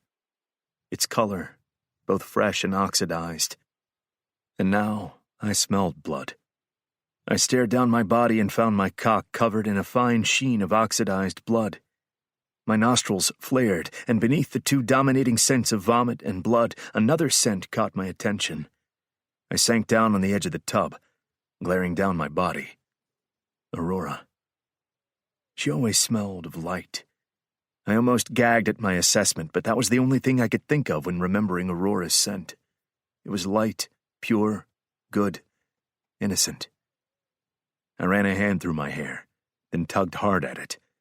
I needed my fucking memory back. What the fuck had happened last night? Fuck. I showered for a long time, but my memory remained a black hole. The thought only reminded me of Alessio's favorite comparison, and that dampened my mood further. Eventually, I stumbled toward my bed and fell face first on top of it. Then, everything turned black again. When I woke next, it was afternoon. My headache was still there, and so was the loss of my memory. I stared up at the ceiling. Maybe I should call Greta. Every other woman in this house would guilt-trip me, but Greta never did. I also needed to talk to Aurora. I closed my eyes again. I wasn't a runner. I didn't run from anything, not even problems. I was the hunter, and I preferred it that way. But this damn thing with Aurora was something I wanted to run from. The problem was things like that didn't just vanish into thin air. They festered. My door creaked.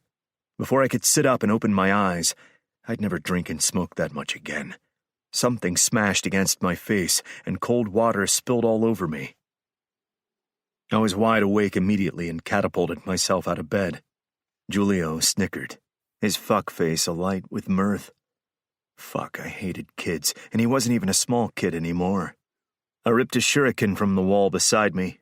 Dozens of the spiked throw stars decorated my room, some of them several hundred years old, and hurled it at my brother. His eyes widened as he dashed away. The spikes impaled themselves on the doorframe after nicking the skin of his upper arm. Grabbing 3 more shurikens, I chased Giulio. "You can run, but you can't hide," I shouted when he stormed down the staircase. He wasn't a little chicken, so he wouldn't run to Mom or Dad for help. That was one of the little shit's few positive traits. When I caught sight of him again, he was fucking fast, and I was still incapacitated. I hurled 2 more stars at him in quick succession.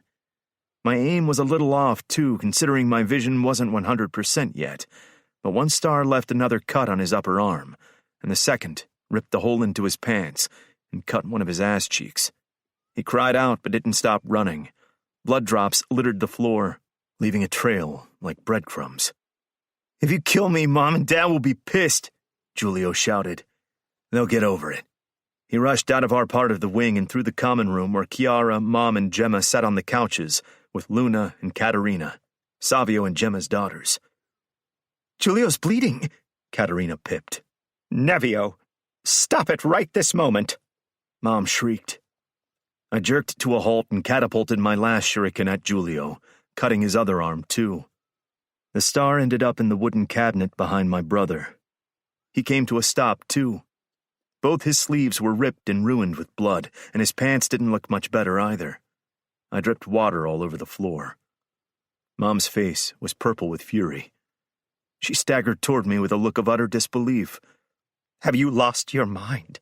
You could have killed your brother with those stars. What if you'd hit his throat, or an artery in his leg?" I didn't aim at his thigh, but at his ass, and his arms are far enough from his throat. I simply taught him a little lesson. "And what would that be?" Mom seethed. Chiara and Gemma were checking Giulio's wounds, who squirmed under their insistent care, that he shouldn't throw things at me if he doesn't want to have things thrown at him. Mom scanned my soaked state. "What he did was a stupid prank. What you did was risky stupidity." I flashed her a smile even as the engagement of so many facial muscles sent a new stab of pain through my skull. "I'm fine," Giulio whined when Chiara called Nino with her cell. "What did I do to deserve this?" Mom sighed. "You fell in love with your kidnapper, which is never advisable," I offered. Mom gave me a look that suggested she wasn't as opposed to violence as she liked to pretend. She'd never raised her hand against Giulio or me, even if we'd given her plenty of reason to give us a thrashing. I admired her for it. I couldn't even fathom how much self-control that required. Dad at least got to kick my ass during fight training. Nino entered the room, followed by Massimo. They looked from Giulio to me, to the star in the cabinet, then back to Giulio. Nino didn't comment, but the tight set of his lips suggested he had no interest in knowing the details. Massimo went over to the cabinet and pulled out my shuriken after some jolting. He inspected it closely and shook his head. "This masterpiece survived 500 years without a scratch, and you have it less than a year, and now it needs restoration." "He cut me with it," Giulio said indignantly. "What a waste of a beautiful art piece," Massimo said dryly. "Is it too early for wine?" Mom asked as she sank on the armrest. Nino prodded at my brother's cuts and shook his head. "If your intention was to cause your brother lasting pain, your aim is miserable. None of these need stitches. Look at his butt." "I put more effort into that one," I said. Giulio backed away. "I'm not showing my butt in front of everyone." "You moon people all the time. Since when do you possess any shame?" Gemma muttered. She and Katerina still played some ludicrous board game with plenty of pink and unicorns. "Come to the infirmary and I'll take a closer look," Nino said in a clipped voice that made Giulio follow him without protest. "Keep me updated," I called, then headed for the kitchen. I needed a coffee with a double espresso shot and maybe a few energy drinks for breakfast. Steps followed me. I didn't have to turn around to know it was Massimo. Mom didn't have the patience to deal with me now, and Chiara had long given up her lovey-dovey approach with me. "Wait with your lecture until I'm caffeinated," I growled and pulled myself a coffee, then 2 shots from our automatic coffee machine. "Did you set my brother up to this?" I asked after finishing the cup, motioning at my wet state. Massimo raised one eyebrow. "Alessio told him you needed a rude wake-up call." "How about you and Alessio stay out of my fucking business?" "Not if your business jeopardizes the solidarity of the Scuderi Falcone families." I rolled my eyes and regretted it immediately. "Don't exaggerate." Massimo narrowed his eyes. "This is serious, Nevio. This could spiral out of control. Fabiano and Leona won't take it kindly if they find out what you did." "I don't remember a fucking thing," I muttered. "I was stinking drunk." "I doubt that's an excuse anyone's going to listen to. Try to clear things up with Aurora." "How am I supposed to do that?" "He knew everything. Maybe he had a fucking solution to this problem, too." "Don't be an asshole," Massimo said. I pulled myself another coffee. Aurora wants something I can't give her. Maybe now she realizes how much of a messed up asshole I am. Maybe it's the solution to everything.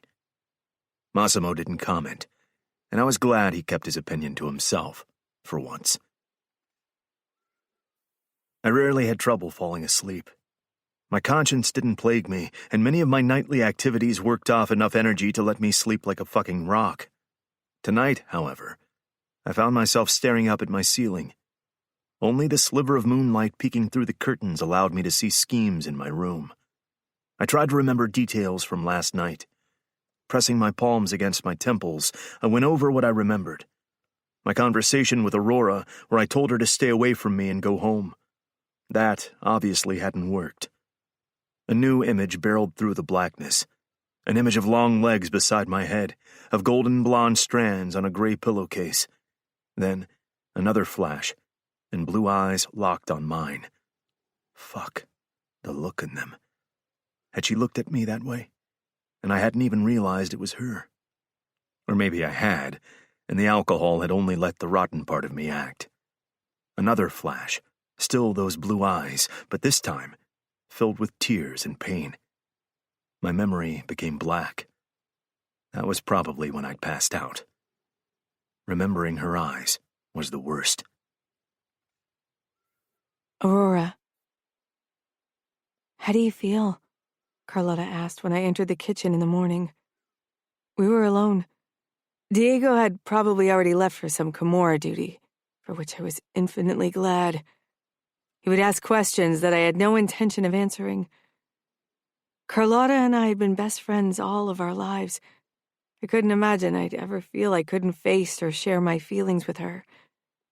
This was probably a low in my life so far, so it was only fitting that she was by my side in the aftermath.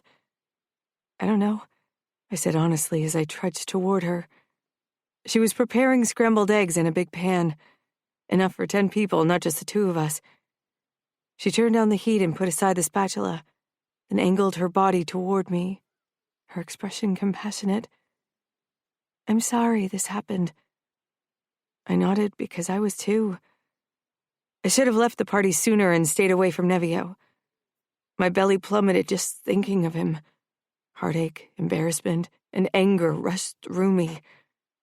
Last night had been the worst night of my life. I swallowed hard and wrapped my arms around my chest. The deep hollowness I felt there was worse than the burn between my legs. The latter would probably remind me of my bad decisions for days to come every time I had to pee. Massimo won't tell a living soul.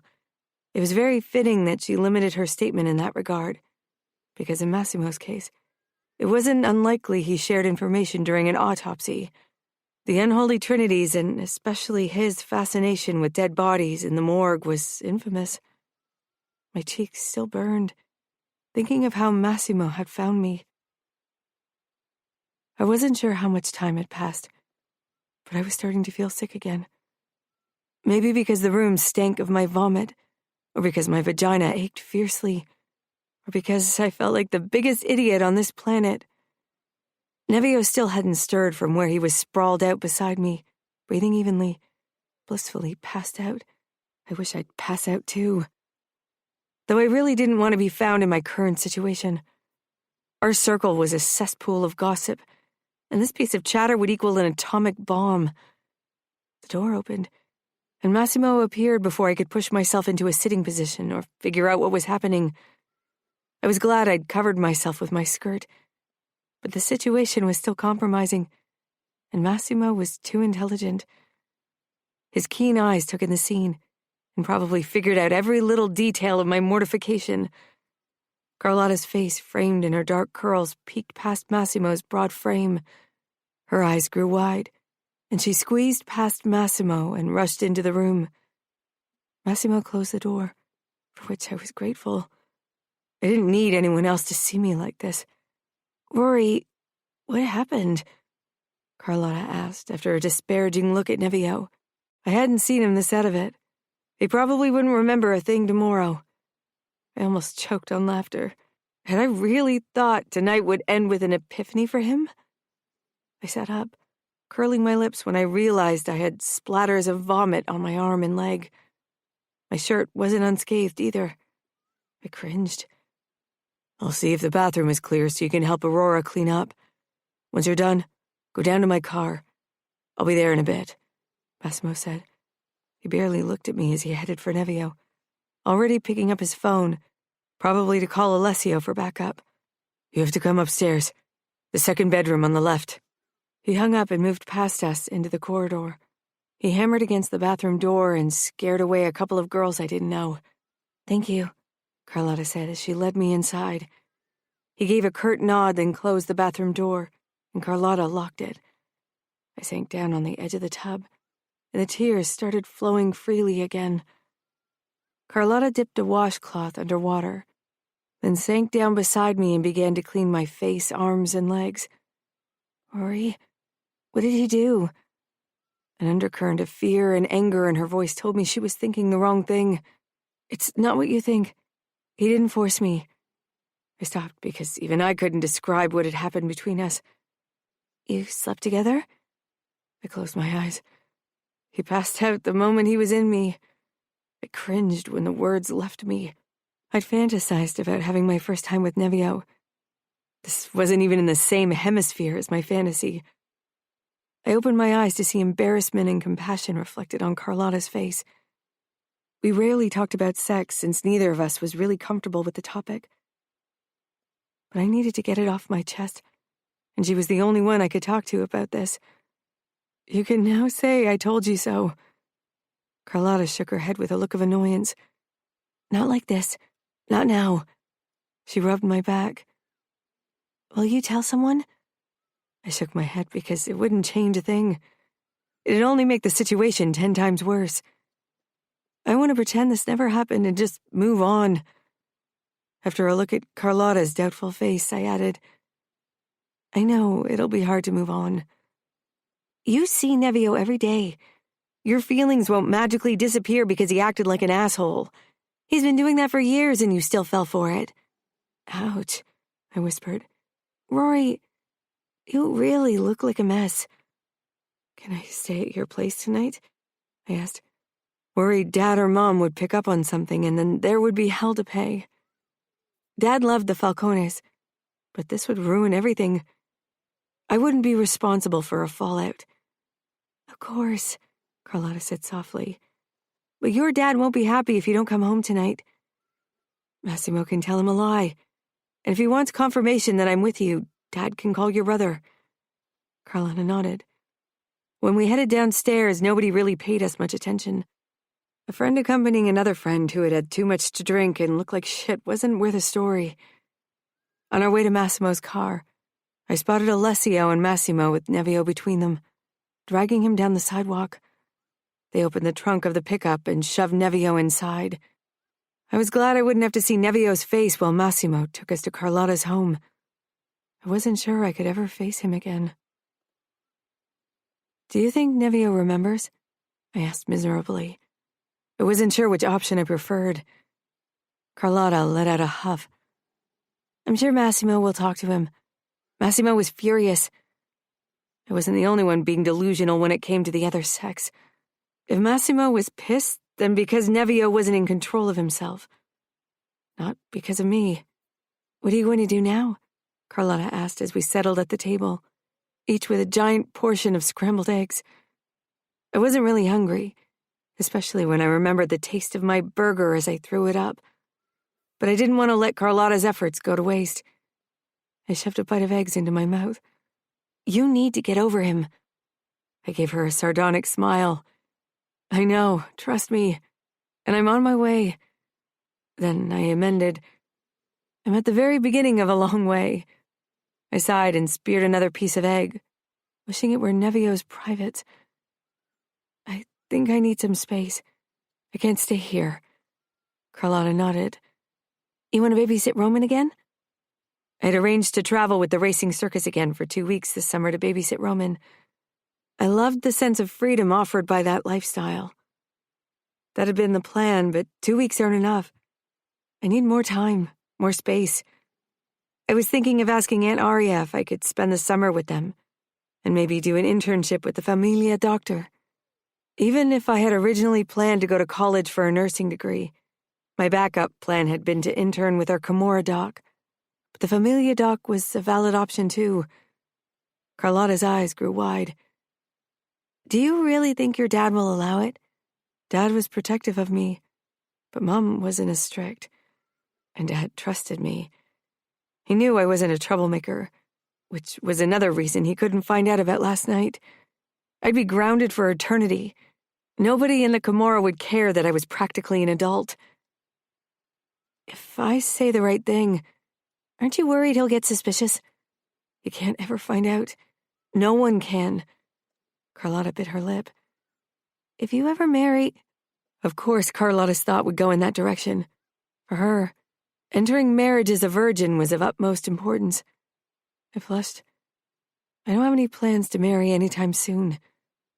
I still couldn't imagine being with anyone but Nevio, which was exactly why I needed to get as far away as possible, as soon as possible. Rory, did he use protection? I froze. No, I don't think so. I didn't really pay attention. I swallowed. But like I said, he passed out. Carlotta still looked concerned, and I was too. Even if the chances were very slim, they were there. I knew enough about conception and contraception to realize that pregnancy could occur without the man having an actual orgasm. When is your period due? In around 10 to 12 days? My stomach tightened. I didn't even want to consider that by some stroke of bad luck. My miserable first time, if it even qualified as that, would lead to lifelong consequences in the form of a child. Nevio's child.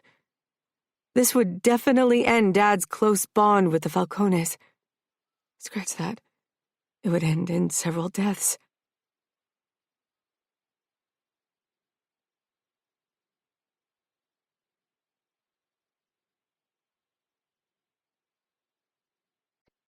Chapter 13. Aurora. Mom picked me up at Carlotta's in the early afternoon after a meeting with a client, a Camorra soldier, who was in trouble at the local police station. Her eyes were practically x-raying me as I got into the car, but I showered for almost an hour, put on plenty of makeup to cover my sickly skin tone, and decided on a colorful dress from Carlotta's wardrobe. I looked positively peachy. You look nice, I said, not just to appease her, but because I liked Mom's business looks of fitted dresses and blazers with matching pumps. She looked so different from the easygoing Mom I knew from home. Mom smiled slightly and waited for me to buckle up before she pulled away. Your father isn't happy that you spent the night at Carlotta's without a warning. I called last night. Mom nodded. You did? And we appreciate that. But it still would have been nice if you decided your sleepovers in advance, so Dad can make sure security is in place. I couldn't help but roll my eyes. Mom, I was at Carlotta's and her brother was there. Dad knows Diego can protect us. Mom nodded again, focused on traffic as she steered the BMW SUV. Still, the sudden change of plans made him wonder if something occurred that led to the decision. Mom stopped at a red light and slanted me a look she probably used on her clients too. Stern and x-raying. Did anything happen at the party that I should know about? I didn't miss that she didn't include Dad. Mom knew that Dad, like many made men, could be overprotective. What could have possibly happened? Everyone knows who I am, and the unholy trinity would have kicked anyone's ass. Language. Mom scolded gently, which I always found funny because sometimes she forgot herself and cursed badly when she drove. My life's horrifically uneventful. Just how Dad likes it, I said. My skin felt warm and itchy, even as the lies slipped easily from my lips. I could still sense Mom's suspicion and decided to sprinkle my lie with some truth to get her off my back. I had a couple of beers and threw up. It was really embarrassing. Carlotta had to hold my hair back and I got some vomit on myself in her dress. I didn't want to go home like that. You know what Dad would have said? Mom pursed her lips. You shouldn't drink. Everyone does. And it was just 2 bottles of beer. But my body simply doesn't tolerate it. Don't tell Dad about it. He'll make a big deal of it, and somehow compare the situation to what happened with Grandma, as if me having a drink at a party like every teenager will lead to me becoming a drug addict. Grandma was Mom's weak spot. I knew she and Dad had fought because of her in the past, so I felt a tad guilty that I was using it to save my ass. But the situation was too dire. We won't tell your Dad, but you have to promise me not to drink again. Never again? I joked, almost feeling like myself for a moment. Mom always made me feel better simply by being there and understanding. Not at parties, and not anytime soon, she said firmly. Thanks, Mom. I'm glad this stays a secret between us. A hint of guilt crossed Mom's face, Your dad wants to protect you, so we should make it a habit to keep things from him. It's ingrained into every man in this world from birth. As if I didn't know it. Even Davide was already obnoxiously protective, acting as if he were actually the older sibling. I've been meaning to talk to you about something else for a while now. Mom pulled up our driveway. Okay. I waited for her to park beside Dad's BMW limousine before I spoke again. You know, I want to gain some experience before committing to a college degree in nursing or medicine. Yes, you mentioned interning with the doc, Mom said, angling her body to give me her full attention. I bit my lower lip and gave her a hesitant smile. I really want to spend the summer in New York and intern with the Familia doc. Mom's face became instantly worried. That's far away, Aurora. And you know peace isn't even a year old. There was peace for a long time before then, Mom. And now that Amo and Greta are married, neither Luca nor Remo will risk another war. I really want to spend some time with our family in New York. I really miss seeing my aunts and cousins. We don't have any family here, which makes me sad. I know I can't ever see Dad's family in Chicago, but I want to be with the family we're not at war with. Mom sighed. This is a lot to stomach. It's May, so you're springing this on us late. I just worry that this decision is based on something I should know about. I just feel like I need to spend some time with other people. Carlotta will visit family in Los Angeles. I don't want to spend my summer with the unholy trinity or my little brother. Mom nodded slowly. I'd rather you don't spend your summer with the trio either. If you only knew. Memories from last night popped up uninvited. Will you say yes to me spending the summer in New York? I could see the hesitation in Mom's face. I need you on my side for this. Dad won't agree if you're hesitant. I'll give Arya a call tonight. Let me iron out things with her first. If I have a good feeling after my chat with her, you'll have to work your charm on him. And then I'll talk to him to break down his last defenses. I hugged her. Thanks, Mom. I have to chat with Arya first. I haven't made up my mind yet. I doubted Arya would say anything that would intensify Mom's hesitation. Arya wanted our family to be together. She missed Dad, and she'd be delighted to have me with them. Now I just had to survive the weeks until I could leave. Even Mom wouldn't allow me to go to New York before my birthday in 10 days. Once home, I went to my room and didn't leave it except for dinner that evening. I could hear the sounds of laughter coming from the pool on the Falcone premises. I couldn't see it from my window, but I could imagine the trio having fun. I pressed my lips together. Nevio probably went about his day as if nothing had happened. I sucked in a deep breath as a wave of anger mixed with deep hurt welled up in me. If this wasn't proof that Nevio didn't care about me, I didn't know. I squared my shoulders. I was done. Once and for all. I'd had my pity party last night and this morning. I'd embarrassed myself enough for a lifetime. I would simply move on from this like Nevio had done. I wasn't going to mope around and cry my eyes out again.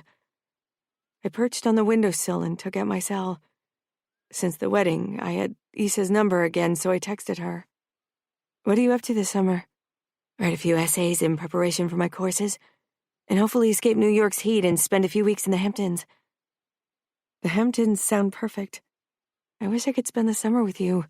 Do it. I grinned. I need approval from my parents. Mom is having a chat with Arya tonight.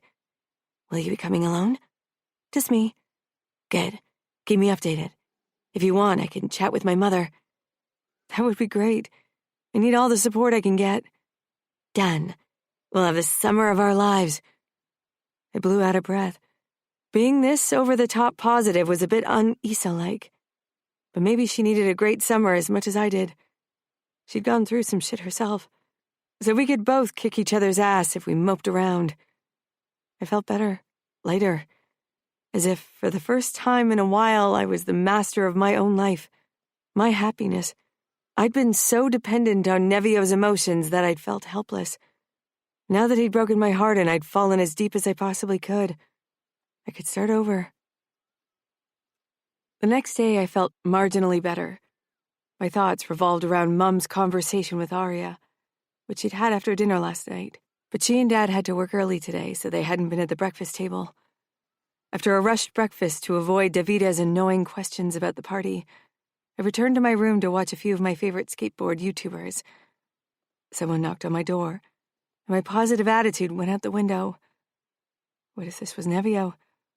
I was so ready to move on, but I hadn't yet, and a confrontation with him would take a lot out of me. I didn't want to cry. I didn't want to be vulnerable in front of him. I wanted to give him the middle finger, kick his balls, and send him away. I tried to channel this version of Aurora as I went to my door and opened it with force. Davide raised his eyebrows. "Why are you scowling like that?" "Because I want some peace and quiet, and I'm not getting it." He made a face as if he couldn't be bothered with my emotions. "Whatever. I'm heading over to the pool. Do you want to come too?" It was sweltering, and I would have loved to splash in the pool, but there was no way I would go over to the Falcones today. With a little luck, I'd avoid Nevio until I'd hopefully leave for New York. The splashing and laughter echoed through my window again, as if to mock me. "No thanks. I'll stay in." "It's 110 degrees. You'll melt. I'll turn the AC up then." He shrugged and turned. "Nevio asked when you'd come over, just so you know." My throat tightened. "You can tell him I'm not." I closed my door. 10 minutes later, there was another knock. Gosh, what now? I stomped toward the door and ripped it open. The floor seemed to drop out from under my feet when I spotted Nevio. I stared up at him.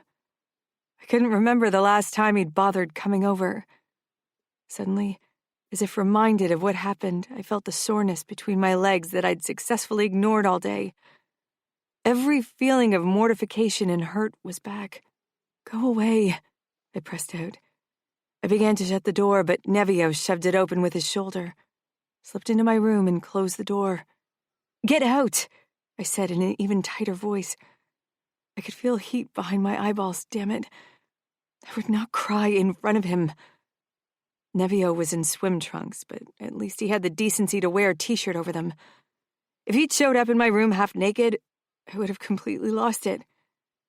"We need to talk, Rory." Rory. I didn't want him to call me Rory anymore. It had always meant something to me. Now it meant I'd been stupid.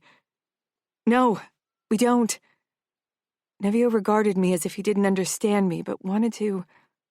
Dark shadows played under his eyes. I hoped he'd had the hangover of his life. "I'm not leaving before we talked about this." "This? Do you even remember what happened?" I whispered harshly. His expression told me he didn't. Massimo must have told him whatever he'd gathered. And this realization made everything 10 times worse. I turned around and stalked toward my window. I couldn't even look at him. He looked almost uninvolved. Maybe I should just call Dad and have him throw Nevio out. Things would be over then. But at least I'd be spared this painful conversation.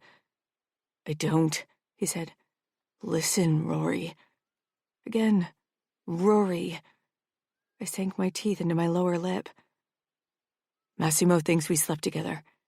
Things didn't look good when he found you and me in a room. This was the whole essence of our story? I want your version." I swallowed, and then it burst out of me. Everything that had happened just spewed out of me, even the part where I vomited all over the floor. I wanted him to know, and I didn't care. He was silent for a moment, and I was glad I didn't have to see his face. His hand came down on my shoulder. I flinched away and stumbled toward my desk. "Don't touch me!" Not that he'd done much of that last night. What kind of pitiful first time have I had? Maybe Carlotta had a point when she wanted to wait until marriage. "Are you overreacting?" he asked. "It sounds like hardly anything happened. Maybe even your hymen is still intact, because I doubt I was really in all the way." I whirled on him. Overreacting? I couldn't believe he really said that. Could he even imagine how hard it was for me to face him right now? Hardly anything happened? I uttered in a shaky voice. Do you really think this is about my stupid hymen? His dark eyes searched mine. He ran a hand through his hair, obviously already tired of this conversation. Listen.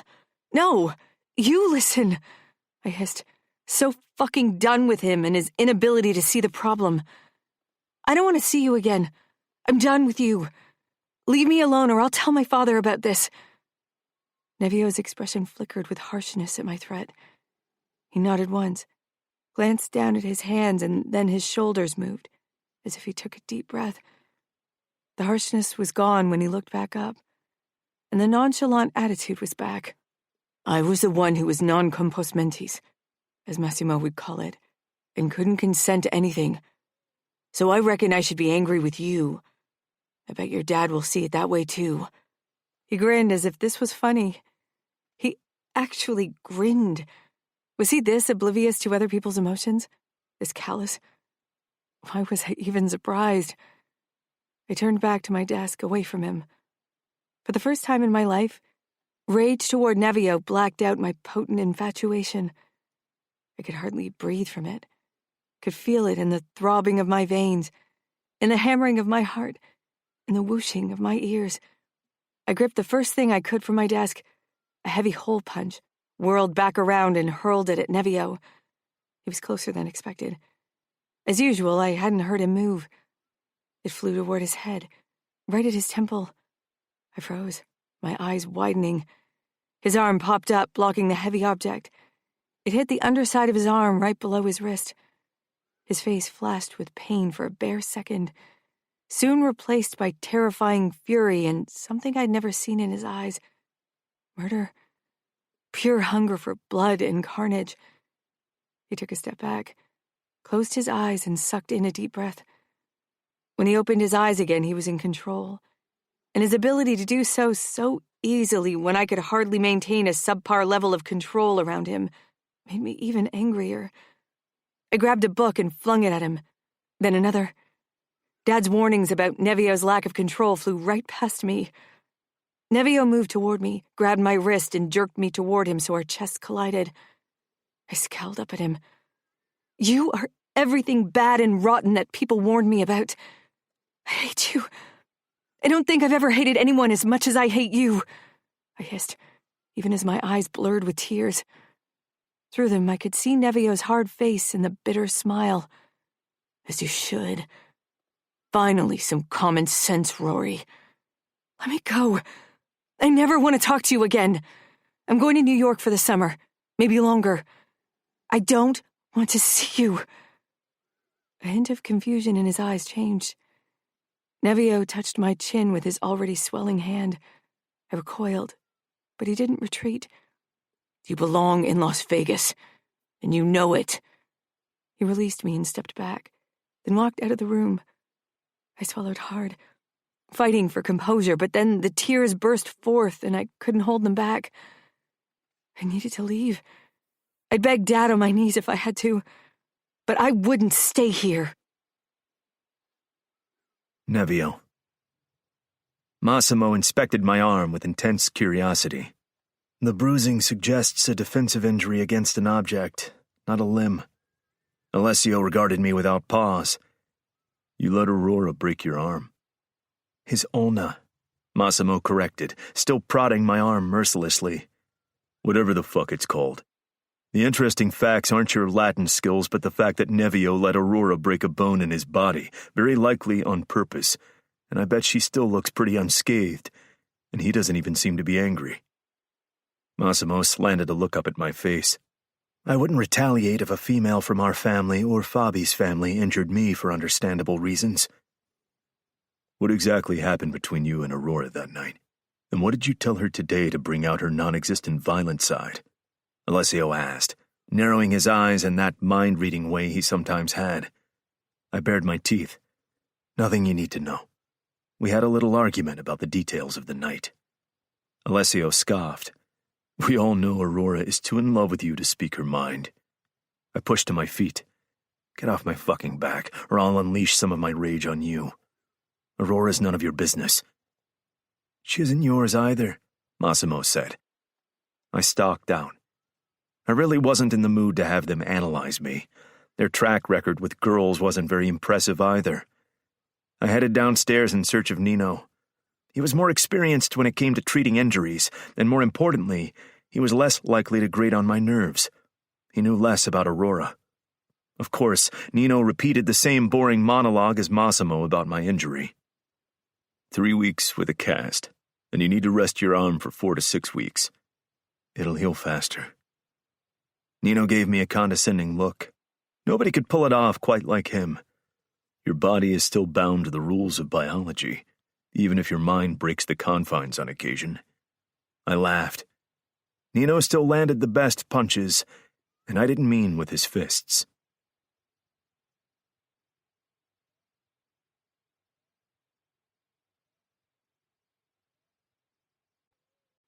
Chapter 14. Aurora. My confrontation with Nevio had only hardened my resolve to leave Las Vegas as soon as possible. I didn't even care about missing my prom. I'd never been excited to go in the first place. Nobody had dared to ask me or Carlotta to the dance. A foolish part of me had waited for Nevio to do it. Now that dream had gone out the window. Even if he did ask, I'd say no, and perhaps throw another heavy object at him. Hurting him had been oddly satisfying. I searched for Mom and found her in her office, bent over some folders. She looked up when I stopped in. Did you talk to Arya? I knew she said she'd do it, and Mom usually kept her word. Mom gave me an amused look. Of course I did. I was actually about to come to your room and talk to you about it before you barged in without knocking. Sorry, I said, walking over to Mom's desk. And? What did she say? Mom leaned back in her chair. A few strands had fallen from her ponytail and messily framed her freckled face. She must have run her fingers through it in agitation. I hoped that wasn't about the call. She was very positive about it. Arya thinks it would be great to become closer as a family, and she'd love to have a girl under her roof again. If this works out, I see plenty of shopping trips in your future. Neither Mom nor I were big shopping queens. We only went shopping when we needed something, and were always quick about it. But I'd bear hours of shopping if this meant going to New York. So she said yes? Arya said yes. And what do you say? I asked as I perched on the edge of Mom's desk with a small pleading smile. I'm still worried about why you want to go, but I also feel like you're old enough to spread your wings a little. It'll do you good to be away from Las Vegas, even if New York's rules won't allow you much freedom either. I wasn't concerned about my level of freedom. I was used to being guarded at all times. Thanks, Mom. Mom made a move with her hand that suggested I needed to slow down. Arya still needs to talk to Luca about this. She was confident that he'd agree, as you aren't a safety concern even by his strict views. I huffed, but of course, he had a point. If one of the guys had asked to spend a few months in New York like Adamo had done many years ago, the answer would probably be no right now. And then there's Dad, Mom said, pursing her lips. She pushed off her chair and touched my shoulder. I think we can agree that he'll be the hardest nut to crack. But we should have a good chance if we both talk to him. You should talk to him first, and then I'll join in and share my opinion. What should I say? Don't say you want to spread your wings or enjoy freedom or anything of the sort. And don't say anything about wanting to leave Vegas either. He'll try to find the source for why you want to leave rather than let you go. And I assume that's not something you want. No, I said quickly. Even if I'd threatened Nevio with telling Dad, that was the absolute last thing I would do. How about you talk to him now? And during dinner, it's my turn. I gave Mom a peck and walked out. Since Dad wasn't away for work, that meant he was usually working out. I found Dad downstairs in our gym doing stretches. Dad, I need to talk to you. Dad looked up from the mat, his eyes narrowing in instant concern. I had made sure to make my voice light and my face matter-of-fact, but Dad had a nerve-wracking ability to read people. It made keeping secrets in this house an arduous task. All right. He pushed to his feet and walked over to the bench. This sounds serious. It was, on many levels. I sank down beside him and gave him a hesitant smile. Seeing his worried expression, my hopes for an easy yes dwindled. I cleared my throat. I want to spend the summer in New York with Aunt Aria. His expression fell. What happened? The hard edge of his voice told me he was ready to go on a vendetta. I crossed my legs casually and rolled my eyes. If I gave anything away, this would take a really bad turn. Nothing. I just need a change of scenery. Dad squeezed my shoulder, his blue eyes practically X-raying me. Aurora, I need to know if anything happened. Whenever you talked about this summer, you planned to spend it with Carlotta and babysit Roman for a couple of weeks. You never mentioned New York. What about the summer courses you need in preparation for your nursing program? My pulse sped up like it always did when I was put on the spot. I gave a shrug. I changed my mind. I want to spend some time with the other part of our family. I'll have to spend the rest of my life in Vegas, so I want to use this chance to see something new. I also want to do longer internships before I commit to the nursing program. It's a responsible job, and I want to ensure I'm up for it before taking someone else's spot in the program. I could intern with the Familia Doc while living in New York. You sound like living in Las Vegas is punishment. I never felt like that. But now, with the prospect of having to be around Nevio and his future conquests, Las Vegas seemed like a punishment. What happened at the party you attended? Is your sudden change of mind regarding the summer related to your spontaneous wish to spend the night at Carlotta's? Dad's eyes seemed to dig into my brain, trying to extract the information he wanted. Even if I hated lying to him, this truth was too destructible to share. Dad would try to kill Nevio. They would both end up seriously injured, and his connection to the Falcone brothers would be irrevocably damaged. I wouldn't be responsible for that. Dad, I said with a hint of annoyance, have you ever considered that my asking you at the last minute is a tactic so you don't overanalyze everything? Dad scowled. I'm responsible for your safety, and I'm taking that job very seriously. I know, I said with a huff. But with Greta in New York, I'm perfectly safe. I really missed my aunts and cousins during the war and want to spend more time with them. Don't you miss them? Dad's expression remained stoic. He didn't like to talk about this. Maybe because he really missed them a lot. I'll have to talk to your mother first. But I have a feeling you already did, and you two are going to gang up on me. I made an innocent face. You know, Mom is really good at seeing the pros and cons of a situation. She'd never just side with me unless it was really the best option. Dad chuckled and tousled my hair as if I were a toddler. Right. I won't make a decision before I've talked to Luca and then Remo. You being in New York is a potential safety risk that needs to be discussed with the capo. His own daughter is over there. If she's safe, I doubt he'll deem the situation as too risky for me. I could tell that Dad seemed to think the same thing, and didn't really like it very much. Nevio. I stared at the bandage around my wrist. The broken bone limited my range of motion and reminded me of my confrontation with Rory. Not that I needed one.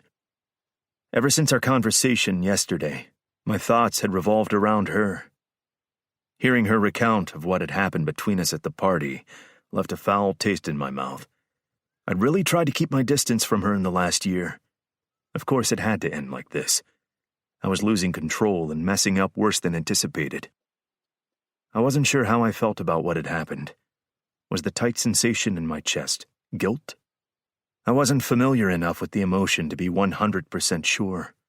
What I definitely felt was regret, though not exactly in the way that I should feel. I regretted that I couldn't remember anything. Considering how miserable of a fuck I'd delivered, it was probably for the best, but I couldn't help but want a repeat performance that I would remember, and would serve as a better first time for her than the shit show at the party. Fuck. These thoughts weren't good. Not good in the slightest. The devil was on my shoulder, giving me ideas I shouldn't entertain. Aurora wanted space, and I should give it to her. Letting her go to New York? I didn't think I could accept that. The door to the former ballet studio ripped open.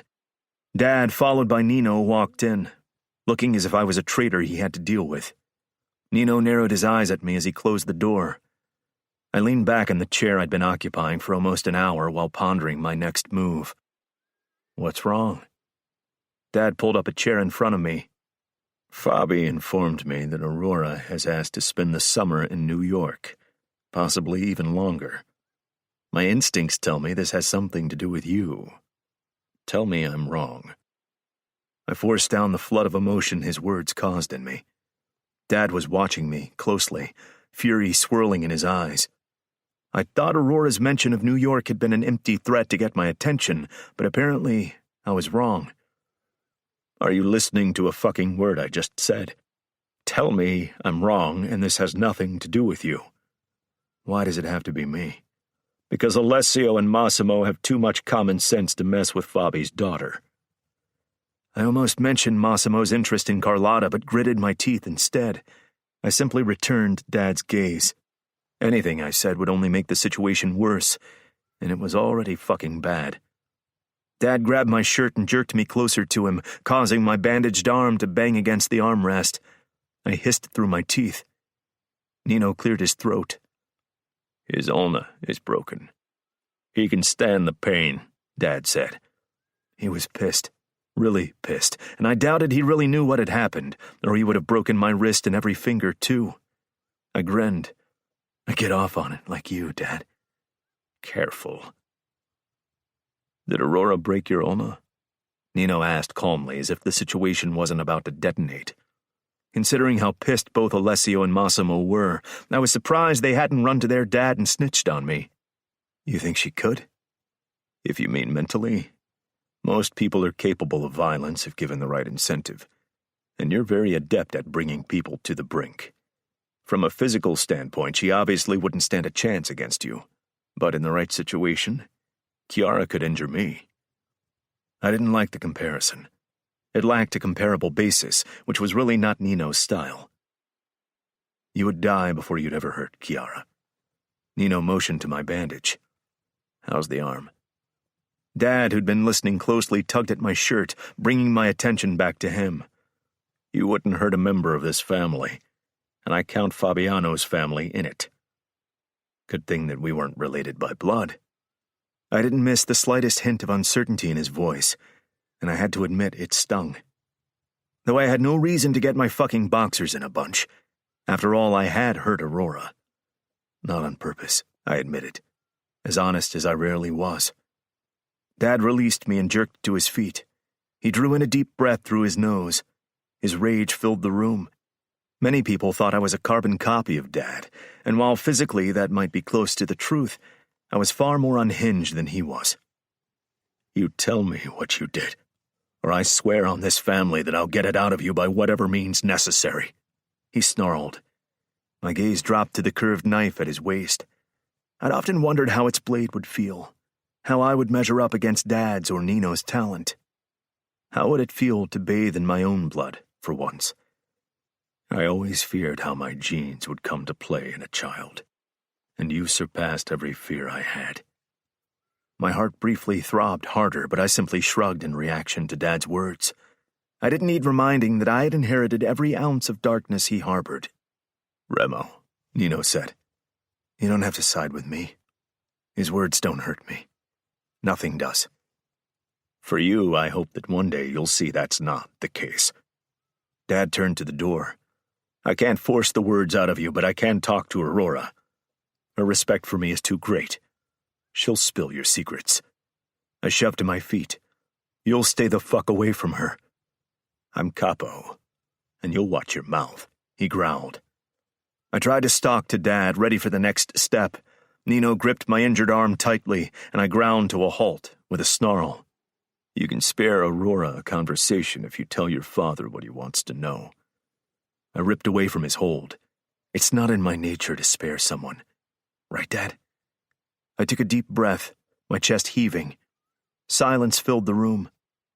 Dad and Nino simply looked at me. Fuck. I hated them sometimes. I fucked Aurora at the last party, all right? Neither Nino nor Dad could hide their shock. I wasn't sure why they were being preachy, especially Dad. He'd kidnapped Mom. My transgression was nowhere near as bad.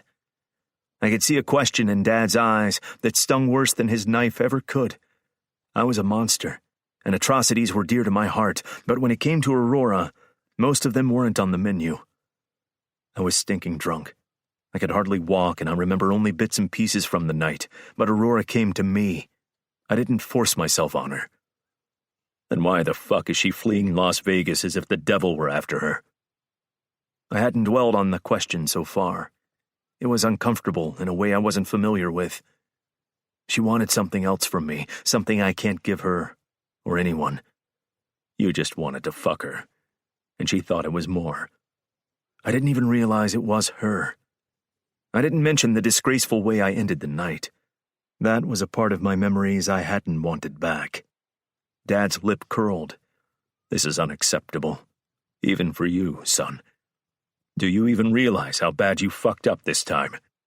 If Fabiano finds out, things are going to get very unpleasant, Nino said. I smiled sardonically. That was the understatement of the year. I guess I have this talent of treating the ladies right from you, Dad. Kidnapping Mom set a very good example for me. Dad curled his hands to fists. I could imagine how hard it was for him to control his rage right now. I should send you away. Aurora shouldn't have to run from your idiocy. If you send me to New York, you can kiss peace goodbye. Dad shook his head, his body stiff with fury. I don't have the patience to deal with him today. For what he did, the only punishment that comes to mind. He turned back to the door and kicked it in. It landed with an ear-splitting bang on the small terrace, sending splinters flying everywhere. He stalked away without another word. Nino released a small sigh. A couple of minutes later, Kiara poked her head in, her brows drawn together in concern. What's the matter? You don't want to know. Trust me, I muttered. He's right. Kiara glanced from Nino to me with pursed lips. Things have been tense recently. And they have the potential to get far worse, so please don't try to find out more, Nino said. Kiara nodded slowly, but I knew her caring, motherly nature would send her to my room soon. The hopeless optimist in her still thought I needed mental support. I assume Dad won't talk to Fabiano about this? I asked when Kiara was gone. Nino shook his head. Keeping a secret of this proportion might look like betrayal to Fabiano, but telling him might have consequences we don't even want to consider. We can only hope that Aurora won't tell him, and that the dust settles on the matter. I doubted Aurora would spill the beans. She wasn't like that, even if she'd threatened me with telling her father. I assume you know to keep your distance from Aurora until further notice, Nino said quietly. Sure.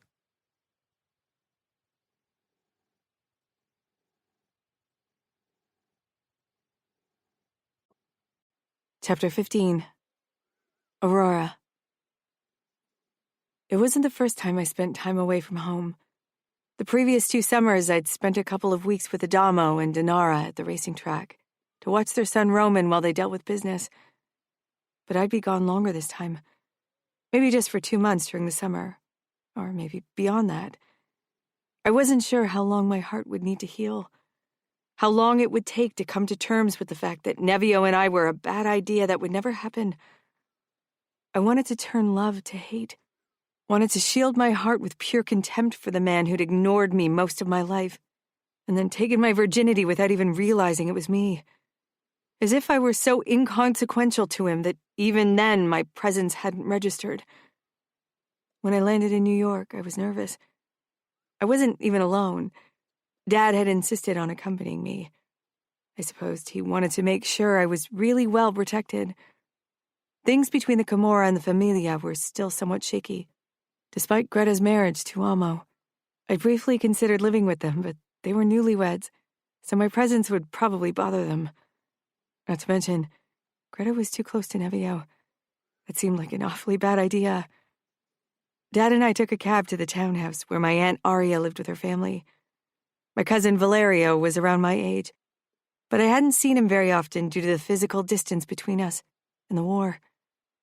Dad was mainly concerned about me being under Luca's roof and rule for the time of my stay. Luca was the capo of the familia, and, according to Dad's frequent rants, an overconfident madman. I never mentioned that Remo didn't have the best reputation either. When we pulled up in front of their townhouse, I felt a hint of nervousness. The door opened when Dad and I approached the staircase leading up to the entrance. Arya, closely shadowed by Luca, stood in the doorway. Her beaming expression calmed my anxiety. Luca looked less enthused, though I attributed that to seeing Dad. Those two had butted heads in the past, and the look that passed between them had me worried that Dad might change his mind. After the utter relief I felt upon leaving Las Vegas, I couldn't imagine returning right away. Arya must have seen the worry in my expression, because she hugged me in greeting and whispered, "It'll be all right." I gave her a grateful smile and followed her into the living room. It was pure Arya, light, bright colors and an air of warmth. I felt instantly welcome, almost at home. We settled at the dining table, and soon after a maid carried pots and bowls with food into the room, enough to feed an army. "Who else is coming over? Have you planned another surprise ambush?" Dad asked in a sarcastic tone that made me choke on my water. Arya cleared her throat after a look at Luca. Then she said sternly, "Greta and Ammo are late, and so is Valerio." "He always is," Luca said, but his eyes were on Dad. The tension seemed to rise to crushing dimensions when the front door opened. Valerio, Greta, and Ammo appeared in the living room soon after. I was strangely nervous to meet Greta, which was ridiculous. Ammo hovered close to Greta, one arm slung around her waist in a protective gesture. She appeared fragile, like a doll, but she'd survived things few other people had. I admired her for her strength.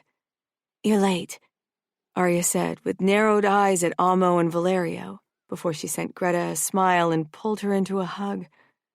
Greta settled on my other side and gave me a small smile. I tried not to overanalyze every gesture. Greta had always been a restrained person. Ammo gave me a nod, and Valerio sent me a grin that let some of the tension slip away. Greta acted at ease during dinner, her expression not suggesting that she knew anything about what went down between Nevio and me. I wasn't sure if that was because they weren't as close as they used to be, or if Nevio realized this was something he couldn't share with anyone. Thanks to Arya and Valerio, the conversation stayed on safe ground. After dinner, Greta asked me to join her in the garden, which could only mean she knew. Dad didn't mind, so she led me away from the dining table.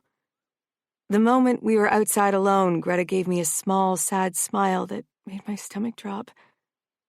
"I'm sorry Nevio hurt you." I didn't say anything and hoped my face wasn't giving away anything either.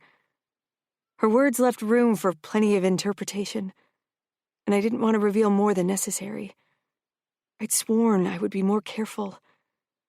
She nodded slowly as if my reaction made sense and peered at the night sky. Before Ammo, I never really wasted time thinking about love or soulmates, and I'm still not entirely sure I believe in the latter. Now that I have Ammo, I want the same for Nevio. I want someone who speaks to his soul and balances his dark. I laughed. Nevio doesn't have a soul. And if you know what happened, then you also know I'm not that person you want for him. I doubt someone like that exists. At least, not on Earth. Perhaps in hell. Greta clasped her hands in front of her belly. "Nevio called me. I think he's really upset that you left because of what he did. He cares about you, Aurora, and very few people can say that about themselves." Nevio certainly had a strange way of showing me how much he cared about me. "You're getting something wrong. Nevio doesn't care about me. Not like that. He's probably just angry because I didn't obey his command to stay in Vegas. He acts like a capo even when he's not." Greta tilted her head, her eyes narrowed in thought. "I don't think you're right. For some of us, it isn't easy to understand and act upon our feelings. That would require Nevio to have feelings beyond anger and hatred," I muttered. Greta gave me a small smile, but I could tell she did it because she didn't want to argue with me, not because she agreed. Maybe Nevio could feel more for someone, But I wouldn't be the one who'd wade through layer after layer of whatever messed up darkness covered it to uncover it. I was done with him. I'd made a fool out of myself, and I wouldn't keep doing it. When we returned to the dining room, only Arya was there. My belly tightened. "Where's Dad?" "He's talking to Luca, Valerio, and Amo in the office." I cringed, considering what Dad would tell them. I bet he had a long list of rules. Before my worry could drive me crazy, the three emerged from the office. One look at Dad's face told me he was ready to leave. He came toward me and grabbed my shoulders. "I should return to the hotel to grab some sleep before my early flight. All right?" I nodded with a reassuring smile. I could tell he was still wary of leaving me. "If you need anything, call me. And if you change your mind, you can come home anytime." "I'll be fine." Dad stepped back with a nod, but his eyes remained worried. Arya wrapped an arm around my shoulders. "You don't have any reason to worry, Fabiano. Aurora will be perfectly safe here." The three of us moved toward the front door. I stepped forward once more and hugged Dad tightly. "You'll write each day and call your mother every other day. Understood?" "Yes, Dad," I said in exasperation. He told me the same about a dozen times. Dad pulled back, then took a step back before turning and heading to the waiting car. I wondered what kind of instructions Dad had given them. Probably all of them about boys. I waved as Dad drove away, then released a deep sigh. I felt relieved to be away from Vegas and my family's watchful eyes. But at the same time, I was also very nervous. While I was excited about spending time with Isa and my other cousins, I'd missed my talks with Mom and Carlotta. Phone calls just weren't the same. "I'd like a word with you, Aurora," Luca said. I froze, not having expected that. Sure." Arya frowned at her husband, obviously as surprised by this as I was. "I'm sure this can be done right here. Aurora must be tired." Luca gave a terse nod before he met my gaze once more. "I don't care how things are run in Vegas, but in my territory, I won't allow you to see any boys." "I'm not here to see boys," I said with an embarrassed smile. I was here to run from one. Though calling Nevio a boy seemed awfully wrong. Nothing about him conveyed the necessary innocence to justify that label. Greta's curious gaze made me even more nervous than Luca. Luca gave a satisfied nod, but his expression remained stern. "Valerio is going to take over most of your protection and accompany you wherever you go. If he's not available, your cousin Flavio will take his place." I nodded because that was what Luca obviously expected. I wasn't concerned about any of this. Boys were the last thing on my mind right now. "I'll keep a close eye on her," Valerio said, winking at me. I wasn't sure if this meant he wouldn't or if he simply wanted to put me at ease. I gave him a smile. His easygoing nature helped to set me at ease. Amo was more closed off, at least in recent years. I remembered him more relaxed. "We'll return home now. There's plenty of time for Greta and Aurora to spend together in the next few weeks," Amo said to his father before turning to Greta and holding out his hand. She gave me a tight but reassuring smile, which I returned before they left. "Come on, I'll show you your room," Valerio said, and grabbed my suitcase, which Dad had set down beside the door to the coat room. When neither Arya nor Luca protested, I followed my cousin upstairs. His blonde hair was the same shade as Davide's, lighter than Dad's, but according to Mom, his had been that way too when he was a child. Mom always said it was the Scuderi blonde. Valerio opened the second door on the right. "My room is on this floor as well, but my parents have their rooms on the floor above us. The library is on the ground floor. We don't have a gym room because Mom always goes to Gianna's gym, and Dad and I go to the Familia training complex."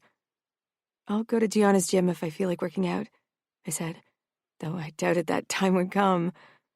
I loved skateboarding, skiing, and snowboarding, but every other sport wasn't for me. Yoga seemed positively sleep-inducing, but I'd do it if Arya or Gianna invited me to join them. Valerio motioned me to go inside. The room was bright, with a soft gray and mint color palette. The window looked out to the yard. Most townhouses had narrow courtyards without any green, but this was the biggest house on the street, and the yard was accordingly sized. Not just a square space of concrete, but with actual grass and trees. "Isa suggested that we'll have breakfast tomorrow morning," Valerio said, leaning in the doorway with crossed arms. Through his white tee, I could see the outline of the Familia tattoo over his heart. It was strange to think that while I was visiting family, I was in another mob family, which had always and would always make things a little tense, though Valerio certainly wasn't the reason for it. I smiled. "Sounds great." "I hate getting up early, so I won't agree to any dates before 10. "What do you do when you have familia duties before 10? I asked, amused. He grinned. "I drink insane amounts of coffee and am grumpy as fuck." "I can't imagine you ever being grumpy." "See? This family bonding time will give you new insights." He glanced down at his watch. "I have a date. Will we be okay?" His blue eyes showed honest interest. "Sure. I'm exhausted, so I'll go to sleep. Have fun with your date." I wondered what date started at 10 o'clock, but didn't voice my thoughts. Valerio turned and closed the door. One thing was the same in the Camorra and Familia. Guys could go on dates as they pleased, but girls could not. I unpacked my clothes into the wardrobe, then undressed for a shower. After a flight, I always felt a little icky and needed to wash off the day. When I was about to enter the shower stall in my ensuite bathroom, my phone beeped. I'd already answered texts from Mom, Carlotta, Chiara, Dad, and even Davide. But this message wasn't from any of them. When I saw the name on the screen, my belly plummeted. Nevio. The relaxation that had started to set in evaporated. I hated that I allowed someone to have this power over me. Without looking at the message, I blocked the contact so Nevio couldn't reach me again. I knew he'd probably figure out other ways to message me. But for now, this gesture felt like I was seizing power and taking control of my happiness. I enjoyed time with Isa, Flavio, and Valerio the following day. Despite their presence, something kept my thoughts rooted in the past. 2 weeks after my night with Nevio, I started getting antsy. My period had been due 2 days ago. My cycle was pretty irregular, so this wasn't anything unusual. But given what had happened, my being overdue made me nervous. If my cycle was particularly long this time, it could still be up to 4 days before my period came. If it came at all. I couldn't wait that long. The problem was how to get my hands on a pregnancy test. I didn't get a moment to ask Isa while we were with the boys, so I postponed the question until the next day when I met Isa at her mom's yoga studio. We wanted to spend the day together without the guys, who had to work anyway. Valerio took me there and dropped me off at the reception where Cora worked. She was in her 40s but didn't look it. A real MILF, how Nevio had once said, and was the wife of Growl, Remo's half-brother who he hated furiously. She was in workout clothes, which revealed how in shape she was, and her brown hair was up in a neat bun. Isa's bodyguard would take over for the rest of the day, so Valerio left right away. "Isa's in Gianna's office," Cora said, motioning to the door at her back, which opened then. Office? More like a dump. I glimpsed the chaos of workout material, clothes, and paperwork behind Isa, and had to agree with her assessment of the room. She smiled at me, walked around the reception desk, and hugged me. "You look like you didn't get much sleep. Homesick?" I scoffed. "Not really, but I didn't sleep much, that's true." I slanted a look at Cora, who was on the phone with someone and checking something on the laptop. Isa took my hand and led me into a vacant yoga studio. "What's up?" she asked, raising her glasses as if that would allow her a deeper look into my soul. Confiding in her was a risk. I didn't think she would ever share my secrets, but I was still worried. On the other hand, I desperately needed help if I wanted to buy a test, and Isa was still my best bet. I couldn't ask my aunts Aria or Liliana. They were both overly motherly types and might feel like it was their responsibility to tell my mom about it. Gianna was a rebel. so she probably wouldn't tell anyone about it. I need a pregnancy test, I whispered, so she had to lean closer to hear me. Isa pulled back slightly, with a hint of surprise on her face, but definitely not the amount of shock many would have shown at the request. She nodded simply, as if this was no big deal. Sure, I have a few in my bag in my locker here. You do? I asked, utterly stunned. Isa shrugged and led me to a locker in the dressing room. She took out her gym bag and motioned for me to enter one of the changing rooms. I went in, and she followed, and she opened her bag. There were indeed 3 pregnancy tests inside. My mom got a bunch for me a while back, Isa said, and held one out to me. I'm keeping them here so Dad won't find them by accident. I laughed. My dad wouldn't be too happy about finding a pregnancy test in my bag either. Isa searched my eyes. If you want to talk about it, I'm here, okay? And if you're pregnant and you need to find a solution, my mother can tell you all about it. I paused, wondering what she meant by that, but the hint of bitterness in her tone stopped me from asking. Thanks, Isa. I really appreciate it. I don't expect this to be positive, but... I trailed off.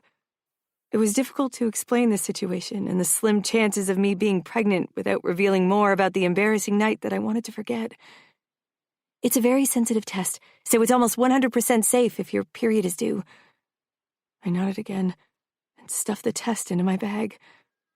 I'll use it tomorrow morning. It would take immeasurable control to wait that long, but I wanted this test to be as accurate as possible. Don't let Luca find it, Isa said with comically widened eyes. I giggled. I'll be careful. We spent the day together at a skate park. Isa wasn't a skater, but her current novel was about a drug-addicted skater with all kinds of issues. She wanted me to show her a few tricks in detail so she could understand better when writing from his perspective. Thanks to the embarrassing scowls our bodyguards sent everyone else, we had the half-pipe to ourselves. It was really fun to show Isa what I could do and let me forget the test in my bag, until I sat at the dining table with Luca, Aria, and Valerio, and Isa, Matteo, and Gianna.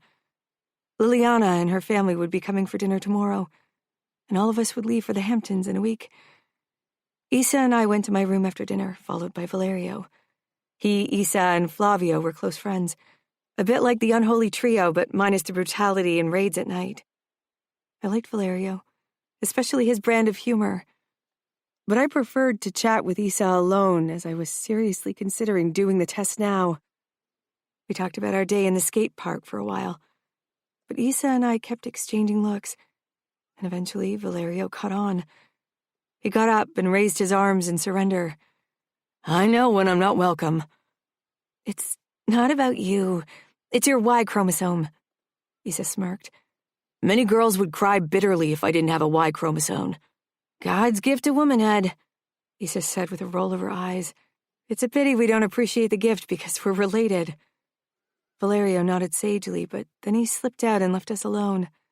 He's one of the most easygoing made men I know. I can't believe he's related to Luca. Trust me, he's like his father when it matters, but he's good at hiding it, Isa said.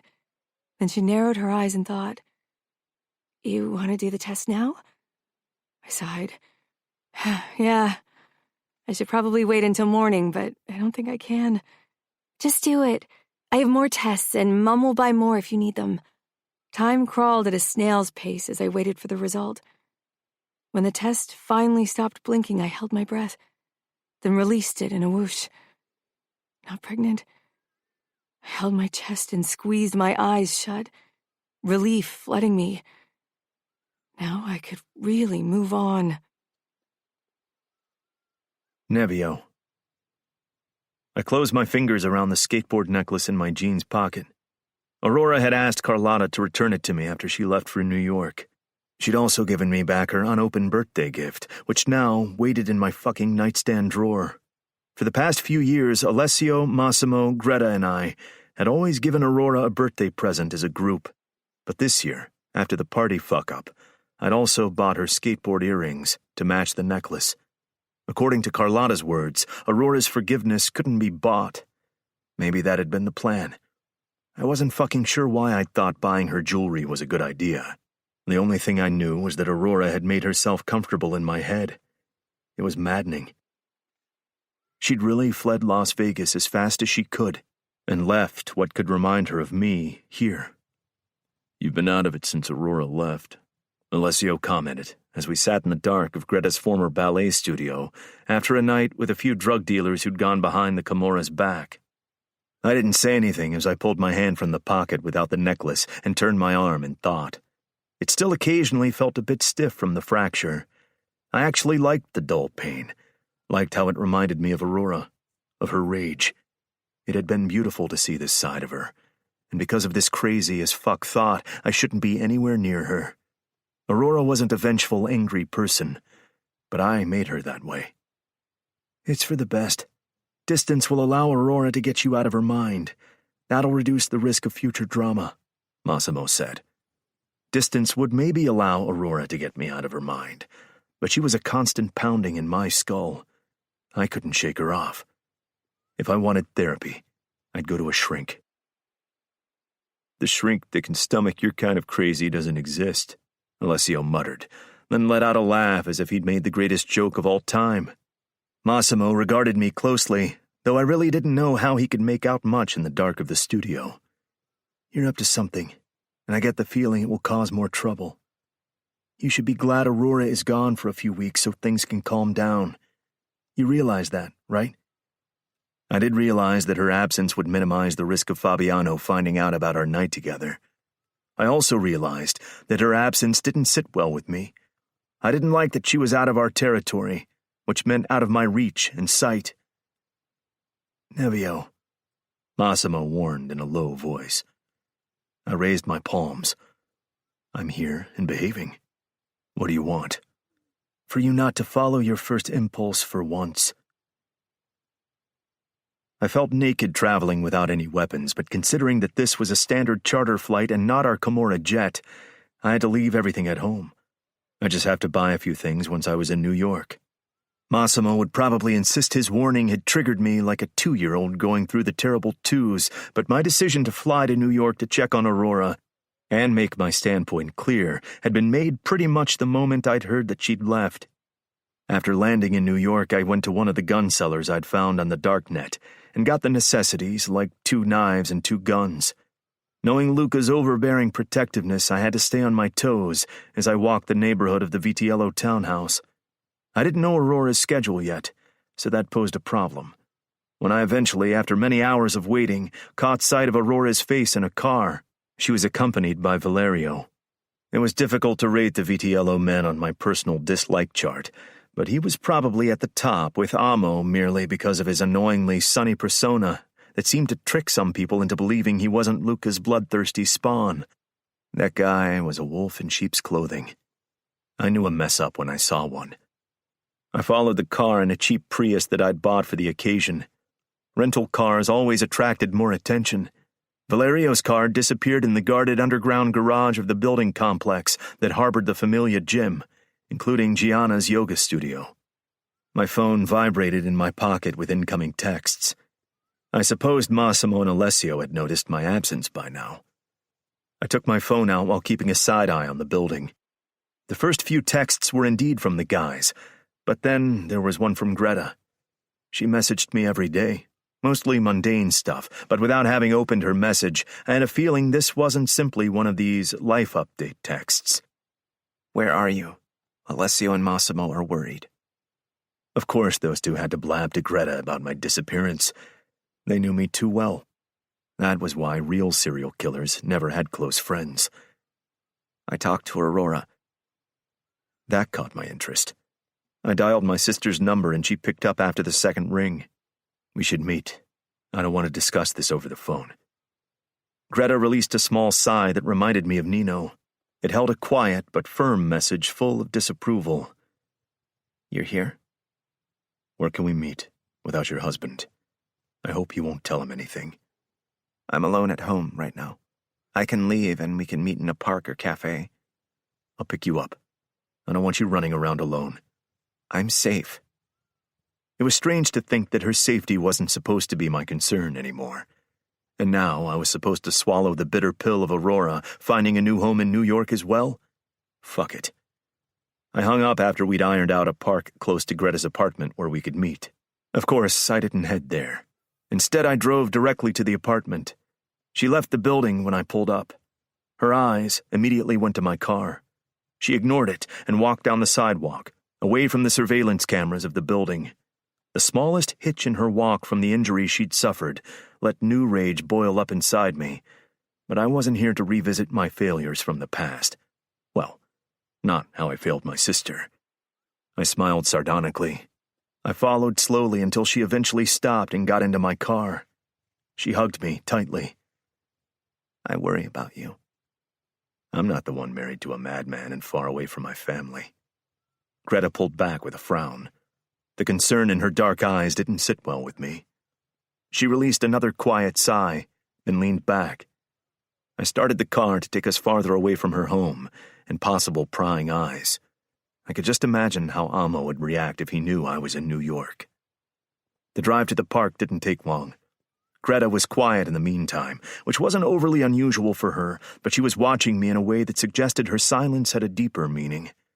The moment I parked and turned to her, Greta shook her head. I don't think you should be here. Because your husband doesn't trust me in his city? Amo and I still weren't friends, certainly not family. We tolerated each other because of Greta. And even that, only barely. Maybe he thought I was here to cause havoc in his city. Or maybe Greta hadn't told him yet. Amo doesn't know about this yet. He's at work. You could have messaged him the moment you found out I was in the city. I wasn't sure why I still thought it was clever to test Greta's loyalties. She had married Amo and left Las Vegas. The answer was clear. This isn't about Amo. It's about Aurora. She doesn't want to see you. She came to New York because of that. Who says I'm here to see Aurora?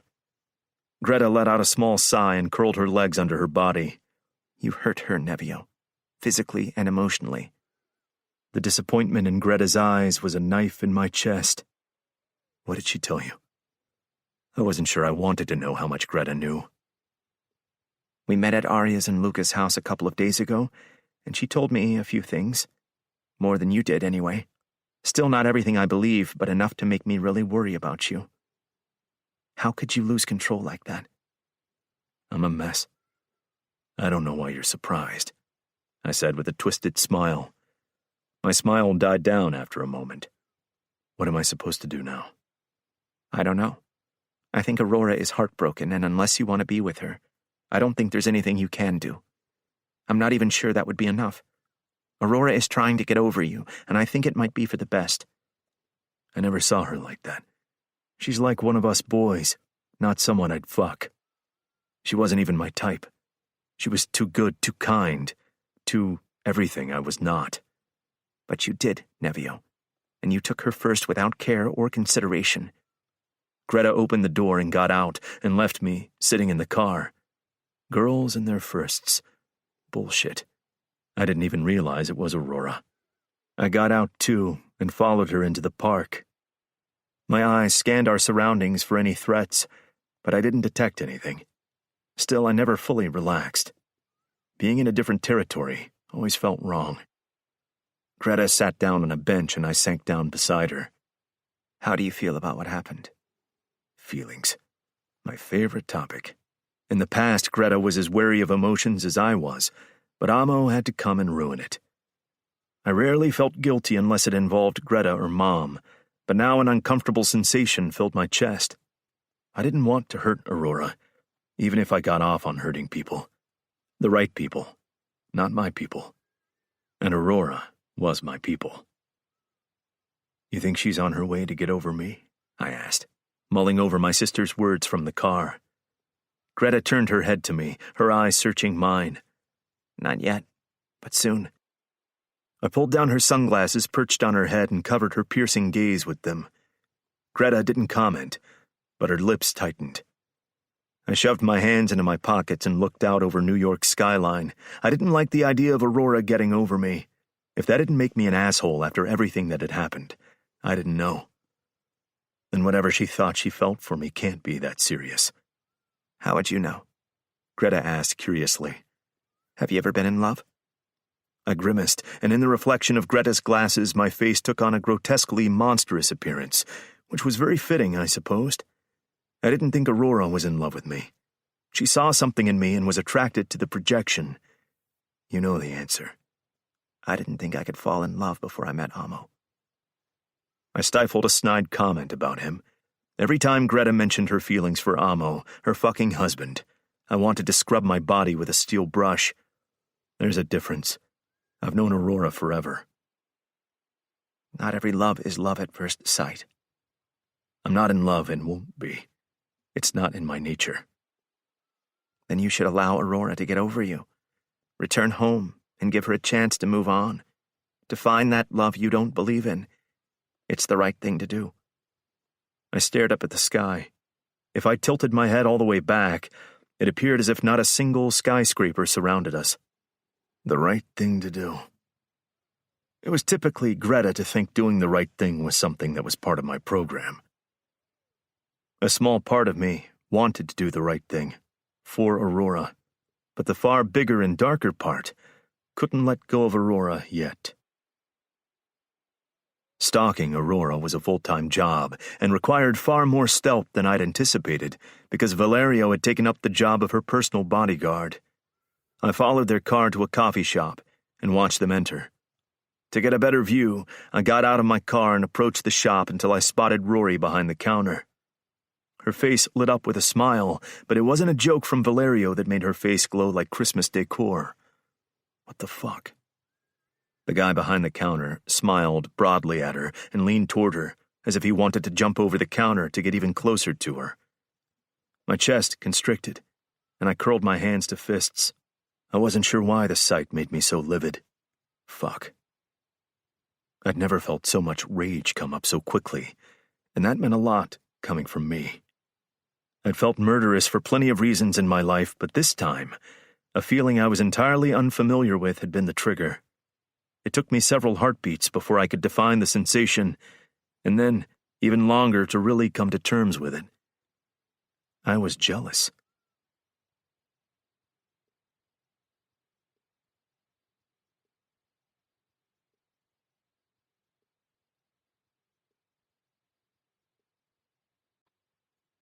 Chapter 16.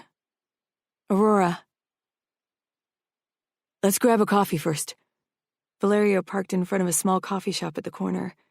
This is my favorite place to grab caffeine on the go. Issa loves to write here, too. Cool, I said as I followed him inside the cozy place. Potted plants hung from the ceilings and fluffy, colorful cushions lay on the low windowsills, which could be used to sit. The furniture was of the mix and match type. It gave off a very boho hippie vibe, which definitely fit Issa, yet not Valerio. However, I supposed he didn't care as much about the design.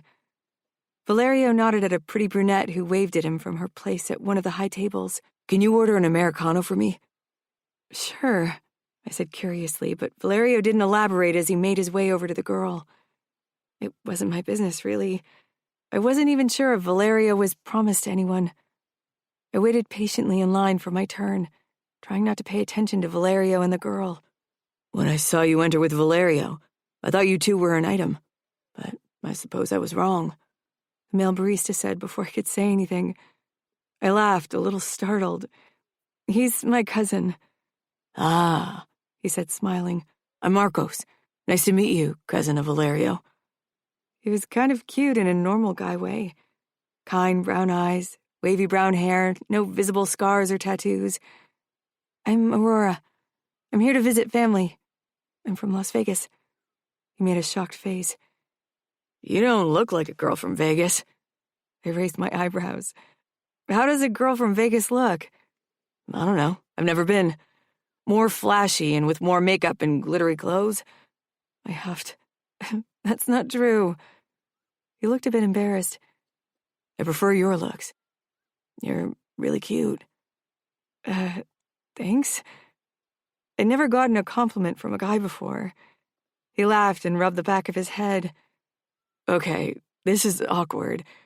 Next time you come here, I'll be smoother, all right? All right, I said, still a little unsure what to make of this. Your cousin is watching us, so I should probably take your order now. I glanced over my shoulder at Valerio, who had indeed ceased his conversation with the girl and was watching us intently. I sighed.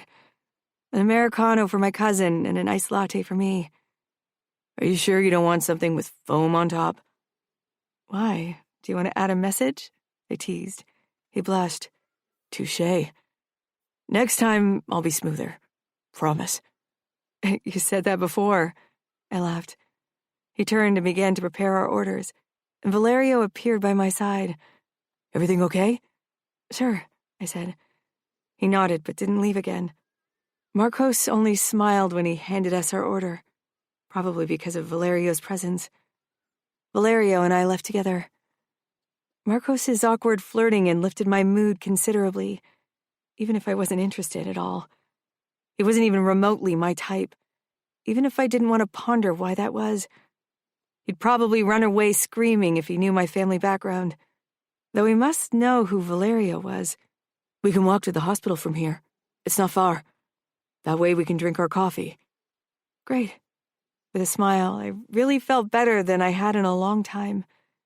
We turned a corner and our surroundings became a little less boho and more sketchy. The hairs on my neck rose. I slanted a look over my shoulder, searching the street. Valerio followed my example, then raised an eyebrow. What's the matter? I quickly looked back to the front. Nothing. I just thought there was someone... I trailed off. It wasn't a simple assumption or paranoia, even if Valerio's expression suggested the latter. It was a gut feeling, one I ever only got around one person. It was a mix of anxiety, very similar to the sensation of being too close to a predator that could kill you with a swipe of their massive paw, and excitement. Only one person made my body react like this. Valerio strode along completely at ease. I licked my lips, unsure what to do now. Could Nevio really be here? Nobody had mentioned anything to me. I'd been in New York for 5 days now, and so far my daily routine had been filled with meeting my cousins and aunts, going shopping, and just relaxing. But today would be my first day with the medical team of the Familia. I looked over my shoulder again, and for a split second, a familiar face peeked out from behind a car across the street. My heart stopped a beat. I blinked, and he was gone as if he'd never been there in the first place. I quickly looked back to the front before I stumbled over my own feet. My instincts had been right. I so wished they weren't. Or was this my subconscious playing tricks on me? And even if Nevio was here, maybe it was part of a Kimura job to make sure I was safe. However, I couldn't imagine that Dad or Remo had picked Nevio for the task, considering the potential for havoc. None of this made sense. Valerio stepped in my way and crossed his arms in front of his chest. Okay, what's going on? His blue eyes searched the street, but I doubted he'd see Nevio as long as Nevio didn't want to be seen. Still, I didn't want to risk anything. Valerio was a made man and Luca Vitiello's son. Many underestimated him because of his sunny display, but I wouldn't be among them. His vigilant eyes scanned our surroundings meticulously. I grabbed his arm. Come on. I don't want to be late on my first day. I hear the dock is a tough one. Valerio allowed me to drag him along. He's a misogynist and a grump. No matter what you do, he'll probably find fault in it. His eyes still strayed back to where Nevio had been. Do you think someone's after you? I shook my head with a laugh that sounded a little fake in my ears. But Valerio didn't know me that well, so I hoped it passed his scrutiny. I had a nightmare last night of someone stalking me, so I'm a bit jumpy today. Valerio gave me a searching look, as if he could tell I was lying, but he didn't push the matter. Maybe because we arrived at the warehouse where the Familia Hospital was situated. Valerio entered a code into a keypad beside the steel door, which unlocked with a soft buzz. He pulled it open and gestured for me to go inside. His eyes scanned our surroundings once more before he followed me into the building.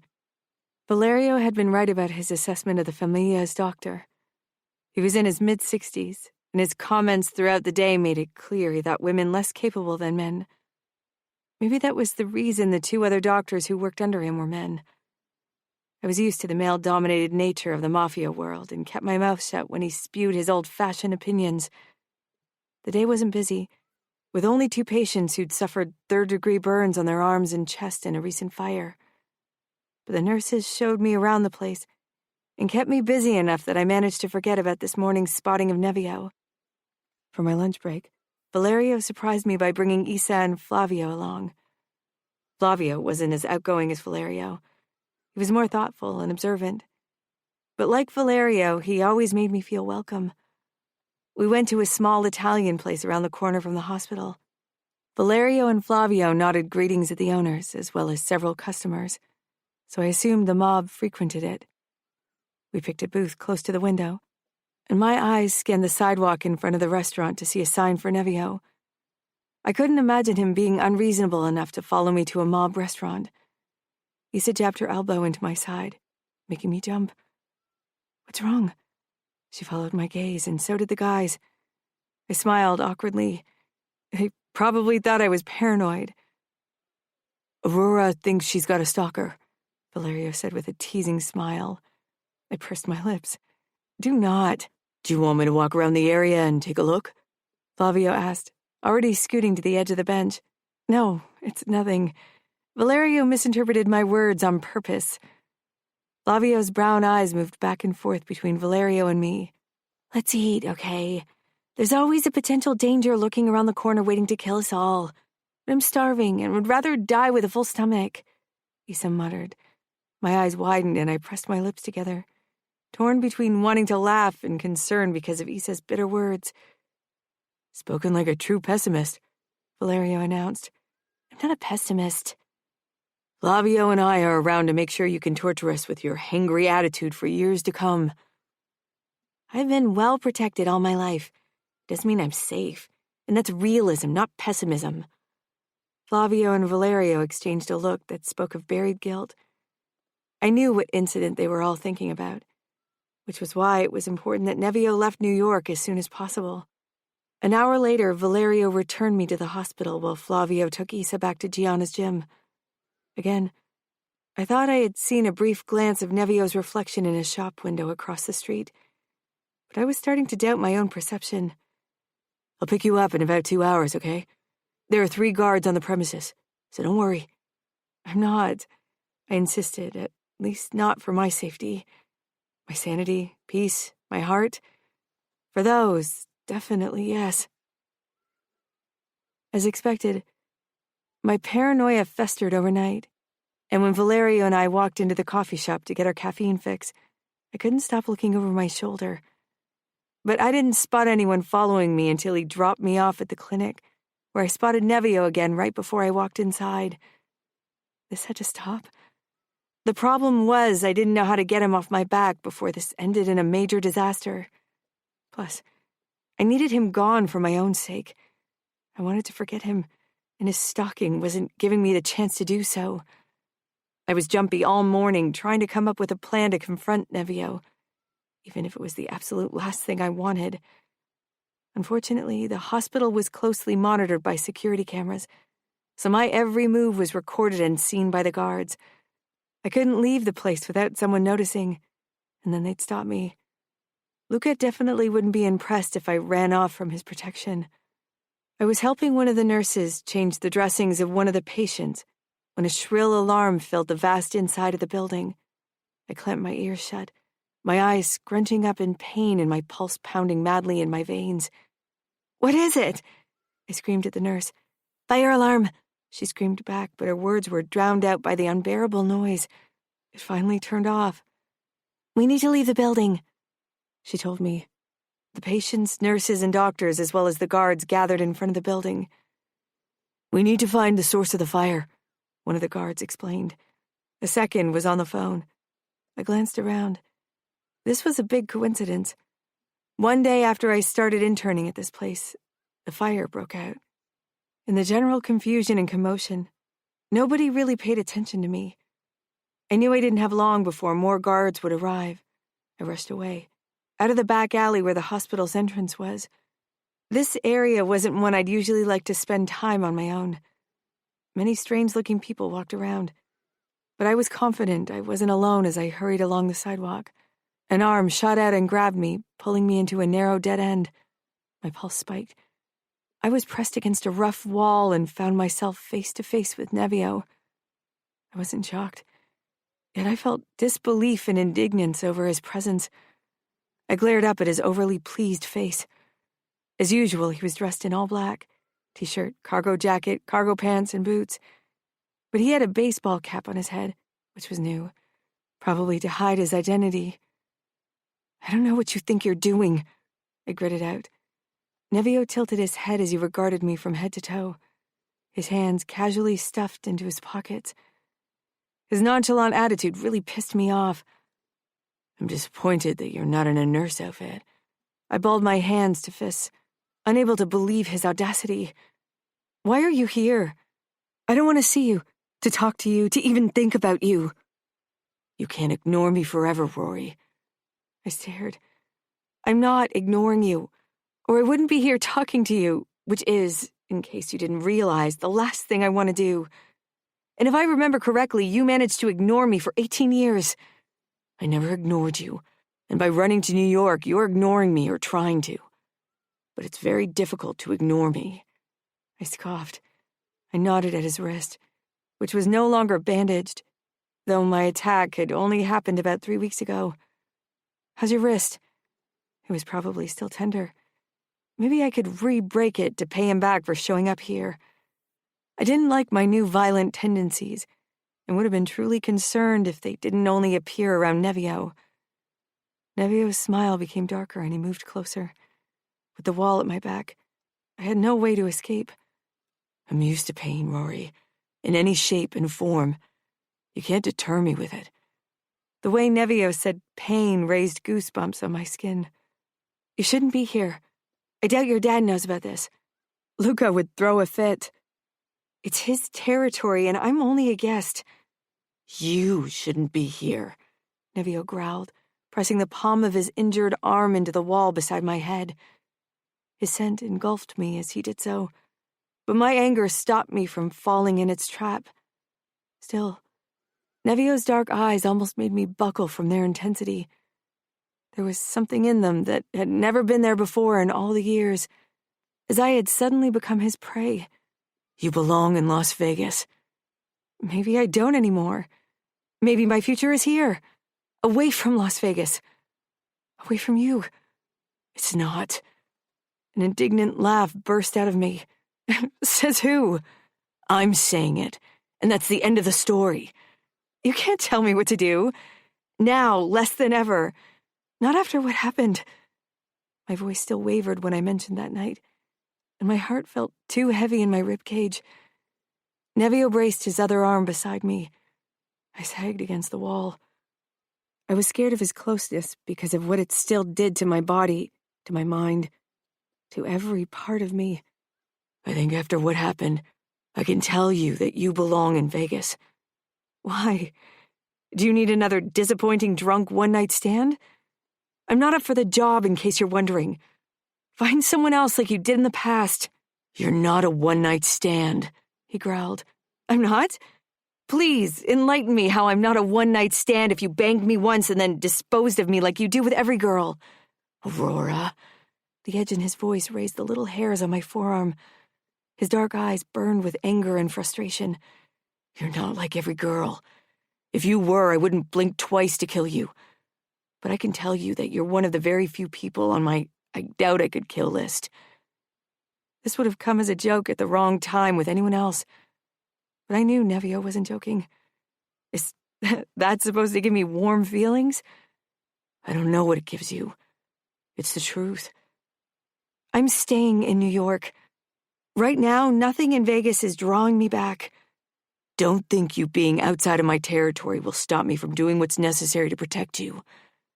"It's your father's territory, not yours. And I'm well protected in New York." Nevio smiled in a way that made a shiver race down my spine. "Luca won't let you kill in his territory," I whispered. It had to get through Nevio's thick skull. The problem was that Nevio wasn't blind to the truth. He just didn't care about the consequences. Then don't get yourself into trouble that forces my hand, Rory. What's that supposed to mean? I asked. He shifted, bringing us closer but not touching me.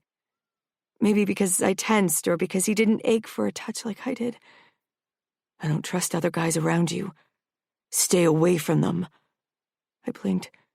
Before I could say something in turn, though I wasn't sure it would have conveyed the necessary spite, Nevio stepped back, turned around, and disappeared in the shadows as if that was where he belonged all along. I couldn't believe it. Had he really just warned me away from other guys? What was this? Some strange possessive streak? Jealousy? I almost laughed. Whatever it was, I wouldn't bow down to it. Nevio held no power over me. Not anymore. I wouldn't let him ruin this trip for me. If I had to, I'd call his mother. And then Remo would definitely move everything to remove Nevio from New York. If Nevio decided to play dirty, so would I. I gripped the strap of my purse, took a deep breath, and left the alley. A search party was probably on the way by now.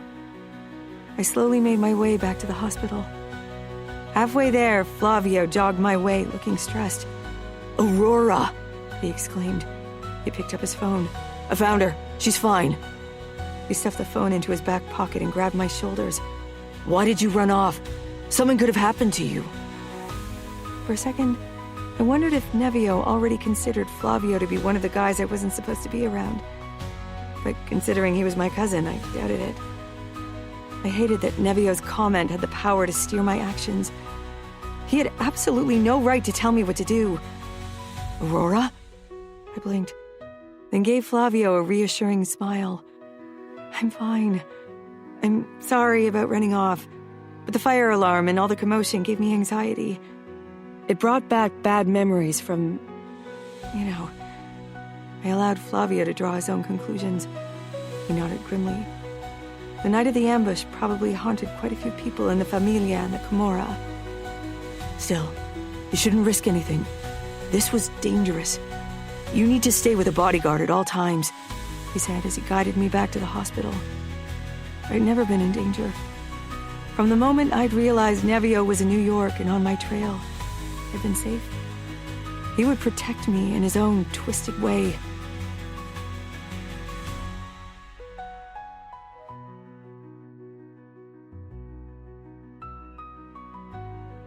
Chapter 17. Aurora. Like every morning, Valerio drove me to work. Today, my spirits were particularly high as I hadn't seen Nevio in the past 2 days. Maybe he'd really listened and returned to Las Vegas. Additionally, my internship with the Familia's doctor was a lot of fun, even if I wasn't allowed to be present during everything. Not so much because they worried that I couldn't handle it, but because I could still feel wariness despite the fresh peace treaty between the Camorra and the Familia. And like every morning, we stopped at Valerio's favorite coffee shop. I liked coffee, but Valerio was positively addicted to it. I doubted he needed it to wake up in the morning because he was one of the most nauseatingly cheerful morning persons I'd ever encountered. His words about being grumpy in the mornings had never proven true. Or maybe he was just grumpy deep inside. We got out of his red Porsche 911, which he'd parked at the curb right in front of the shop. The moment we entered the shop, I noticed that Marcos wasn't behind the counter. This was the first time he didn't take our orders. Valerio gave our usual orders to the girl behind the counter. Something in her face told me something was up. Her skin was blotchy, and eyes teary as if she'd recently cried. "Where's Marcos?" I asked casually, not wanting Valerio to draw the wrong conclusions. I wasn't interested in the barista. I simply liked his flirting because it lifted my ego. Valerio slanted a look at me, blue eyes narrowed in consideration. If I'd thought I would have more freedom away from home, I was thoroughly mistaken. The Familia had strict rules that even the easygoing Valerio paid attention to. The girl blanched. She turned around to where her manager was talking to someone on the phone, looking upset. "He was found dead in an alley last night. That's why he didn't show up to work this morning. The police were here to question us before we even opened the store." I swallowed hard. Was this a coincidence? What if Nevio was still in New York? Maybe he decided Marcos had looked at me the wrong way and suddenly he was dead. I felt sick. Even without any proof, my instincts told me Nevio had been involved in this. Because of me. I didn't understand any of this. What was this for him? A sick game? Do they know what happened? I asked, trying to sound sympathetic, but not as freaked out as I was. Considering Valerio's very intent expression, I probably wasn't doing a very good job. The girl glanced at her manager again, then whispered, "The police think it was a mugging. He was stabbed and his wallet was on the ground beside him." Stabbed? Just once, or did he have any other injuries? Knowing Nevio's inability to control himself, a single stab wound seemed odd. But maybe that had been his intent. Maybe this controlled kill showed that he didn't really care about me, wasn't really deeply emotionally involved, but acted out of a sick sense of possessiveness. The girl looked uncomfortable. It wasn't normal to ask these kinds of questions as a bystander. Tomorrow, the police would probably want to question me because of my suspicious behavior. But I needed to find out more. I think he was stabbed once, but I didn't ask for details. The way she said it made it clear I shouldn't have asked either. I should probably, get your order before my manager notices the long line, she said quickly, then turned on her heel and began to work on our beverages. Valerio raised one blonde brow. What was that about? I gave a shrug. Just curious. He seemed like such a nice guy. It's horrible that he got killed. Horrible, Valerio repeated as if he couldn't care less, which was probably true considering he was Luca Vitiello's child and had killed his own fair share of people in his life. The barista returned with our orders and we left. When we got into the Porsche, Valerio didn't start the engine. I pretended to be busy with my Americano. Since Valerio had introduced me to it, I developed my own addiction to the concoction. I'll ask again, what was that interrogation about? His voice lacked his usual cheer and lightness, and gave me a glimpse of another more serious and dangerous side of him. I frowned. I was just being compassionate.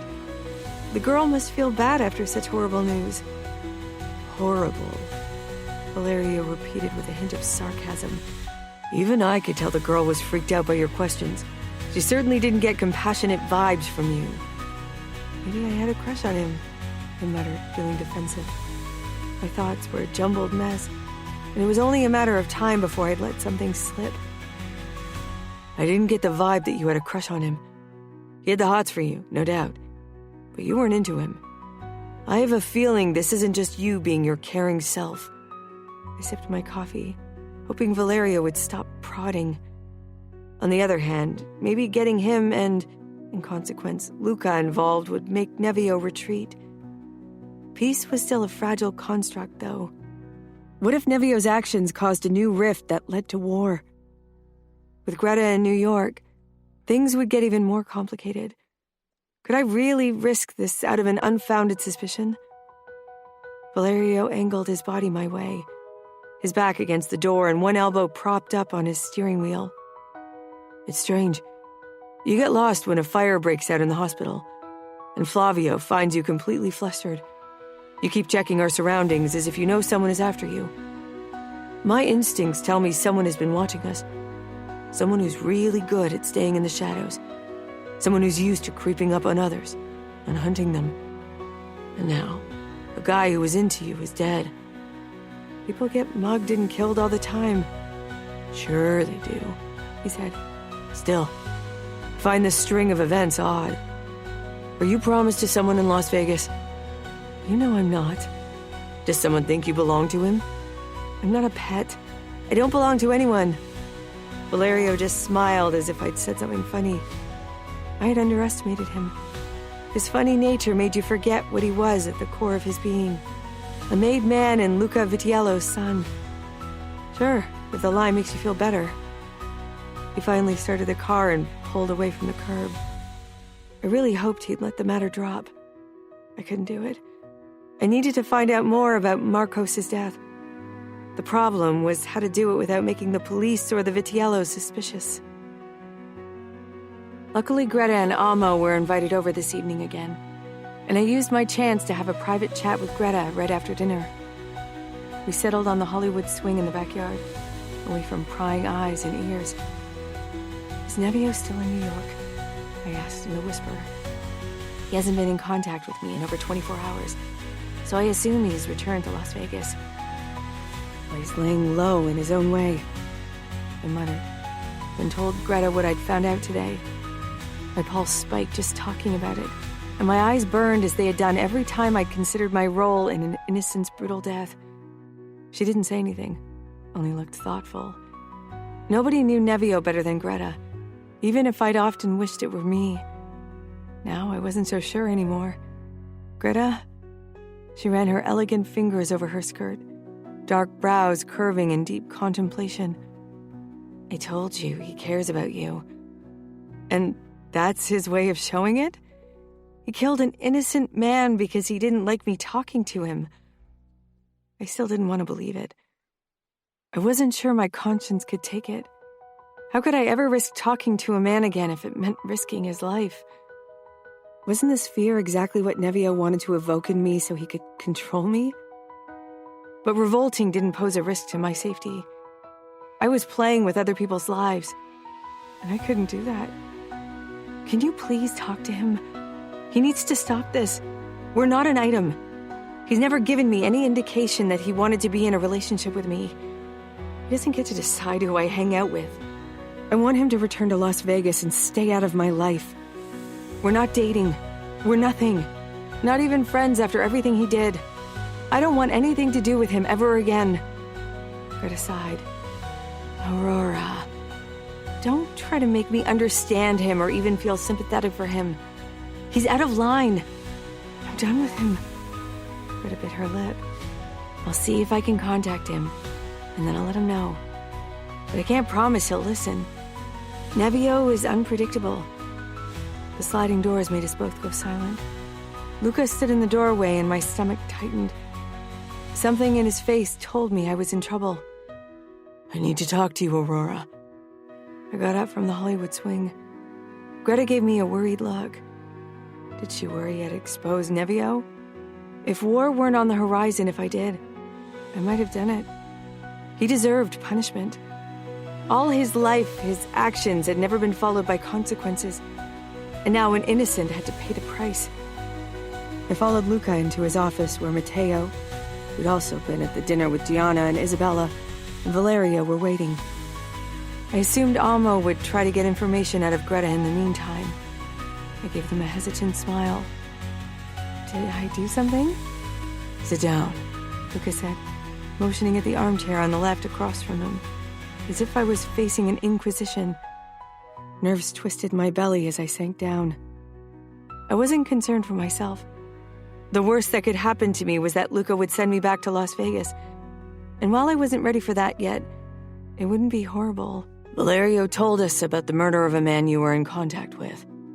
I flushed.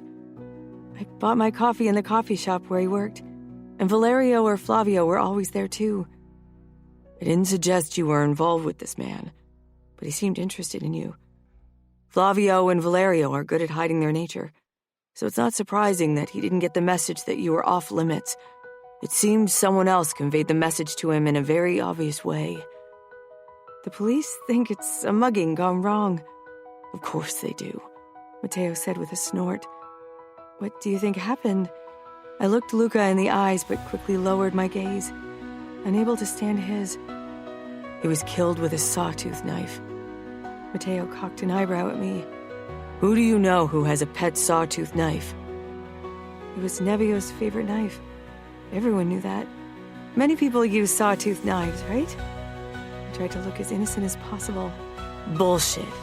Our favorite psychotic killer has that knife. Fuck. He probably even sleeps in a bed with it and uses it to fuck his own. Matteo. Luca's voice whipped through the room, making me wince. Matteo waved him off. Living under a roof with the Falcones. She's probably seen and heard worse. She won't under my roof, though. She's barely of age and innocent. I want you to remember that. Blonde and blue eyes always makes you believe in someone's innocence, Luca. I'm the epitome of innocence. Valerio said with a chuckle.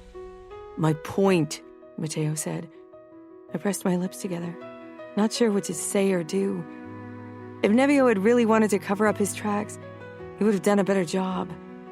This kill probably served two purposes: control me and provoke the familia. I feared he'd succeed in doing both. I accepted that he came to New York to slaughter the people responsible for Greta's attack. I even accepted him being here for the wedding. But I don't want the fucker in our city whenever he damn well pleases. I'd still love to slice his throat open for what he did to Isa and Gianna. And if he crosses my path in the next few days, I sure as fuck will show him my favorite knife, Matteo said. Arya cleared her throat, and we all turned toward the open door. She looked furious. She was one of the few people I knew who still managed to look gorgeous as she did. Her fists were propped up on her hips. We promised Fabiano to keep Aurora safe, but now you're questioning her and saying all these inappropriate things to her. This is unacceptable. Luca sighed. It's also unacceptable to have Nevio running rampant in my city. Do we know it's him? She asked. We suspected. Why would he even be here? All eyes turned to me once more. Why did you want to leave Las Vegas? Luca asked. Maybe there was someone there who made her feel uncomfortable. I don't want to be the poor woman Nevio puts his sights on, Matteo said. Nevio hasn't set his sights on me. Nevio only cares about the Camorra and violence. Matteo gave me a sharp grin. That's what everyone said about his old man, too. And then he kidnapped a poor woman, and now they live there happily ever after. The story of how Serafina and Remo became a couple still shocked me, though I'd known about it for a while. How could you fall in love with someone who'd kidnapped you to destroy your family? Like father, like son. They both like blondes, Matteo said. I blushed. We're not. Did he do something? Is he threatening you? Arya asked in a motherly tone as she crossed the room and gently touched my shoulder. I appreciated her support, but at the same time it made me feel even guiltier for having brought trouble to their doorstep. We can protect you from everything, and Fabiano would stop at nothing to protect you too. He was willing to break with the Camorra for your mother. That was exactly what I feared. If Dad found out, his bond with the Falcones would suffer, or even break. Nevio had hurt me. I wasn't even that concerned about the physical aspect. Even if I hated how I'd lost my virginity to him, how he didn't even remember. But Nevio hadn't intended to hurt me. Not physically, at least. Because he hadn't realized it was me. I still hated him for that night, and for everything that came after. But I wouldn't try to get revenge on him through my dad or Luca. I wouldn't risk everyone's safety because I had been stupid enough to fall for someone like Nevio. I knew what kind of person he was. I don't need protection, I said firmly, and it wasn't even a lie. Nevio wasn't out to hurt me, only everyone else. Valerio or Flavio and, on a few occasions, even Luca played my bodyguard since the latter's presence was a bit disconcerting. It wasn't that I wasn't used to the intensity of a capo. I'd grown up around Remo, after all. But I had never been alone with him. It felt awkward and also nerve-wracking, because I knew why the capo himself had decided to keep me safe. Though I wasn't even sure this was about my safety. None of them could believe that Nevio was a danger to me. They wanted to capture him in their territory, and I was the bait. I really hoped Nevio wasn't cocky enough to risk contacting me again while I was under close watch. Maybe I was worrying for nothing and he'd actually returned to Vegas. Greta had assured me she'd sent him a message, but she wasn't sure if he'd followed her advice. She also mentioned that her dad Remo was seething since Luca had told him about the strange events in New York.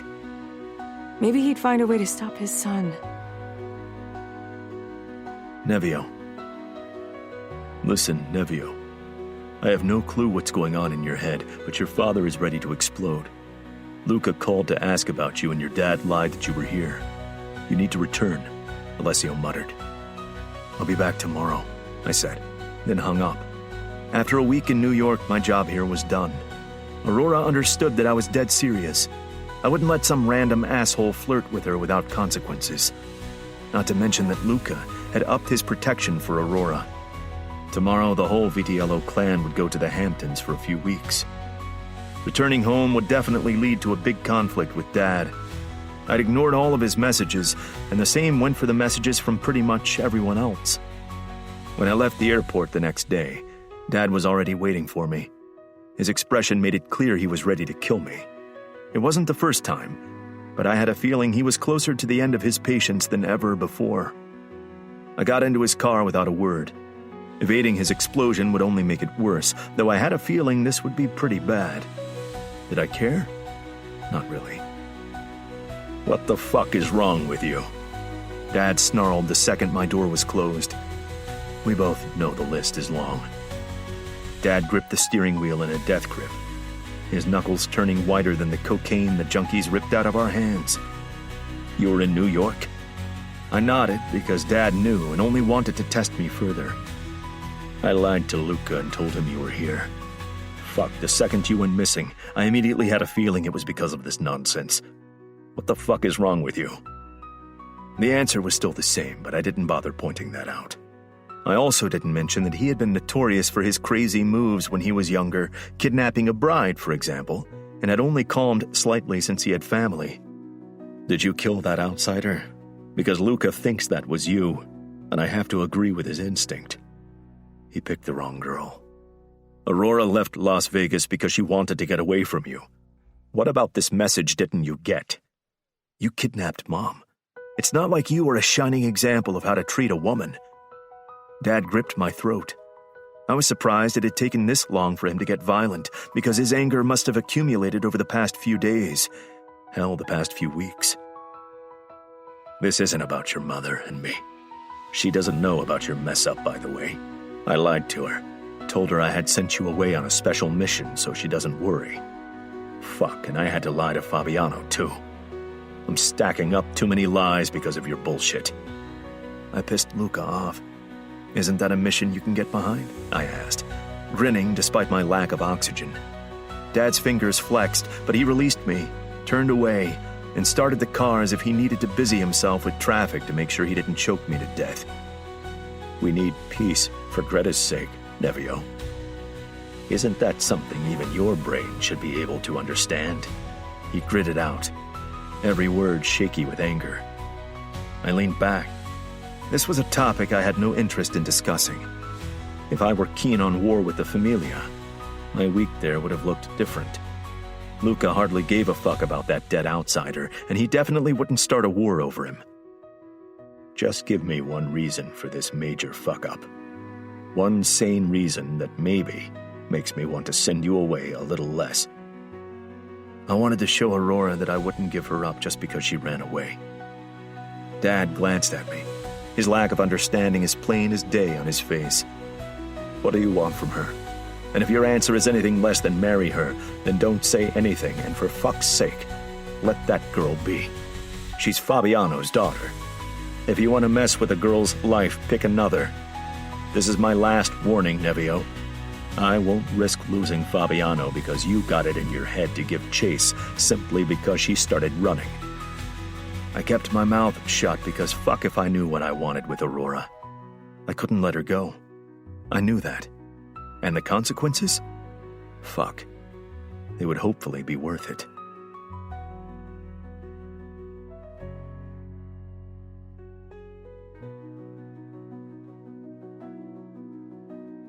Chapter 18.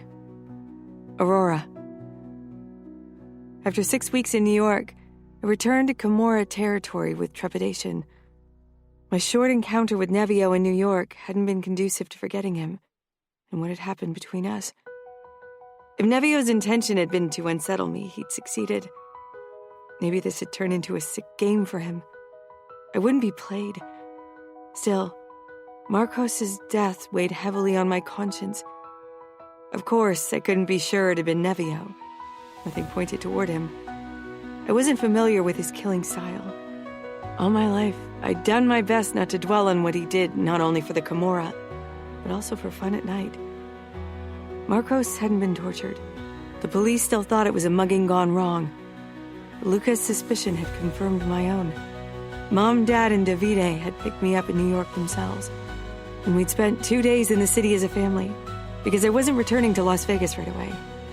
I'd spend a few more weeks with the racing circus.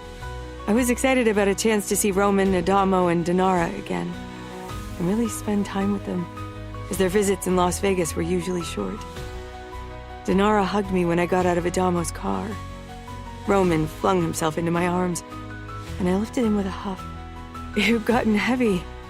It felt as if he'd grown several inches since I'd last seen him. "We're so happy that you're going to join us for a while," Dinara said with a smile.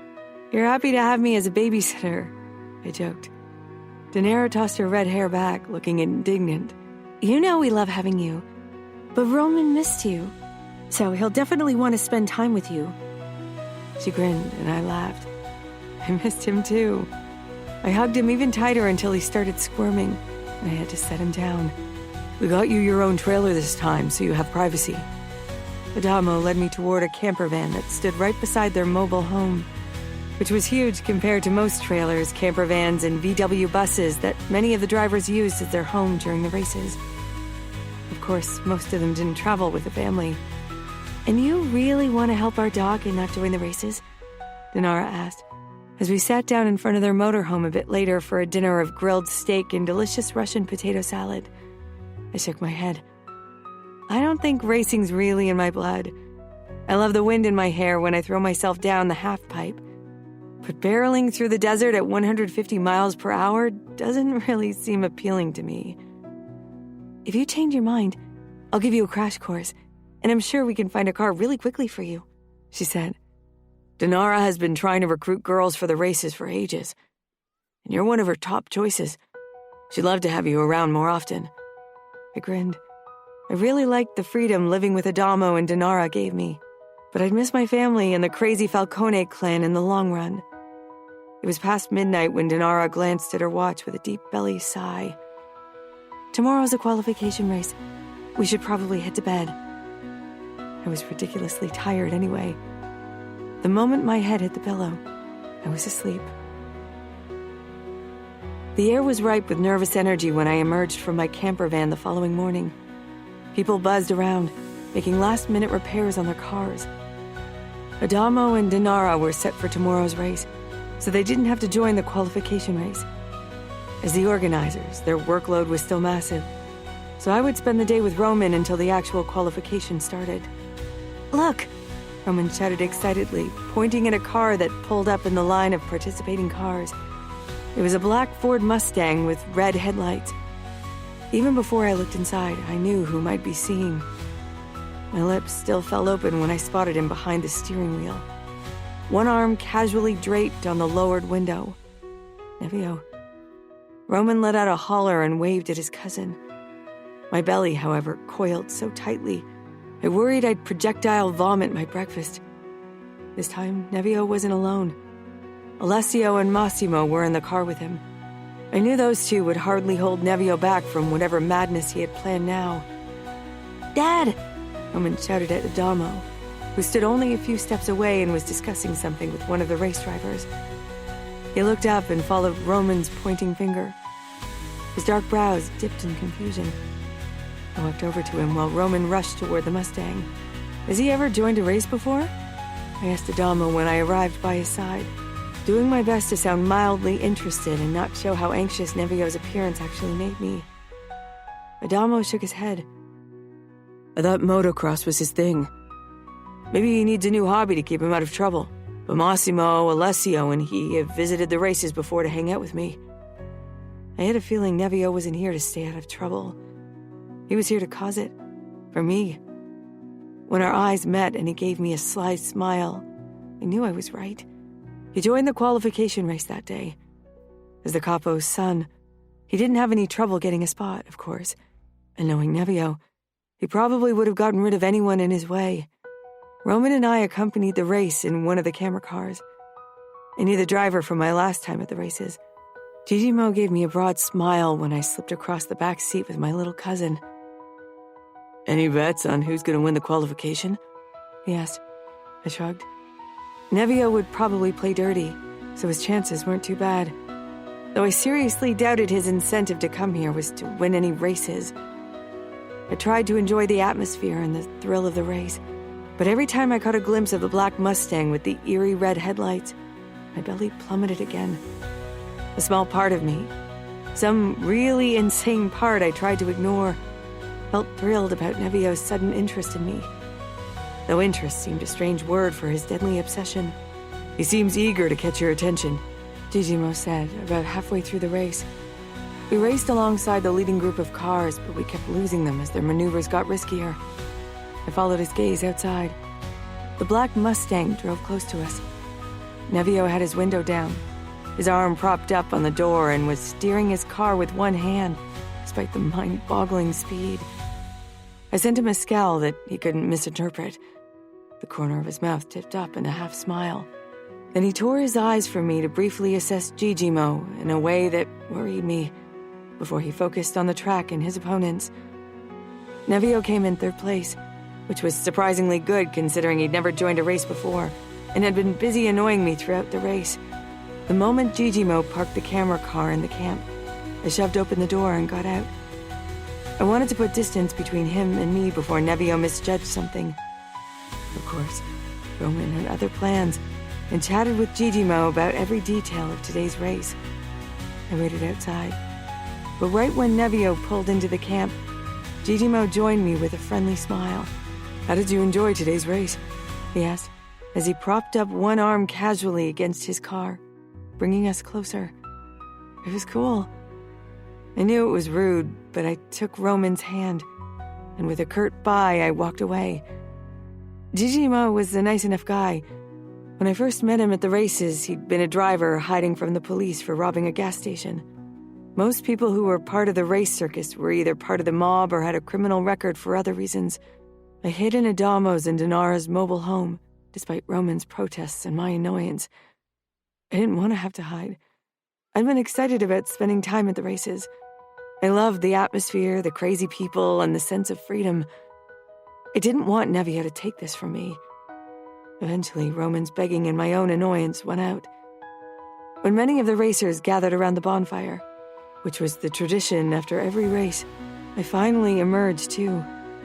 I snatched a seat beside Dinara on a log. Adamo shared another log with the unholy trinity, and Roman rushed over there too. My eyes briefly met Alessio's. He looked almost sympathetic, but there was a hint of "I told you so" in his expression too. And he had warned me about Nevio. I'd like to think that I would have pulled away much sooner if I'd known what my infatuation would lead to. But if I was honest, I couldn't be sure. Dinara gave me a strange smile, her eyes keen. "Everything okay? You've been acting strange since the three showed up." I gave a small shrug. I didn't want to lie, but I couldn't tell the truth either. I had to call Carlotta again tomorrow, even if I knew what she'd say. The same thing she'd said when I'd shared how Nevio had stalked me in New York, minus the killing part. Because I was worried the FBI or someone else was eavesdropping. She wanted me to tell on him, to talk to Remo, and if all else failed, even my father. But I simply couldn't do it. I had an argument with them, so I'd rather not see them. I could tell from Dinara's expression that she didn't believe me. "Hey, can I join you?"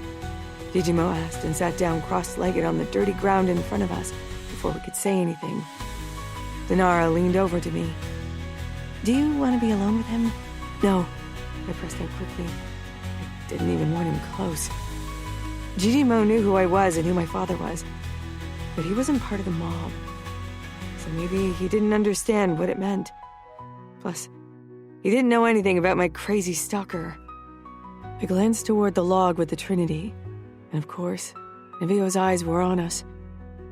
I wasn't sure what to do. I was sick of him telling me what to do. If I wanted to chat with someone from the other sex, that was my business, not his. He probably still banged every girl he wanted. "Are you and him an item?" Jijimo asked quietly, leaning closer so I could hear him over the blaring country music and the crackling of the fire. His arm bumped my shin. "No," I said, shocked that he'd think that.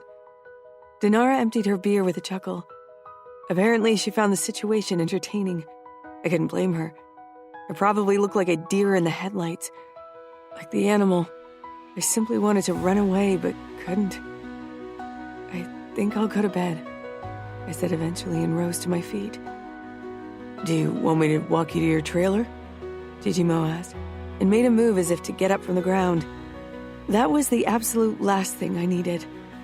Dinara rose to her feet. I'll take her. We have girl stuff to discuss anyway. I gave her a grateful smile when we were out of earshot and sight from Jijimo. Dinara wasn't a woman who did girl talks, but she saved me from an awkward situation. You can talk to me about everything. You know that, right? I'm not obligated to share any information with the Kimura. I nodded. I often forgot that Dinara sat between the chairs because her father had been the pahan of the Russian mob in the Chicago area before her half-brothers had taken over. We reached my camper van, and the motion sensor cast its dim glow on us. If you don't feel safe for any reason, I'll help you figure something out, all right?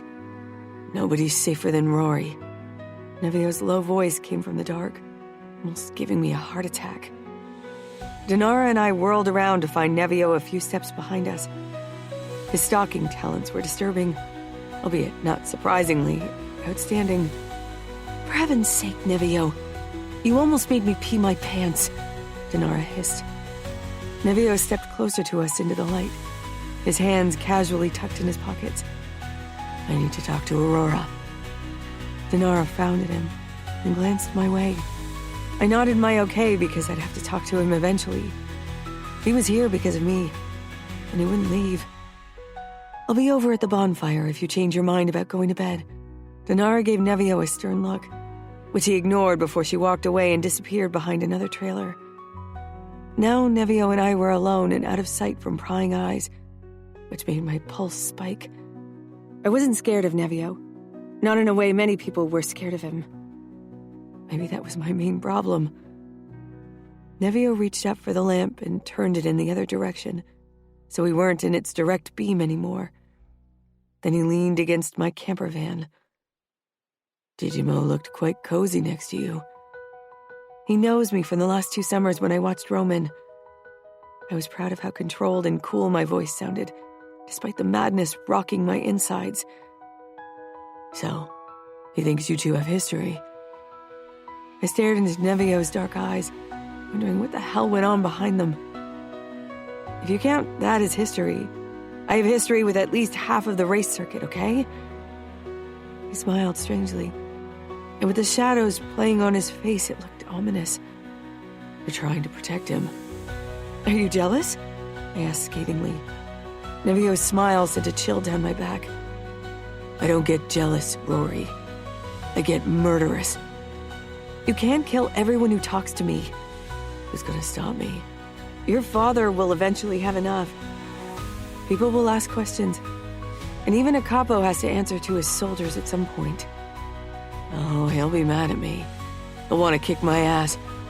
But he's not a saint. He's got his own long list of hardly justified kills, and he'll always have my back in front of others. So you really shouldn't count on him to stop me. I shook my head. I took a deep breath, asking a question I'd avoided from fear of what it would do to me. It was you, right? You killed Marcos because of me? Nevio's eyes didn't hold a hint of regret. He stepped closer, his gaze sliding over me like a cold shower. He was too invested in your coffee orders. I took a step away from him, bumping into the side steps. He was a normal guy. He was just flirting. He didn't do anything, certainly nothing to deserve his death. What's wrong with you? The list is very long. I warned you to stay away from me, Rory. I really tried to keep you out of my head. You wanted the wrong girl, and I don't play games. I swallowed hard. He wasn't even part of our world. You could have just scared him. You didn't have to kill him. Do you even realize what this did to me? How the guilt has been eating away at me? Do you want to break me? Nevio grabbed my hand and pressed it against his chest. I don't care about him or pretty much the entire world population, with a few exceptions. I don't feel pity, and I fucking love hurting others. You'd think I would send him off with a little warning like a normal guy. Feeling his heartbeat calmly against my palm, a wave of anger mixed with despair overcame me, because I still wished for his heart to beat for me. Did it? Did murdering someone so he couldn't have me say it did? Or did it just show how messed up Nevio was, and that he'd turned whatever was between us into a sick game, a new adventure that would fill his nights?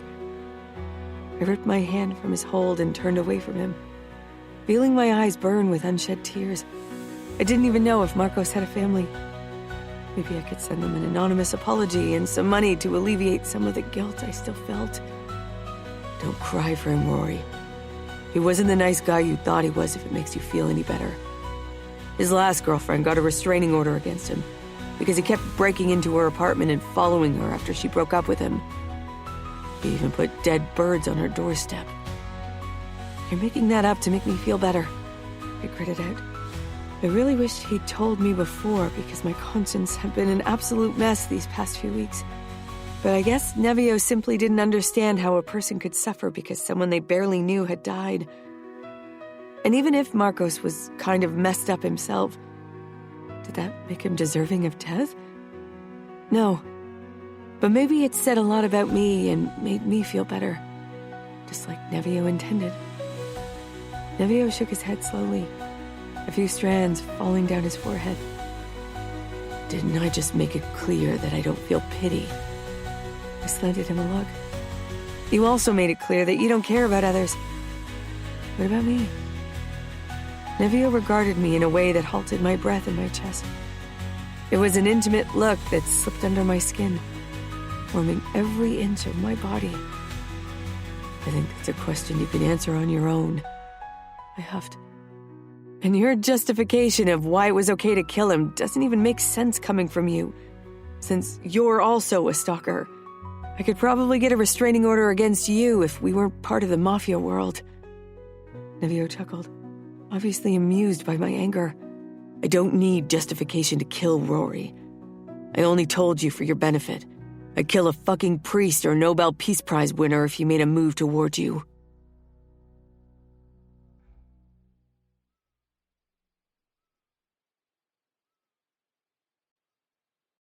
Chapter 19. Nevio. Just stop it, Aurora seethed. Her anger rolled off her in waves, but it wouldn't change a thing. I would not, could not, stop this. As long as I wasn't sure what Aurora had done to me, as long as my own emotions and mind were a jumbled mess, I would make sure nobody got close to her. Fuck, I hadn't even intended to follow Aurora to the races when I'd found out about it. I wasn't the jealous type and never even understood the reasoning behind it in the first place. But the night before Aurora's move to the race circuit, I had been unable to fall asleep. I'd thought back to the asshole I'd killed in New York. I'd thought about how many more assholes would be at the races. Assholes who would dare to make Rory smile, to make her laugh, to fucking touch her. That thought had festered inside me and made my skin itch as if thousands of ants were digging tunnels under it. Usually this kind of restless craziness only took hold of me when I hadn't killed in too long. Now the idea of not being near Rory caused it too. What a shit show. When I returned to the bonfire a little later, I felt the itch under my skin again. I don't like the look on your face, said Alessio when I sank down beside them. I took out my knife, half tempted to cut open my fucking skin to get rid of the itch, but it didn't work that way. I knew only one thing that elevated the sensation. My eyes were drawn to Gigimo, who drank a beer with a couple of guys. Just looking at his stupid face drove me up the wall. He emptied his beer and excused himself, probably to take a piss. I rose to my feet. I can smell trouble, Alessio muttered. Adamo won't be happy, Massimo added. I waved them off and stalked after Gigimo. The next day I stepped into the makeshift hospital tent where Aurora helped out. She looked up from the folding desk. She immediately shook her head and got to her feet, rushing around the table and toward me. I don't want you in here, she said, as she stopped right in front of me with her fists propped up against her hips and fury in her blue eyes. One corner of my mouth dragged upward at her feistiness. A few wayward strands had fallen out of her ponytail, accentuating the wild look in her eyes. This wildcat side of her was one I greatly appreciated. This hospital is for everyone, right? I said, looking around. Only one bed was closed off with curtains. I suppose that was where I'd find Jijimo. You're not injured? I'm sure you can change that, I said, amused. I shifted my weight, but Aurora's hand came up against my chest to stop me from moving to Jijimo's bed. But she quickly dropped it, as if she couldn't bear touching me, and raised her finger in front of me like a scolding teacher. Not another step, or... My eyes met hers, and my smile broadened. Or what, Rory? It was adorable that she thought she could stop me. Maybe I'd even let her, but we both knew this would only be because I was being unusually charitable. She pressed her lips together. You won't hurt me. I tilted my head. I thought I already did. A blush spread on her cheeks that exhilarated my heartbeat almost as much as torture did. Stop it. You broke half the bones in his body, she whispered harshly.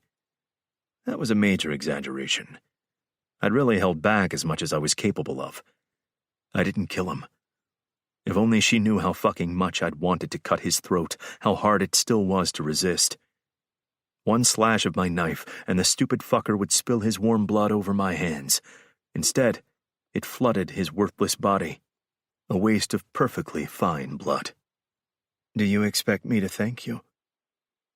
I walked past her, sidestepping her feeble attempt to bar my way. Her attempts to stop me by grabbing my arm were futile, too. I did it for you. I would have broken the rest of his bones and then slit his throat, but I knew it would upset you. So, as a show of goodwill, I left him alive. I reached the closed-off curtains and ripped them open. Jijimo, covered in bandages, lay in the narrow hospital bed. Aurora was talking to someone on the phone, but I didn't pay attention. I was in hunter mode. The fear in his eyes gave me a sick kick, and my body called out for more of his blood, a call I would have gladly answered if it weren't for my initial reason to come here. Aurora squeezed in front of me, her pure scent flooding my nose. I called Adamo. He'll be here any moment. He was at least 10 minutes away by car, enough time for me to off Jijimo and half the camp. I lowered my gaze from Jijimo's terror-stricken face. Aurora glared up at me. Did you hear what I said? Every word. Don't worry, Rory. I didn't come here to kill Jijimo. I'm here to bring my message across.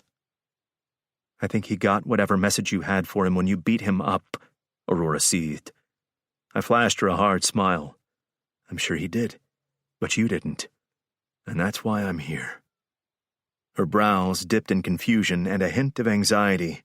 I grabbed her by the waist, lifted her off the ground, and carried her the few steps to the neighboring bed, where I dropped her off. I jerked the curtains closed. While I wanted Jijimo to get the message too, I didn't want him to see Aurora and me. That was our moment.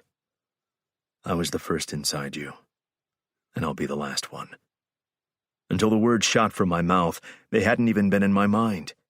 I hadn't given much room for thoughts of the future, had lived in the moment. But now, I knew these words to be true. I wanted to be Aurora's last, and no matter how brutal I had to be, I'd make sure I was. But fuck, how could I be her last when it went against my core belief, when I knew I could never be hers in the way she wanted? It didn't matter. Aurora's skin turned even redder. It was hard to say if her anger or her embarrassment were in the lead this time. Why do you even want me? What is all this about? The stalking, the jealousy, the killing. Why the change of heart? I didn't like that phrase. I preferred to see it as a more primal need to claim what already felt like mine. My head was already enough of a mess. I didn't need emotions to get in the way. I cupped her neck. Trepidation filled her eyes, but there was longing beneath it, an emotion I was well acquainted with in my victims.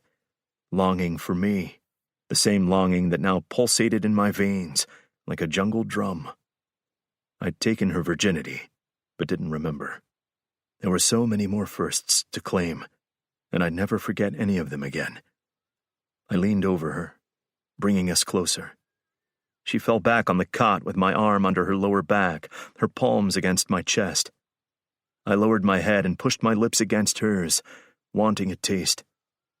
Her eyes widened a fraction, her mouth firming up.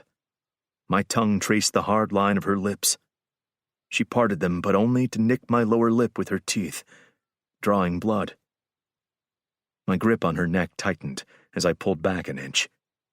She breathed harshly, her chest heaving beneath me. Copper bloomed on my tongue as droplets of blood fell from the small cut. "You don't deserve any part of me," she growled. Fuck. That's why I always told you to stay away from me, but you wouldn't listen, and now it's too late, Rory. You're in my fucking head, and there's no escaping from there. Her lips parted, her brows snatching together as her eyes roamed my face. She was trying to understand me, but that was something she'd never do. Even I didn't. Now I'll have to hurt everyone who gets too close to you. She shook her head slowly. Because while I still think you should stay the fuck away from me, unfortunately, I can't stay away from you. And even if I don't deserve any part of you, every single part only belongs to me. I leaned down again so our lips brushed. She didn't move this time, even as I coated her mouth an enticing red with my blood. And we both know that deep down, you still want to belong to me. Every part of you. I reached between us and tugged her hardened nipple through her shirt, then pressed my flat palm against her jeans-clad pussy, making sure to really increase the pressure with my middle finger so she'd feel it deep in her core. She tensed, but didn't push me away.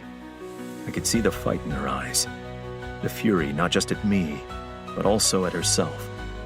Resolution filled her face, and she grabbed my shoulders as if to push me away. Steps crunched outside the tent. Aurora's eyes widened. I removed my hand from her crotch, but stayed bent over her. I mean what I said. Every guy who wants a piece of you better be willing to lose at least a piece of himself. The tent flap moved, and Adamo stepped inside, frowning at the scene we created. I pushed away from Aurora and stepped back. "Hello, Uncle." Adamo stalked inside and toward Aurora, who was sitting up with a deep red face and blood-covered lips. "Are you all right?" She gave a jerky nod. "I'm fine." Adamo stopped in front of her, obviously not convinced. He glanced over his shoulder at me with suspicion and disapproval. "I need a word with you, Nevio." I smiled and headed out of the tent. The heat blasted my body, and the sun beat down on me. After I'd found a spot in the shadows, I shoved my hands into my pockets and closed my eyes, soaking up the sounds around me. The hum of engines, laughter, a door being thrown shut, the low murmur of too many voices. Adamo's voice was one of them, but I couldn't pick up what he said, even if the thin tent fabric hardly served as a barrier. A couple of minutes later, steps crunched on the dry ground, and I opened my eyes as Adamo joined me outside. Anger reflected on his face. "If you came here to cause trouble for Aurora or me, or other members of this racing circuit, then you'll get in major trouble with me. Got it? I won't stand by and watch you ruin everything. And I sure as fuck won't stand back if you harass Fabiano's daughter." "Did she say I'm harassing her?" I asked, not really concerned. Dad knew I was here. I wasn't sure why he'd agreed to let me come. Maybe he thought it was better if I did it under his watch than on my own, like in New York. I hadn't killed anyone yet, so he had a point. "She didn't say much. The strange thing is, I don't even think it's because she's scared of you. I don't know what's going on, and I'm really not sure I want to, but maybe you should consider the consequences of your actions for once. This isn't just anyone. This is Aurora Scuderi, and her dad is like our family. Consider what you risk destroying, and ask yourself, is it worth it?" My smile had become harder to maintain. I knew what was on the line. I also knew it wouldn't stop me. That night, I snuck to Aurora's camper van. It was locked, but it took me only a few seconds to pick the lock and slip inside. The windows were open, letting the cool night air in, but the inside still smelled of Aurora. Sweet and light, but also a hint of musk. I moved toward the bed. Even in the dark, I could see that Aurora was wearing headphones and a sleeping mask. She hoped to keep the anxiety at bay that way. It made her more vulnerable. She was lucky she was as safe as she was. I flipped on my flashlight on the lowest level. Rory's sleep was fitful. She was mumbling under her breath and twisting and turning. A nightmare. Maybe about me? She sank her teeth into her lower lip, her breathing too deep for a nightmare. One of her arms was under the covers. I tugged at them and found her hand between her legs, but she wasn't doing anything except for squeezing it between her thighs. Oh, Rory, I hope you're not dreaming about poor Gigimo, or I'll have to end his miserable life tonight. Her leg squeezed her wrist even tighter, obviously seeking friction and chasing the same pleasure she was experiencing in her dream. I directed the light beam to her chest. Her nipples poked her thin t-shirt. She tossed one arm up above her head, almost frustrated, her lips parted. And then she said one word that saved a life, at least for now. Nevio. Hearing her moan my name was my fucking undoing, and it gave me a sick satisfaction to know that she couldn't escape me even in her dreams. I shone the light on her thighs and stroked them, then pushed them slightly apart until my hand was between them. I wedged the flashlight between my teeth and used my now free hand to remove her arm from between her legs. Her breathing changed, but she wasn't awake yet. Her pajama shorts were wedged between her pussy lips, and I pushed my thumb into the crease. Soon, Aurora parted her legs and I massaged her clit and slit, up and down, until her breathing quickened and the fabric of her bottoms was soaked by her juices. Feeling her heat and arousal through her pajamas filled my own body with lava-hot desire. My attraction toward Aurora had been growing by the day, and it seemed to reach an almost unbearable peak today. She shuddered in her sleep as I rubbed her little clit, and she succumbed to an orgasm. It ended too soon and was nothing in comparison to the orgasms I wanted to give her when she was awake. I put down the flashlight and leaned down to her pussy so I could inhale her scent. Fuck. This was pure torture. My dick hardened in my shorts. I darted my tongue out, couldn't fucking resist, and wedged it into the crease, tasting her through the fabric. She shuddered again. I pulled back, then slid my hand into the leg of her shorts and rubbed my thumb over her dripping pussy, gathering as much of her juice as I could. I removed my hand and touched my coated finger to her parted lips, then slid it carefully into her mouth, rubbing my pad over her tongue. I wanted to kill my own stupid ass for not remembering how my cock had been engulfed by these pussy walls. I pulled away and got up. My cock was rock hard, and I wanted nothing more than to fuck Rory senseless. But that would definitely wake her, and I knew her stubbornness would stop her from enjoying my touch as much as she'd just done. One day, every of her firsts would be mine. Aurora. I woke before my alarm rang. My skin was sweaty, and to my mortification, my dreams had left a visible impact on me. My shorts stuck to my pussy. They were completely wet, almost as if I'd peed myself, but I knew it wasn't that. I'd come in my sleep. My dream had been incredibly intense. Of course, Nevio had been in it. He'd stalked me at night and then taken me against a house wall. After everything he'd put me through, you'd think my body would stop lusting after him. Sadly, that was far from the truth. I was incredibly annoyed and furious even by his stalking, but my subconscious seemed to spin all kinds of erotic fantasies around it. The most disturbing had been one a few nights ago, where Nevio had snuck into my bedroom, covered my mouth with his hand so I couldn't scream, and then fucked me from behind, his body pressing me into the mattress. He hadn't even asked for permission or made sure I was wet. He just thrust into me brutally, and it had gotten me off. I rubbed my eyes, not sure what was wrong with me. I quickly changed into clean shorts, then put on a bathrobe before I rushed to the motorhome with the washrooms. I needed to clean my body and mind of last night's fantasies. Unfortunately, Nevio was there too. He was only dressed in boxers, and his hair was wet from a shower. I stomped up the stairs, sending him a scowl. "Good morning, Rory. How was your night?" The way he smirked made my cheeks go hot. "I had a nightmare about you," I said, trying to get into the only free shower room. But Nevio stepped my way. "A nightmare? Are you sure? I don't smell fear on you, only arousal." My eyes widened in mortification and indignation as I did a quick scan of our surroundings to make sure nobody had heard Nevio's words. The showers in the occupied shower rooms were running, and the other people mingling around were too far away. "Are you a dog now?" He grinned. "I'm just very in tune with your scent." I shook my head with a disgusted look. "Stop it." He stepped back, and I stormed into the shower stall, then thrust it shut and engaged the lock. I took my time showering, even if the rules limited shower time to 5 minutes. I needed to wash any thought of Nevio away. When I stepped out, Nevio was gone. But so were my soaked shorts when I returned to my camper van.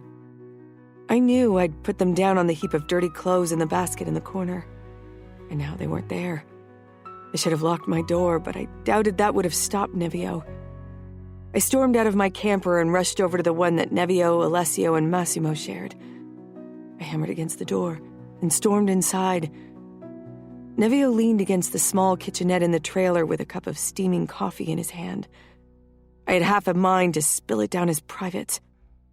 Alessio slunk on the bench in the corner and got up before I could say anything.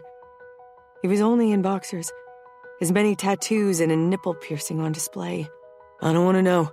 I warned you, and now you two have to deal with each other. I'll let Massimo know that the camper van is off limits for now." He grabbed a t-shirt and left the camper van. "This won't take long," I shouted, but the door had already fallen shut. "Give it back," I growled, turning back to Nevio.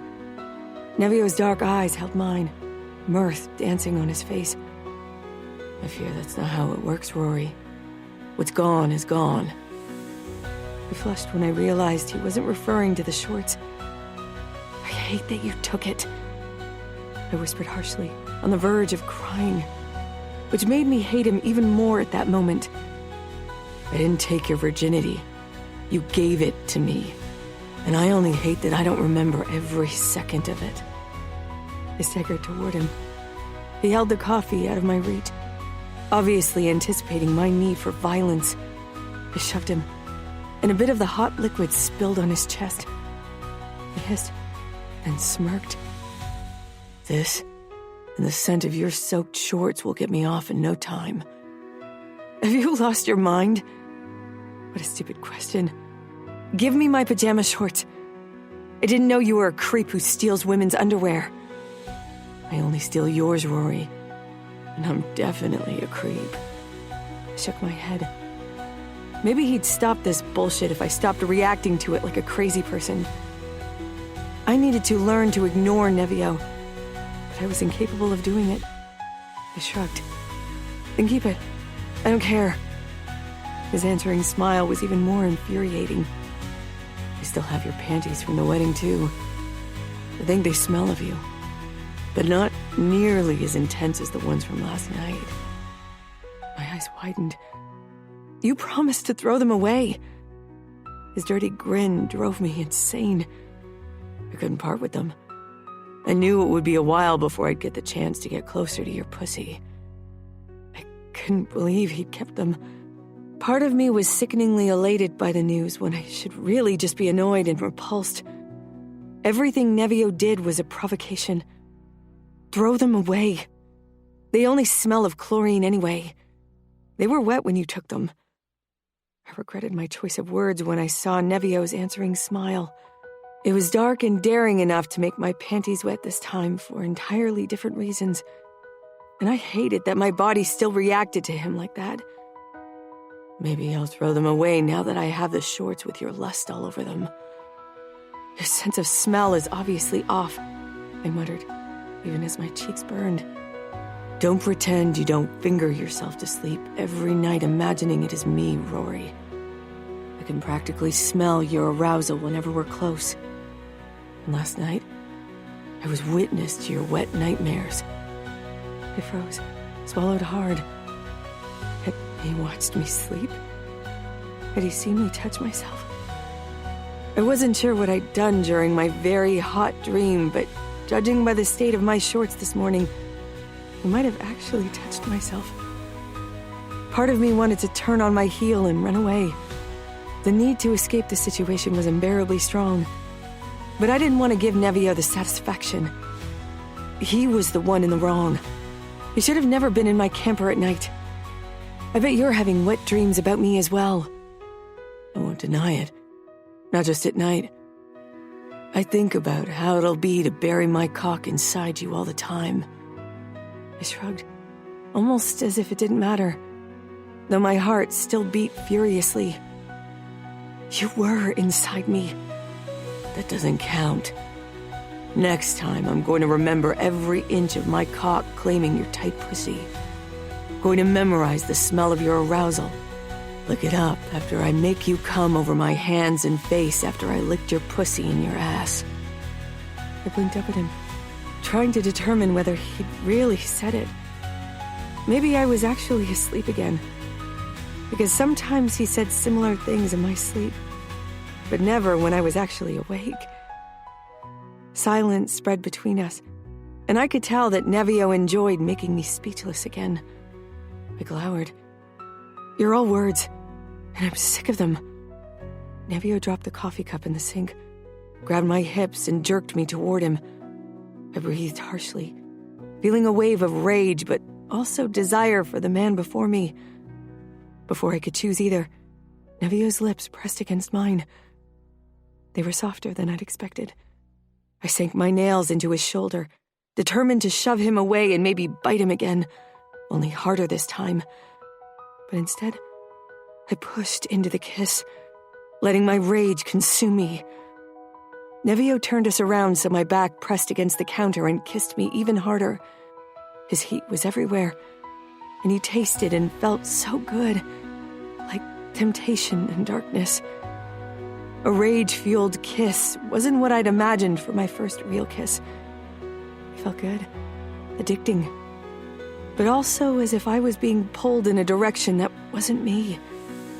I tore my lips away and shoved Nevio's arm until he pulled it back so I could move away from him.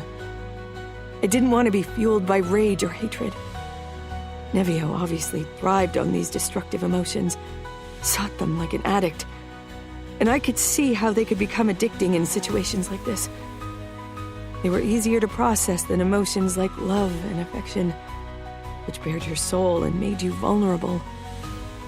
I wanted to be vulnerable with the person I kissed, not driven by instinct like an animal.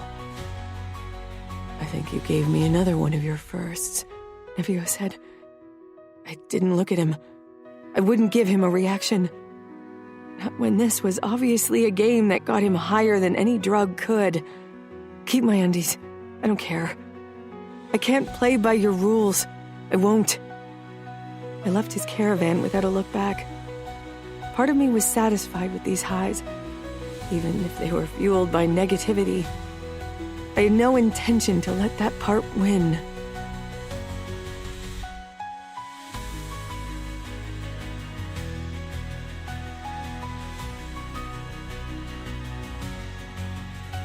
Chapter 20. Nevio. Aurora ignored me completely over the next 2 days. I had sworn to Dad that I wouldn't spend more than a week at the race circus, so my time was coming to an end. I could tell that especially Massimo was growing restless with the lifestyle. He needed a task, and he probably missed his arguments with Carlotta.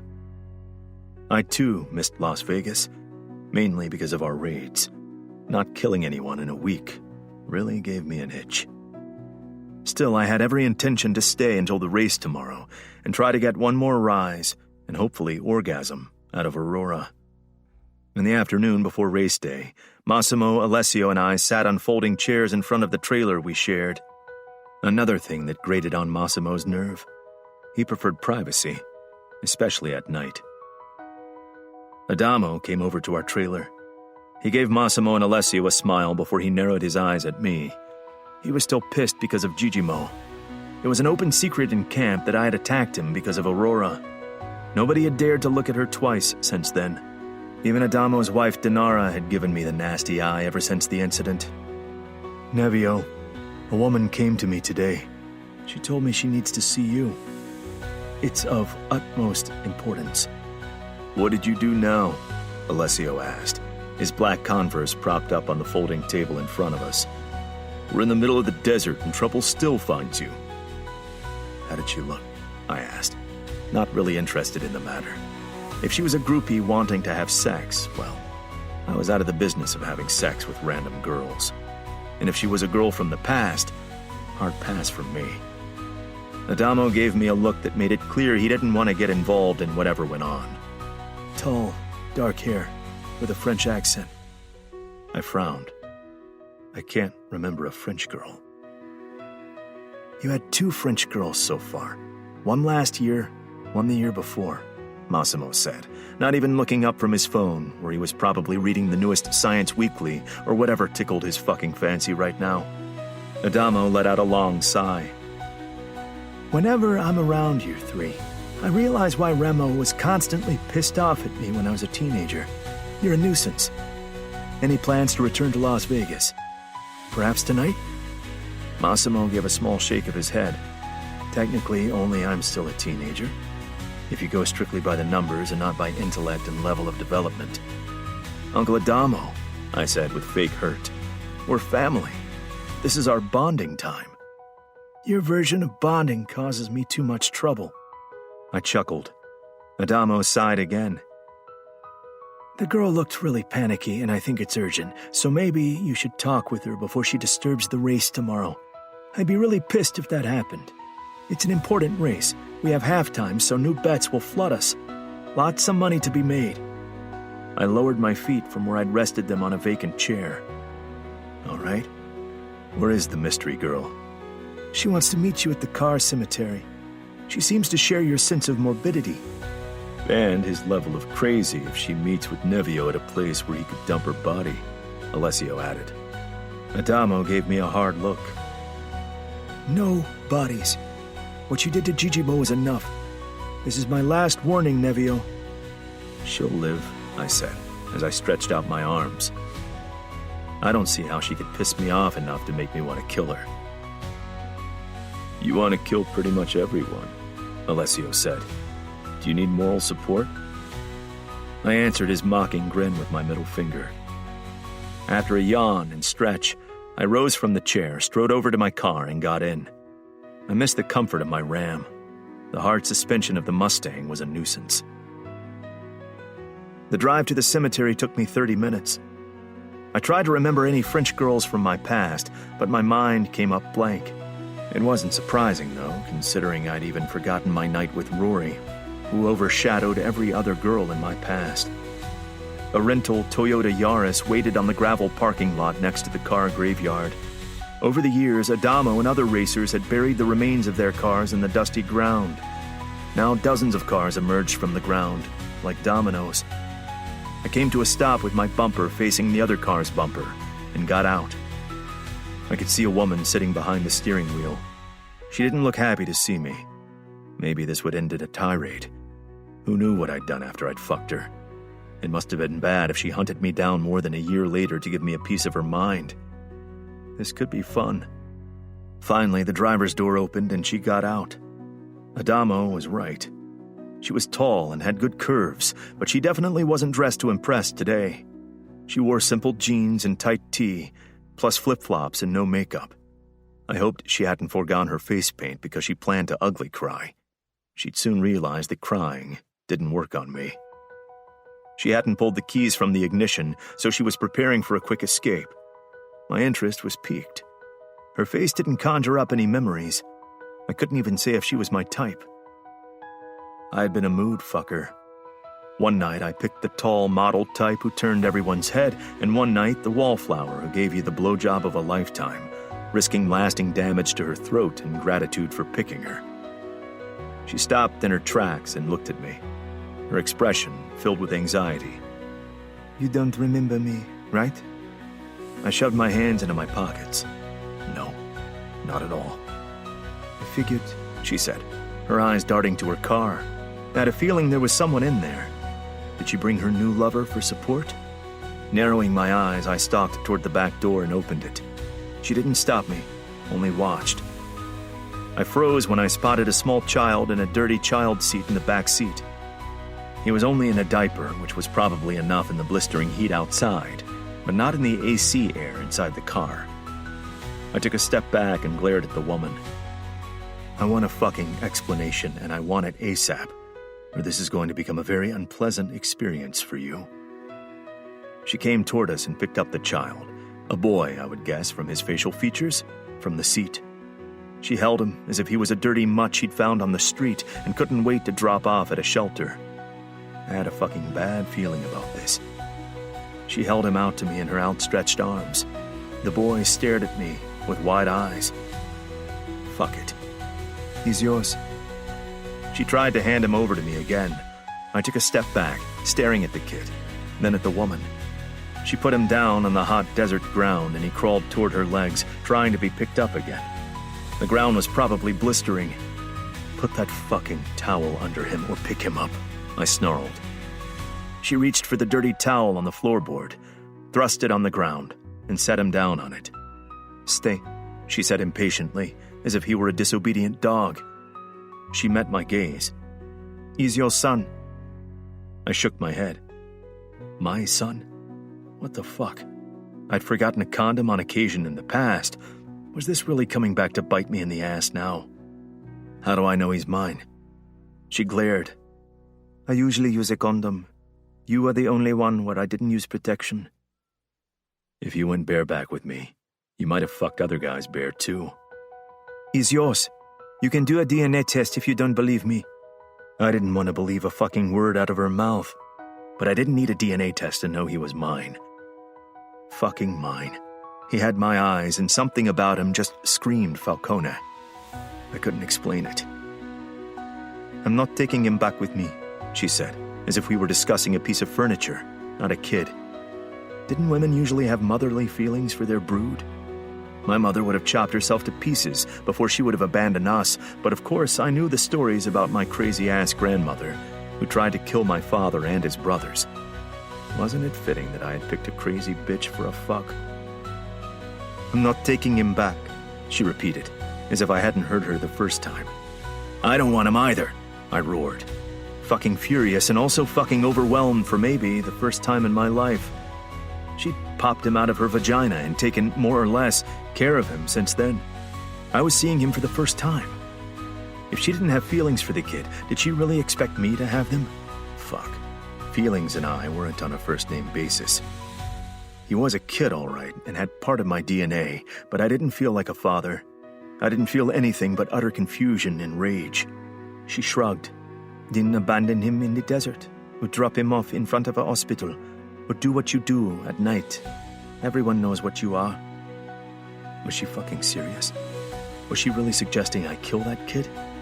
Fuck, I was a psychotic fucker, no doubt about it, but even I had certain limits. I grasped her throat so tightly that my fingers dug into her skin and slammed her against the side of the car. Her eyes bulged, face turning red. She wanted to speak, but couldn't. I wasn't sure how much the kid had understood of her cruel words, but since he hadn't sought her closeness since she dropped him on the towel, I supposed he wasn't used to affection from her. I would have killed her, most likely, if the kid hadn't started bawling. Fat tears rolled down his chubby cheeks, and his face turned dark red. I released her and she bolted, losing a flip-flop as she rounded the hood of her rental and flung herself inside. The car jerked as she reversed it, then steered it to the side and raced away, scraping the side of my bumper with hers in the process. She left a trail of dust behind. And the boy.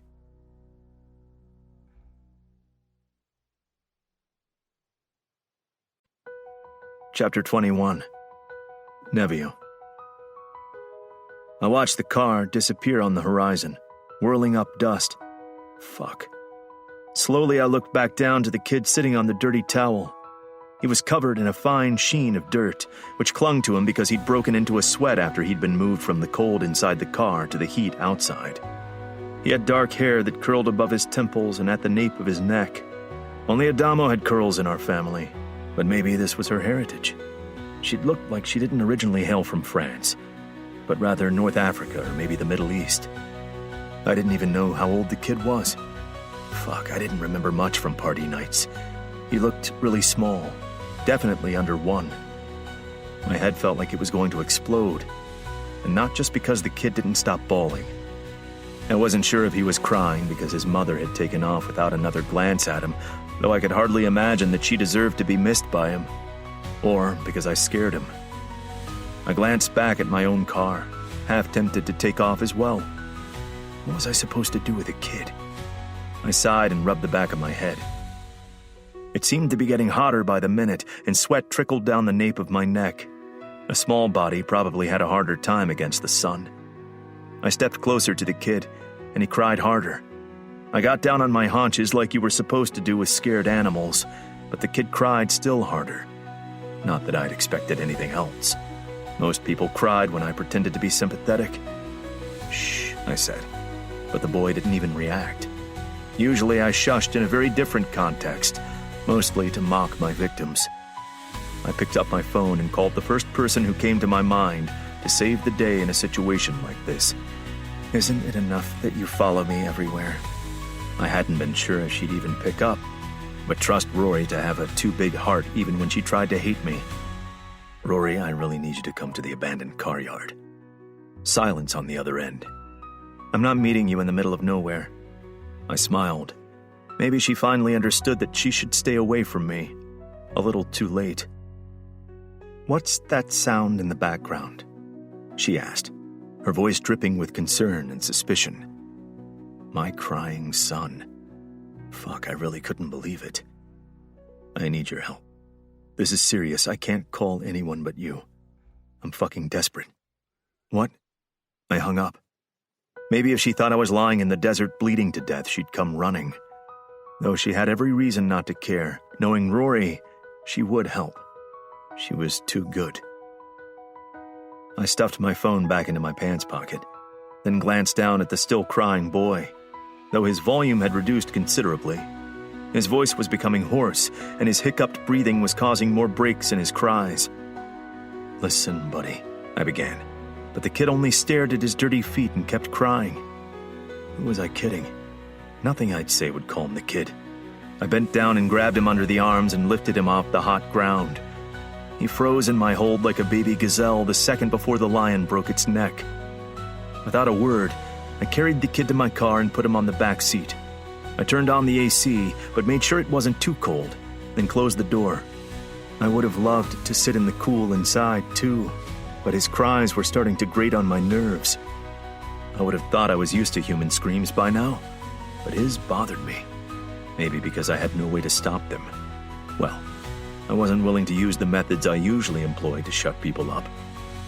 I leaned against the side of my car, hoping Rory's helper syndrome would bring her here quickly. If she didn't show up, fuck, I'd have no choice but to call Alessio and Massimo. But then what? Alessio would probably insist on finding the boy's mother, and Massimo would insist on taking him home to Vegas. There was no way in hell I was doing either. Rory didn't disappoint. 30 minutes later, her car pulled up. She hesitated a moment before she got out.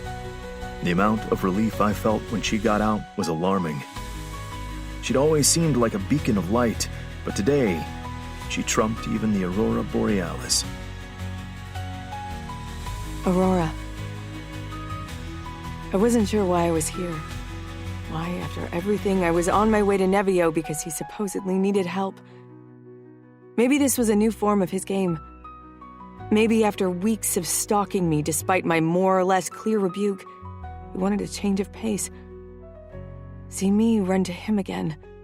I'd almost convinced myself to turn around when I pulled up in the car graveyard where trunks and hoods of cars peeked out of the earth, as if they were undead and about to rise again. Nevio leaned against his car. Nobody else was around. And again, I wondered whose cries I'd heard before. They had tugged at my heartstrings in a way I couldn't quite explain. If Nevio had called me here to help him dispose of someone, I'd run him over with my car and finally be free. Though, knowing Nevio, he'd still find a way to haunt me from the other side. With a monumental sigh, I got out of the car and put my sunglasses on. It was always easier to battle with Nevio if he couldn't look me in the eyes. I still wasn't immune to his power. Kissing him definitely hadn't helped, though it hadn't changed my feelings, only my level of desire. His eyes just held a certain amount of power that always grabbed you by the throat. I knew I wasn't the only one who had trouble resisting his eyes, but for most people, their fear and primal flight instincts got in the way of feeling any real draw to him. I made my way over to him. He straightened, and the relief on his face surprised me. Why am I here? I congratulated myself silently for my hard tone. Luckily, I was furious. Running him over with my car was still one of the options I entertained. Because you want to help me, Nevio said with a twist to his mouth that only fueled my anger. I'm done, I growled. So mad at myself, I felt a little sick. I turned on my heel to stalk back to my car. A hand clamped around my wrist. Don't go, Nevio said firmly. Then a tad softer. I really need your help with this, Rory. I squeezed my eyes shut. Part of this was curiosity, but the other part definitely involved me being unable to say no to Nevio, even now. I let out a sigh and turned back around, then tugged my hand from his grip. If this is a trick, it's not. He pointed at his car. I'll show you. Maybe he really needed help burying someone. I won't help you dispose of a body. Nevio let out a chuckle. I'd call Massimo or Alessio if I needed help with that. He led me toward the back door and opened it. I hesitated briefly, still suspicious of his motive. But then a new wave of cries hit me. I peeked inside and took a stunned step back. In the back seat sat a small boy with dark, slightly curly hair, only dressed in a diaper. Snot ran out of his nose from crying, and from the sound of his wails, a little raspy and choked. He'd been doing so for a while. My heart clenched. Where are his parents? I demanded. A sinking feeling told me Nevio had killed them, and then noticed the little child. I could only hope the boy didn't have to watch. I didn't kill them, if that's what you're insinuating. I moved closer to the boy. Shh, it's okay. The boy briefly glanced my way with a look that made it clear he knew I wasn't telling the truth. I froze because something about the boy's eyes and even his features were familiar. They weren't as sharp as those of the man beside me, but there was no doubt in my mind that this kid in front of me was related to Nevio. I swallowed, then glanced up at Nevio. Is yours? Massimo would say a human being can't legally be anyone's possession. I glared. Did you sleep with the mother? It's a possibility. You don't remember? I chuckled and shook my head. He hadn't remembered sleeping with me either, so why was I even surprised? Ignoring the infuriating man beside me, I leaned into the car and picked up the crying boy. He didn't stop crying and barely reacted to my presence, but I kept rocking him, hoping to calm him down eventually. I turned back to Nevio, who was watching me with his hands in his pockets. How many more kids have you fathered? Fuck, you think I know? You know how I partied. And fucked, I added, even as the word made my cheeks heat. He partied hard and fucked even harder. His trademark motto. One I'd never really understood until that night. I don't anymore, he said, but I ignored his comment. I didn't want to know what he did when he wasn't trying to make me miserable. What about the mother? Where is she? Ran off. What's his name? I didn't ask. And I don't suppose you have a way to find his mother and ask? She's probably halfway to Mexico by now. I might have tried to kill her a little. How can you kill someone a little? She's still alive. I stifled a nasty comment and drew in a deep breath. He needs a name. Call him Kid, or choose whatever name you think would fit him. I ran a hand through my hair, torn between wanting to help this boy and some stupid part of me, even Nevio, and wanting to let Nevio feel the consequences of his actions for once. I cradled the little boy gently against my chest, my heart aching for him, for what he'd been through and what lay ahead of him. He put his cheek against my chest and let out a shuddery breath, as if he'd been waiting for the moment he could let go of his distrust. I stroked his back. His body was dirty and soaked with sweat, and from the smell of it, urine. At least he looked well-fed. So maybe his unwashed state had more to do with him being out here in the desert than how he'd been treated since birth. I hoped it for him. He needs to see a doctor to make sure he's okay. You want to be a nurse, so can't you check him? I can't see any obvious injuries. I glared at Nevio. I would have screamed at him if I hadn't held the obviously shell-shocked little child. I did 2 internships. I haven't taken any courses. And even if I did, most of them don't cover small children. Their bodies handle many things differently than we do. He needs to see a pediatrician. I don't care if this complicates things for you, Nevio.